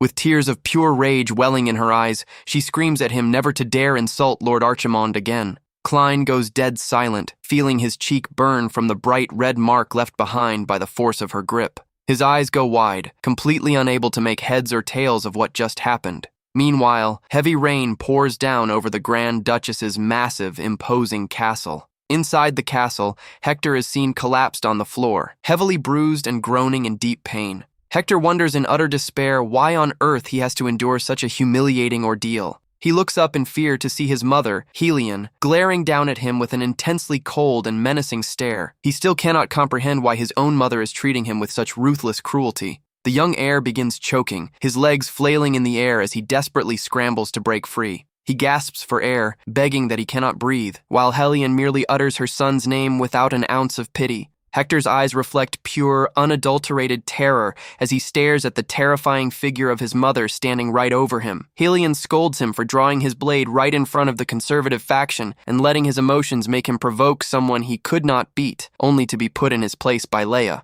She releases her grip on his throat, expressing deep disappointment that her family's heir could be so reckless and foolish. Hector falls to his knees, coughing violently to catch his breath, while Helion simply sighs in disgust. She remarks that this was supposed to be a rare opportunity to dine with her nephew, while Hector keeps coughing on the floor. The young man tries calling out to his mother with a weak voice, hoping to find a shred of sympathy. He tries to defend himself, shouting that the intolerable opponent insulted her right to her face. Hector states that before being an heir, he is a son who loves his mother, and no son would ever sit by and watch his own mother be mocked like that. Weeping from pure frustration, he complains that she chose to side with the enemy, insisting he would gladly lay down his own life for her. Desperate, Hector asks out loud why she simply refuses to show him any love at all. Helion pauses in her tracks for a moment, addressing him as my son Hector in a calm, measured voice. She says she loves him more than anyone, but makes it crystal clear that right now, that sentiment holds zero practical value.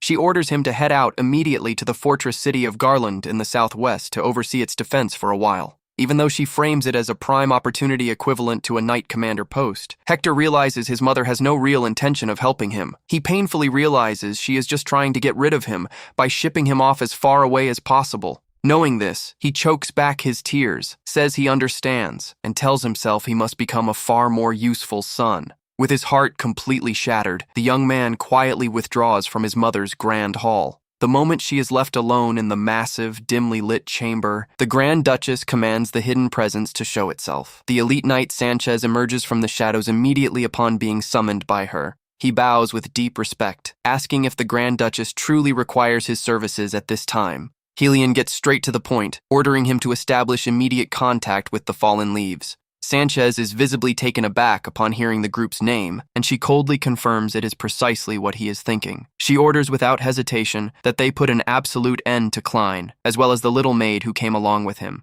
Sanchez offers to handle the matter personally before things spiral out of control, and she replies that she trusts his abilities. She recalls that he was the one who single-handedly turned the tide of the major clash at Carmen Gorge a few years back. However, since Klein belongs to the main family, she instructs him not to get his own hands dirty, but rather to monitor and report back once the job is finished. The knight accepts the orders handed down by his lady without questioning a single thing. He takes his formal leave, promising to carry out everything exactly as the Grand Duchess commanded. Following the knight's exit, she finds herself completely alone once more in the quiet, expansive chamber. Helion strolls slowly over to a writing desk tucked away in the shadowy corner of her quarters. She calmly approaches the wooden desk, which is surrounded by several flickering candles. The Duchess carefully slides open one of the drawers to reveal what she has been secretly keeping inside. She fixes her gaze with intense focus on a specific item stored deep within the drawer. Helion pulls out a vial containing a glowing crimson liquid, whispering in awe at how gorgeous it looks. Without hesitating for a single second, she pops the vial open and downs the entire mysterious draft in one go. Immediately after drinking it, bizarre red veins bulge across her neck from the potion's raw potency. Helion lets out a deep breath as she feels the power surge through her system, her eyes flaring with a vibrant shade of crimson. She thinks of Klein obsessively, daring the boy to step up and prove his true worth to her. The Grand Duchess wants him to prove once and for all whether he truly deserves to remain alive in this world. Outside the palace window, the wind howls violently, thrashing the trees under the raging storm. Back inside the room, an intensely awkward silence blankets the area while Klein and Leia simply stare at one another. The princess suddenly snaps back to her senses, frantically asking him to hold on for just a second. She stares at her own hand in sheer panic, realizing she just laid hands on the second young master of the prestigious Rhineland family. Leia scrambles to justify herself, saying she acted on pure impulse and tries to start explaining the real reason behind her over-the-top reaction. She adds that, in reality, Lord Archimond is actually the person she despises most in the entire world. Klein remains dead silent, simply listening to the clumsy excuse she is desperately trying to spin. She claims that as a commander, she needs to study history to take down tough opponents, secretly terrified that he might spread rumors and ruin her reputation. She insists that whole weird collection is strictly for historical research, internally praying she can smooth things over. Klein repeats her words with absolute skepticism, not buying that flimsy excuse for a single second. He plays along, pretending to buy it and praising her dedication to her studies. But on the inside, he is in full panic mode, thinking he is completely done for. He wonders if people just express hatred differently nowadays, given that she hoarded so many items of his purely out of supposed spite. Klein rubs his sore cheek, wondering in terror why on earth this girl possesses such an absurd amount of raw physical strength. He tries to regain his composure, knowing that if a violent person like her ever caught wind of his true identity, she would definitely end him on the spot. Klein panics at the thought that, before even finishing him off, she would probably beat him up a few more times if she knew the truth.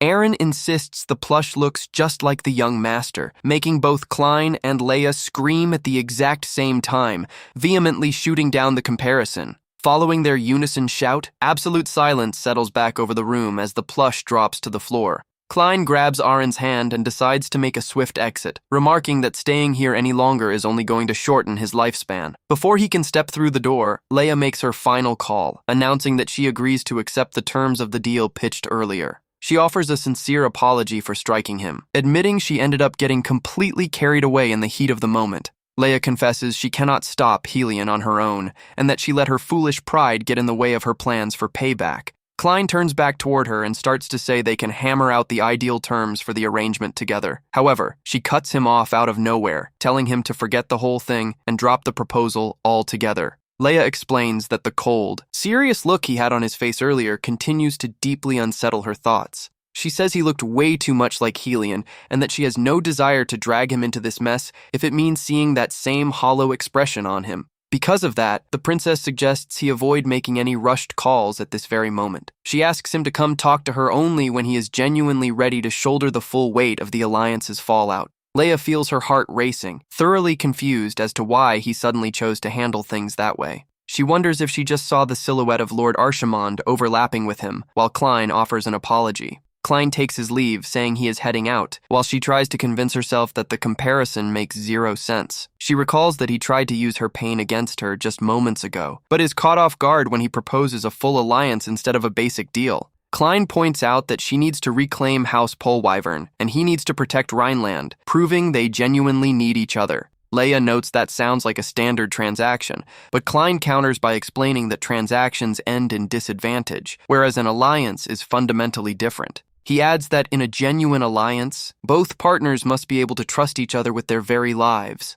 Leia clenches her fist, reminding herself that he is not Lord Archimond and that she was just getting her hopes up, but decides to take the leap anyway. She admits she will bitterly regret it if she passes this up, formally requesting that Klein stand as her ally from this point forward. Klein is taken aback, looking at her in silence upon hearing the princess's confident confirmation. Visibly flustered, she tells him not to get the wrong idea, clarifying she is only agreeing because it feels like the right move right now. He turns the word ally over in his mind, thinking to himself that it was never a term he particularly cared for in the past. Despite his personal reservations, he extends an open hand toward her, admitting that for now, it does not sound like such a bad call. The two finally shake hands, and Klein officially declares his acceptance to forge an alliance with Leia Polwyvern. She firmly promises that he will never regret the choice to align himself with her. Deep down inside, however, she knows all too well that this partnership will eventually have to come to an end one way or another. Klein wears a subtle smirk, knowing full well that this entire setup is merely the stepping stone for his bigger plans.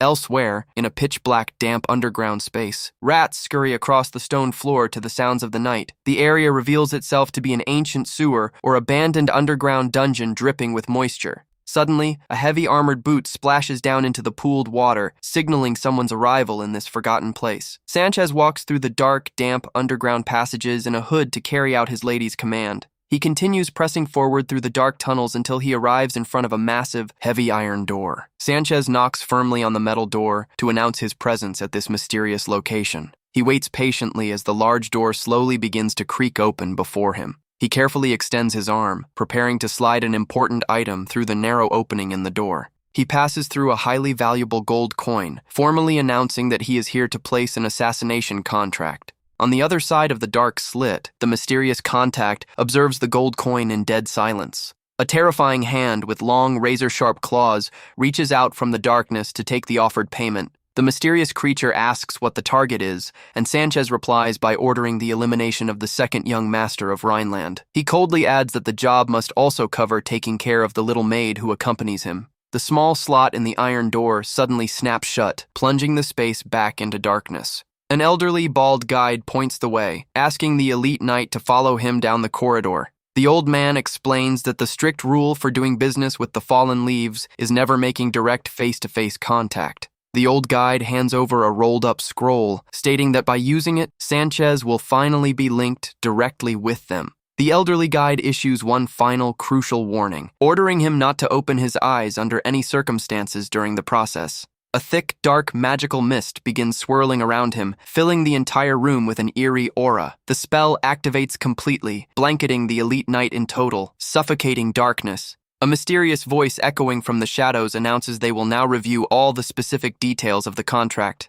The voice confirms the designated targets for complete removal are Klein Rhineland, along with his young Tsu, maid. It notes that since the marks are under the protection of Leia from House Polwyvern, they will need to bypass tight security and charge an extra fee. Sanchez agrees to the terms on the spot, stating he will pay the additional fee required with zero hesitation. He shows off the high-value Imperial family draft, promising to hand over 10 more identical vials the moment the job is wrapped up. With payment settled, the voice guarantees they will deploy 3 Fallen Leaves operatives to wipe out all targets swiftly. Meanwhile, back at the palace, the glowing blue spirit of a woman silently glides back through the solid wall. It is a banshee, a scout-type spirit summoned by Klein to carry out reconnaissance and scouting duties. The spirit glides over and whispers the gathered intel directly into the young necromancer's ear. The spirit details the conversation where Helion ordered Sanchez to make immediate contact with the operatives known as the Fallen Leaves. The banshee also passes along the info regarding Leia's protection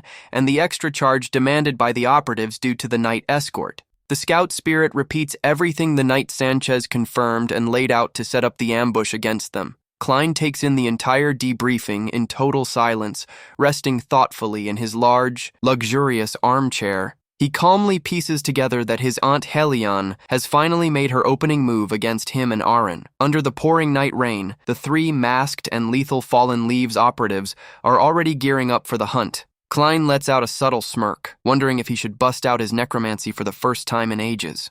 High atop the city rooftops, illuminated by the full moon, the infiltrators begin moving at blistering speed. The three operatives leap from roof to roof, closing in rapidly on their final mark. One of them lands on the castle balcony without making a single sound that could tip off the guards. The leader of the trio signals to his squad that it is time to kick off the direct pursuit of the marks. They start running through all the critical intel on the primary target, confirming the name Klein Rhineland. They recall that his swordsmanship rivals that of a knight commander, even though he is listed as a manaless mage in the public records. One of them asks about the secondary mark, and the other replies that she is merely a normal maid with one single catch. The operative notes with confusion that there is literally zero intel regarding that girl's true background. They stay on high alert, realizing this mystery surrounding a simple maid could indicate some hidden danger. They explain the girl originated from a reform facility, and that, despite scouring their entire intel network, they found nothing on her past. They conclude with suspicion that the young maid seems to have literally materialized out of thin air. One of them remarks that such a gap should be impossible with their extensive spy network, but the leader brushes it off, stating it does not matter. He states that the duty of the Fallen Leaves is to fulfill accepted contracts, and a lack of data is no reason to abandon the mission.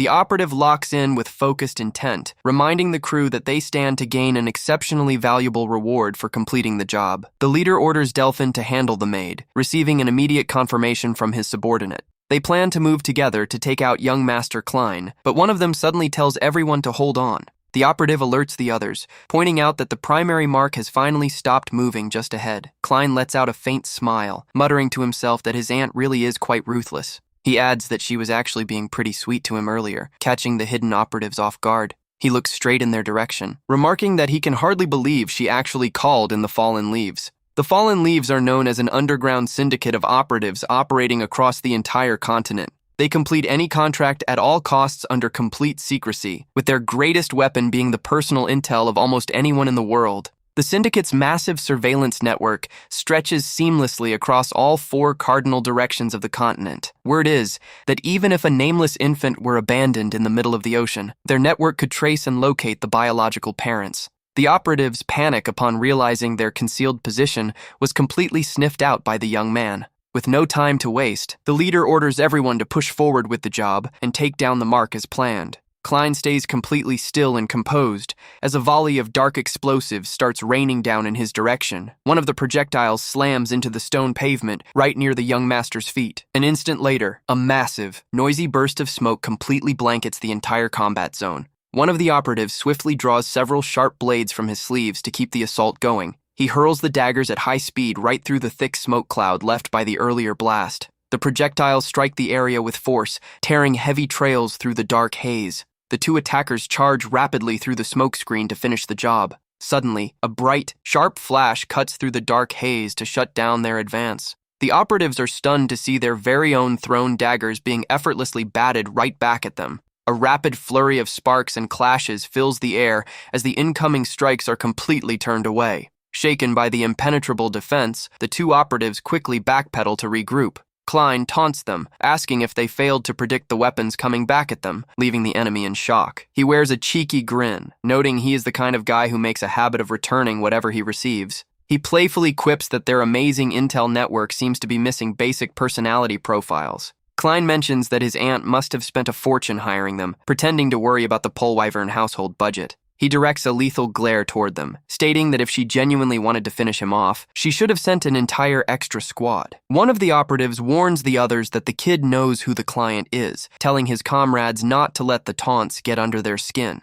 The leader orders them to press the mission without hesitation, and the operatives leap toward Klein once more in sync. One of the foes swiftly unsheathes his sharp sword, attempting to land a lethal point-blank strike. They begin trading fierce, high-speed sword clashes against the young necromancer under the cover of night. Klein keeps a laser-focused look as he parries consecutive blows with absolute mastery and precision. The rapid sword movements whistle through the cold air, creating an intense display of martial skill. The Proto smoothly dodges a dangerous horizontal slash that buzzes right over his head. They leap into the air, trading several more high-speed blade clashes beneath the cold light of the full moon. The steel blades clash head-on with immense force, producing a sharp ringing sound as metal grinds against metal. Klein manages to defend against the simultaneous approach of both attackers without losing his balance for a second. He silently admits to himself that the Fallen Leaves really know how to handle a blade and decides he needs to switch up his approach. Klein decides to test the boundaries of his own swordsmanship, launching a heavy vertical slash toward his opponents. One of the rivals reacts instantly, planting his foot firmly on the ground to build momentum for a counter. They clash in midair once again in a rapid burst of high-impact strikes that kicks up a cloud of dust. The young Necromancer lands cleanly on the stone tiles, squaring up for the trio's next charge. Suddenly, he senses movement coming from above and braces to receive another incoming strike. A mysterious voice tells him not to drop his guard, prompting Klein to playfully ask if that person is actually worried about him. Rudel steps out from the shadows, bluntly clarifying that he was definitely not referring to his master when he said that. The Death Knight unleashes a devastating blow that sends one of the operatives flying back with pure force. Klein smoothly glides backward to maintain a safe distance while taking in the results of the counterattack. He notices the enemies coordinate their teamwork flawlessly to create and exploit openings, realizing they are no ordinary hitmen. Klein grimly concludes that these men are essentially living weapons trained strictly for warfare. Rudel warns his young master not to get sloppy and to maintain absolute focus throughout the life-or-death brawl. Klein tells Rudel to stop chattering mid-fight, but the spirit fires back that he only cares because he will end up right back in the coffin if the master drops. The operatives think the kid has lost his marbles from talking to thin air, leading Klein to complain to Rudel that everyone thinks he is nuts now. Rudel replies that the master was crazy from the very start, prompting Klein to snap back, asking if he genuinely wants to be sent back to his coffin. Rudel tells the proto to pay attention to what is right in front of him to avoid getting blindsided. One of the operatives charges in rapidly, swinging his weapon with blistering speed straight at Klein. Klein merely wears a calm, confident smirk, showing zero trace of fear in the face of the danger. He states that after hearing that from Rudel, he simply cannot sit back and do nothing anymore. Rudel's spirit locks eyes on the prota, seemingly picking up on a dramatic shift in his combat stance. Klein executes a swift, razor-sharp slash with his blade, generating a powerful beam of light that cleaves through the air. The strike connects with absolute precision, forcing the attackers to stumble back under the sheer weight of the force. He strings together an overwhelming combo of slashes that blankets the entire battlefield in brilliant purple energy. Klein tells old Rudel to pay very close attention to his family's secret technique that he is about to whip out. He masterfully pulls off the legendary meteor sword technique, unleashing high-speed slashes against the enemies. Rudel is stunned to witness the family's secret art, but quickly notices it looks quite different from the original version. The former patriarch notes with amazement that Klein's movements are vastly faster and sharper than they have any right to be. The operative desperately tries to guard against the young necromancer's relentless assault. The enemy's eyes widen as he realizes the prota's sheer speed completely outclasses his ability to react. He wonders if that technique is actually genuine and whether it is even possible for the kid to command it with such perfection. The opponent quickly recognizes the activation of the formidable technique known as the illusion sword. Under the crushing impact of Klein's blow, the opponent's bodies finally collapse heavily onto the stone ground. Watching the scene unfold, Rudel is astonished to realize the young master did not just mimic the ancient technique. Rudel realizes he completely understood its entire structure from the very first time he saw it, perceiving the complete form of the illusion sword. He reflects that it was a tragic art never passed down to anyone, yet Klein managed to adapt and evolve it for himself. Rudel acknowledges that the prota's talent outstrips his own, while Klein playfully taunts him, asking if he caught that. The bodies of the fallen leaves infiltrators lie motionless across the palace stone floor. Suddenly, the fallen opponents transform into ordinary wooden logs right before their eyes. Klein looks at the transformation with curiosity, muttering in surprise at the clever trick pulled by his enemies. One of the hidden operatives watches from afar, recognizing the deployment of the legendary meteor sword technique. He recalls that the meteor sword belonged to Heinkel Rhineland and the swift footwork came from Delane, all documented in their files. But he finds it impossible that the kid could use Rudel Rhineland's illusion sword, an extinct technique that should not exist in any record. Klein cheekily responds by telling them they had better rewrite all their files starting today. He recalls that the strongest swordsmanship on the continent, the very same style that claimed his head in the past, was passed down through his bloodline. Klein reflects on how everything left behind by the man who took him down is now entirely at his own disposal. He points his sword directly at them, noting that all of this only matters if the operatives manage to make it through the night.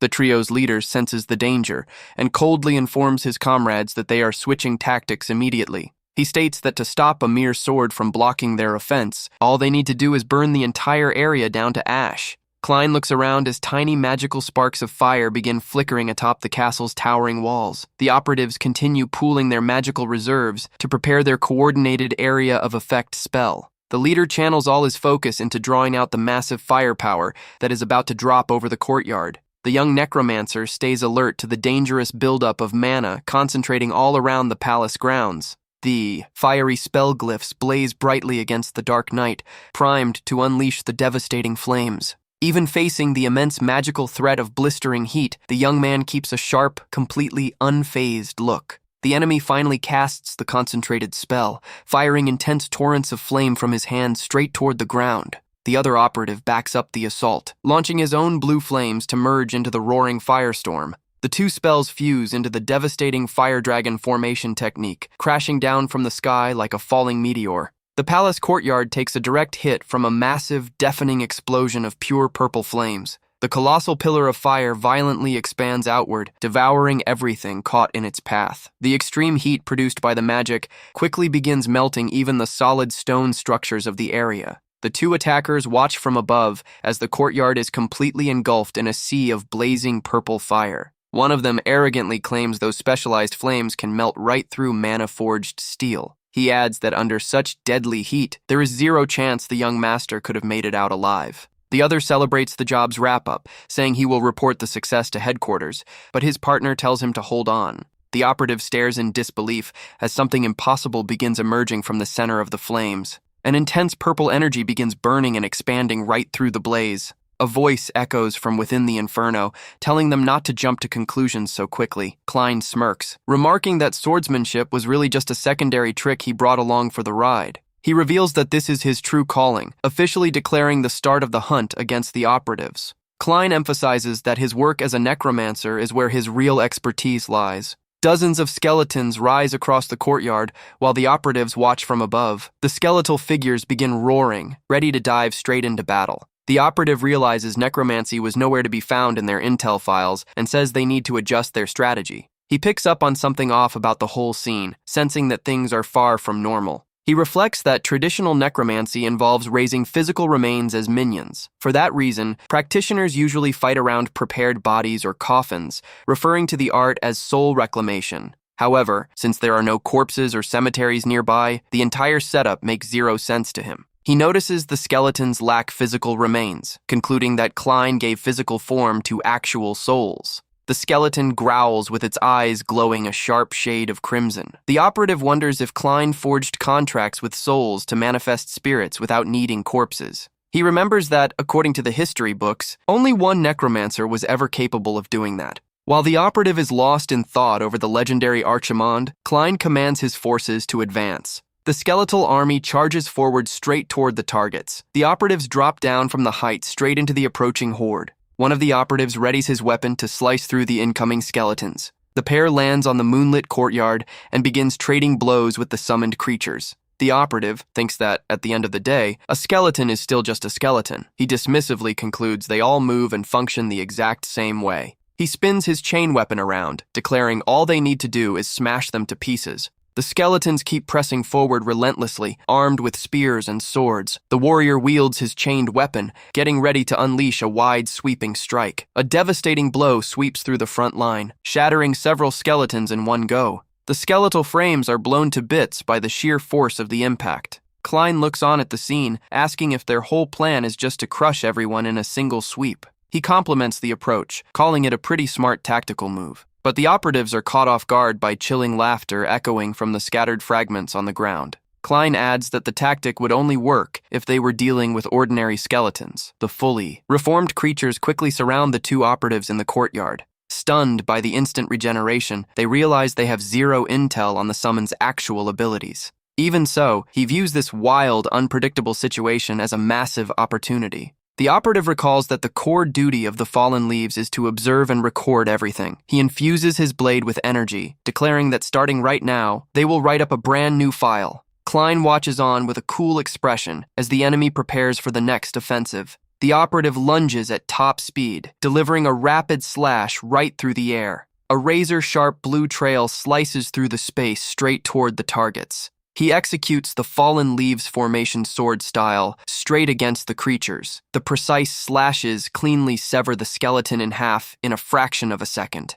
The operative calculates the baseline recovery window based on the cycle he picked up on earlier. He clocks 1.5 seconds from the moment of the cut to the start of the regeneration, and he concludes the creature takes exactly 3 seconds to fully pull itself back together. He plans to shut down the skeleton's mobility while they are stuck trying to regenerate. He launches another swift strike against the summons to keep the momentum of his plan going. The skeleton's skull drops clean off after another direct, well-placed hit. Even with its head severed, the skeleton keeps cackling with a sharp glow in its eyes. Both operatives are immediately put on alert after catching a bizarre noise rising from the ground. He notices that even the severed heads are still moving and laughing away. The operative is deeply annoyed upon realizing the creatures seem to be openly mocking them. He cannot believe the skeletons look like they are genuinely having fun with the fight. He pieces together that these are no standard summons given that they operate with independent awareness. Realizing this, he decides the only move left is to go straight for the summoner himself. Klein simply tracks the incoming charge with a relaxed and composed stance. The young man blocks the assault and smirks, asking if he cannot handle keeping up with the summons. He teases him further, saying he thought the operative was about to write up a brand new file. Klein brushes off the rival's strike with ease using only a single hand. The operative asks who he really is, since no ordinary necromancer could ever pull this off. Klein simply smiles and asks why on earth he is asking those kinds of questions. He adds that figuring out the truth is literally the operative's whole job description. Multiple skeletal hands made of blue energy burst from the pavement, locking onto the man's legs. The operative panics as he is left completely pinned down by the grasp of the dead. He realizes with dread that a lack of intel was never the real issue, but rather the young man's hidden power. A colossal pillar of blue flames roars to life around Klein, showing off his true strength. Klein notes their syndicate holds data on the entire continent and decides to ask a question. The young man fixes his gaze on him, asking what the mysterious Archimond cult actually is. He recalls the mention of a dreaded place bearing his name, yet holding none of his past memories.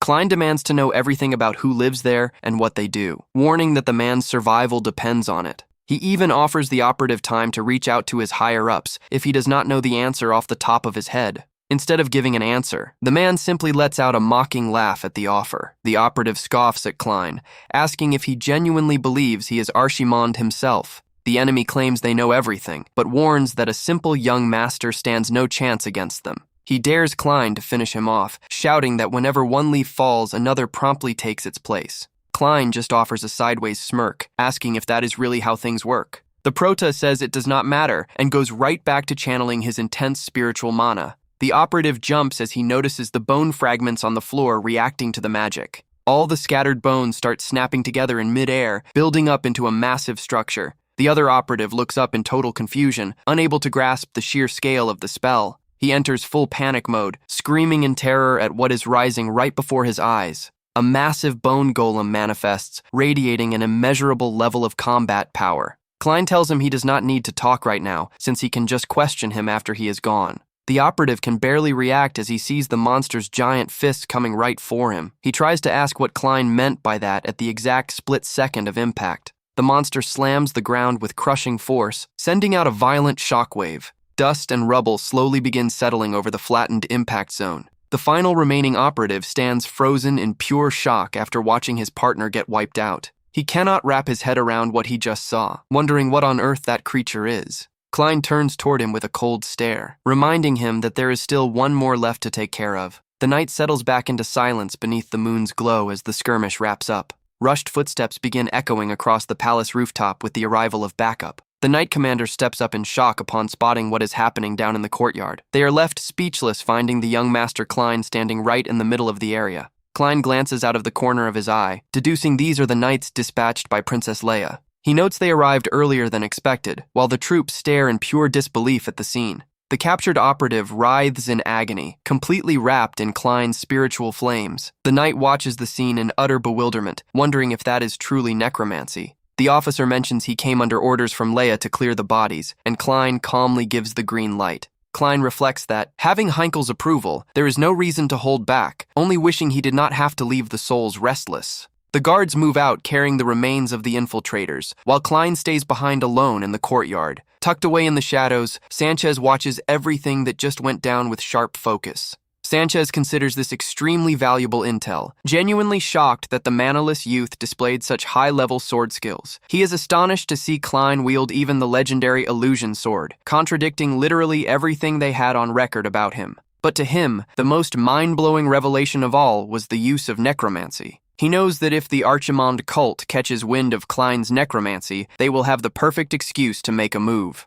Since Leia's knights did not bat an eye at the magic, Sanchez pieces together that there must be some backroom deal between them. Sanchez concludes he has plenty of intel for his Lady Hellion to leverage, but decides to take matters into his own hands. He figures taking down the one who wiped out the Fallen Leaves operative would be an even bigger achievement. Wearing a greedy grin, he plans to claim all the credit for the mission for himself. He begins slipping through the palace shadows in search of his new mark. Heavy metallic steps echo quietly as Sanchez makes his way forward. Suddenly, he stops dead in his tracks upon picking up on something unusual in the air. An eerie stillness settles over the atmosphere as the wind begins to pick up. Sanchez gets a sudden chill, realizing there is a terrifying presence lurking nearby. He is startled by the chilling energy, even wondering for a second if it belongs to Grand Duchess Hellion. Two sinister, glowing red eyes light up in the dark right behind him. Sanchez spots the Fallen Leaves mask discarded in the middle of the shadows. The darkness swallows the item while an unsettling aura ripples outward.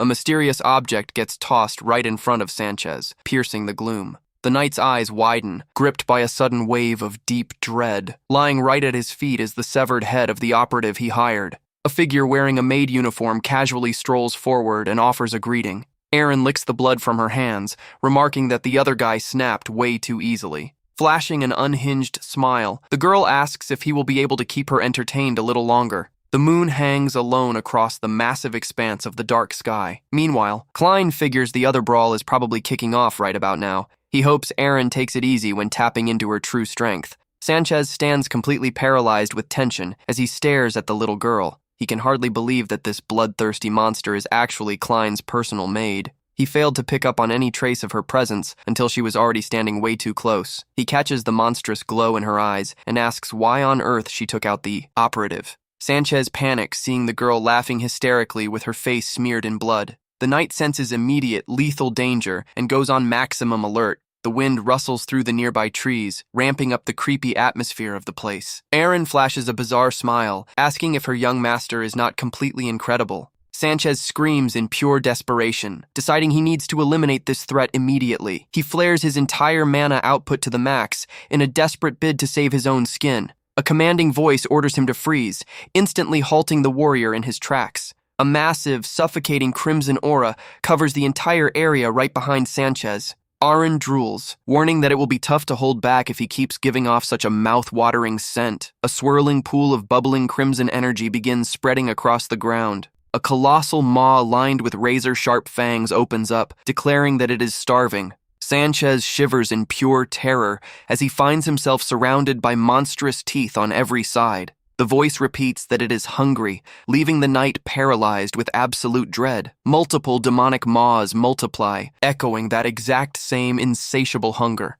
The deafening roar of the devouring beasts completely swallows whatever courage the man had left. Voices whisper endlessly all around him, asking if they can finally feast on him right now. Blood drips into the shadows as the girl calls out to him in a terrifying tone. Aaron looks at Sanchez and asks in an eerie voice if she can start by eating his eyes first. Other voices in the darkness fight over the knight's marrow, catching the girl's attention. Sanchez pants in pure panic as the whispers demand to rip out his tongue and heart. Sanchez clenches his trembling fist as they ask why he is not answering back. He spins on his heel and bolts toward the exit in a frantic sprint to save his life. The knight runs as fast as he can, letting out a scream of pure desperation. He remembers back when he used to cut through hundreds of soldiers on the battlefield without a shred of fear. In those days, Sanchez had never once turned his back or retreated from any clash. He always carried that unshakable sense of invincibility that only the truly strong possess. But the terror he feels right now blows away anything he has ever faced in his entire life. He weeps in terror, feeling his pride as a warrior completely shattered to pieces. His legs keep sprinting forward while the word escape echoes continuously through his mind. Fear consumes every single thought as he picks up the pace without daring to look back. Demonic voices keep laughing and mocking him, whispering how delicious he smells. The desperate urge to get away becomes the only thing keeping him moving. Sanchez scrambles through the narrow alleys, completely engulfed in a thick, suffocating red mist. Suddenly, he catches sight of a light at the end of the alley and thinks he found his way out. He just wants to get out of this place, not caring in the slightest where that exit leads. Sanchez grins in pure relief, believing he is finally going to lose that monster. He cheers up, convinced he successfully reached his way to safety. But the moment he steps into the light, he is greeted by an unsettling surprise. Aaron is hovering right in front of him, asking where on earth he thinks he is heading. The girl pouts with a sinister smirk, complaining that she has not even had a single bite yet. Sanchez is frozen in shock, unable to understand how she got there, while Aaron tells him to stop moving. She explains that the young master told her to chew everything thoroughly,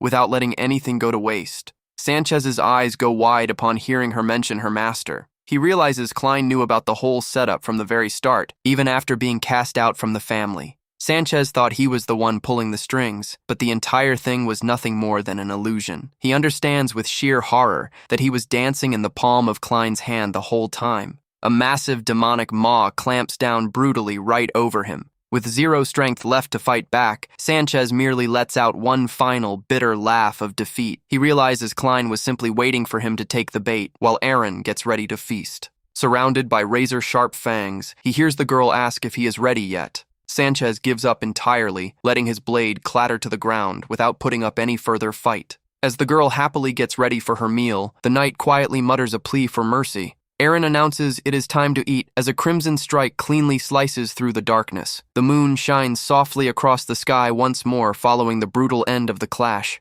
Calm footsteps signal Klein's arrival at the battleground. Aaron makes her way back toward her master, her dress thoroughly stained in blood. Klein calls her name with a calm and patient tone. The little girl stops in her tracks, looking at him while still under the lingering effects of her power. She quickly snaps back to her usual self, flashing a bright, adorable smile for the young master. Aaron excitedly runs up to him, celebrating being reunited with her master. Klein sighs, mentioning he told her not to make a mess with her food, while she just giggles it off. He tells her to hold still as he gently wipes the blood from her face. She asks why she was allowed to eat this time around, and Klein replies that she earned a treat for holding back for so long. Aaron looks up surprised and touched by the young man's thoughtfulness and care. She smiles happily, stating that choosing to follow the young master was the best call she ever made. Klein gives a subtle smile, replying calmly upon hearing the girl's sweet words. Deep down, however, Klein reflects that he had never seen an entity with an energy as bizarre as hers.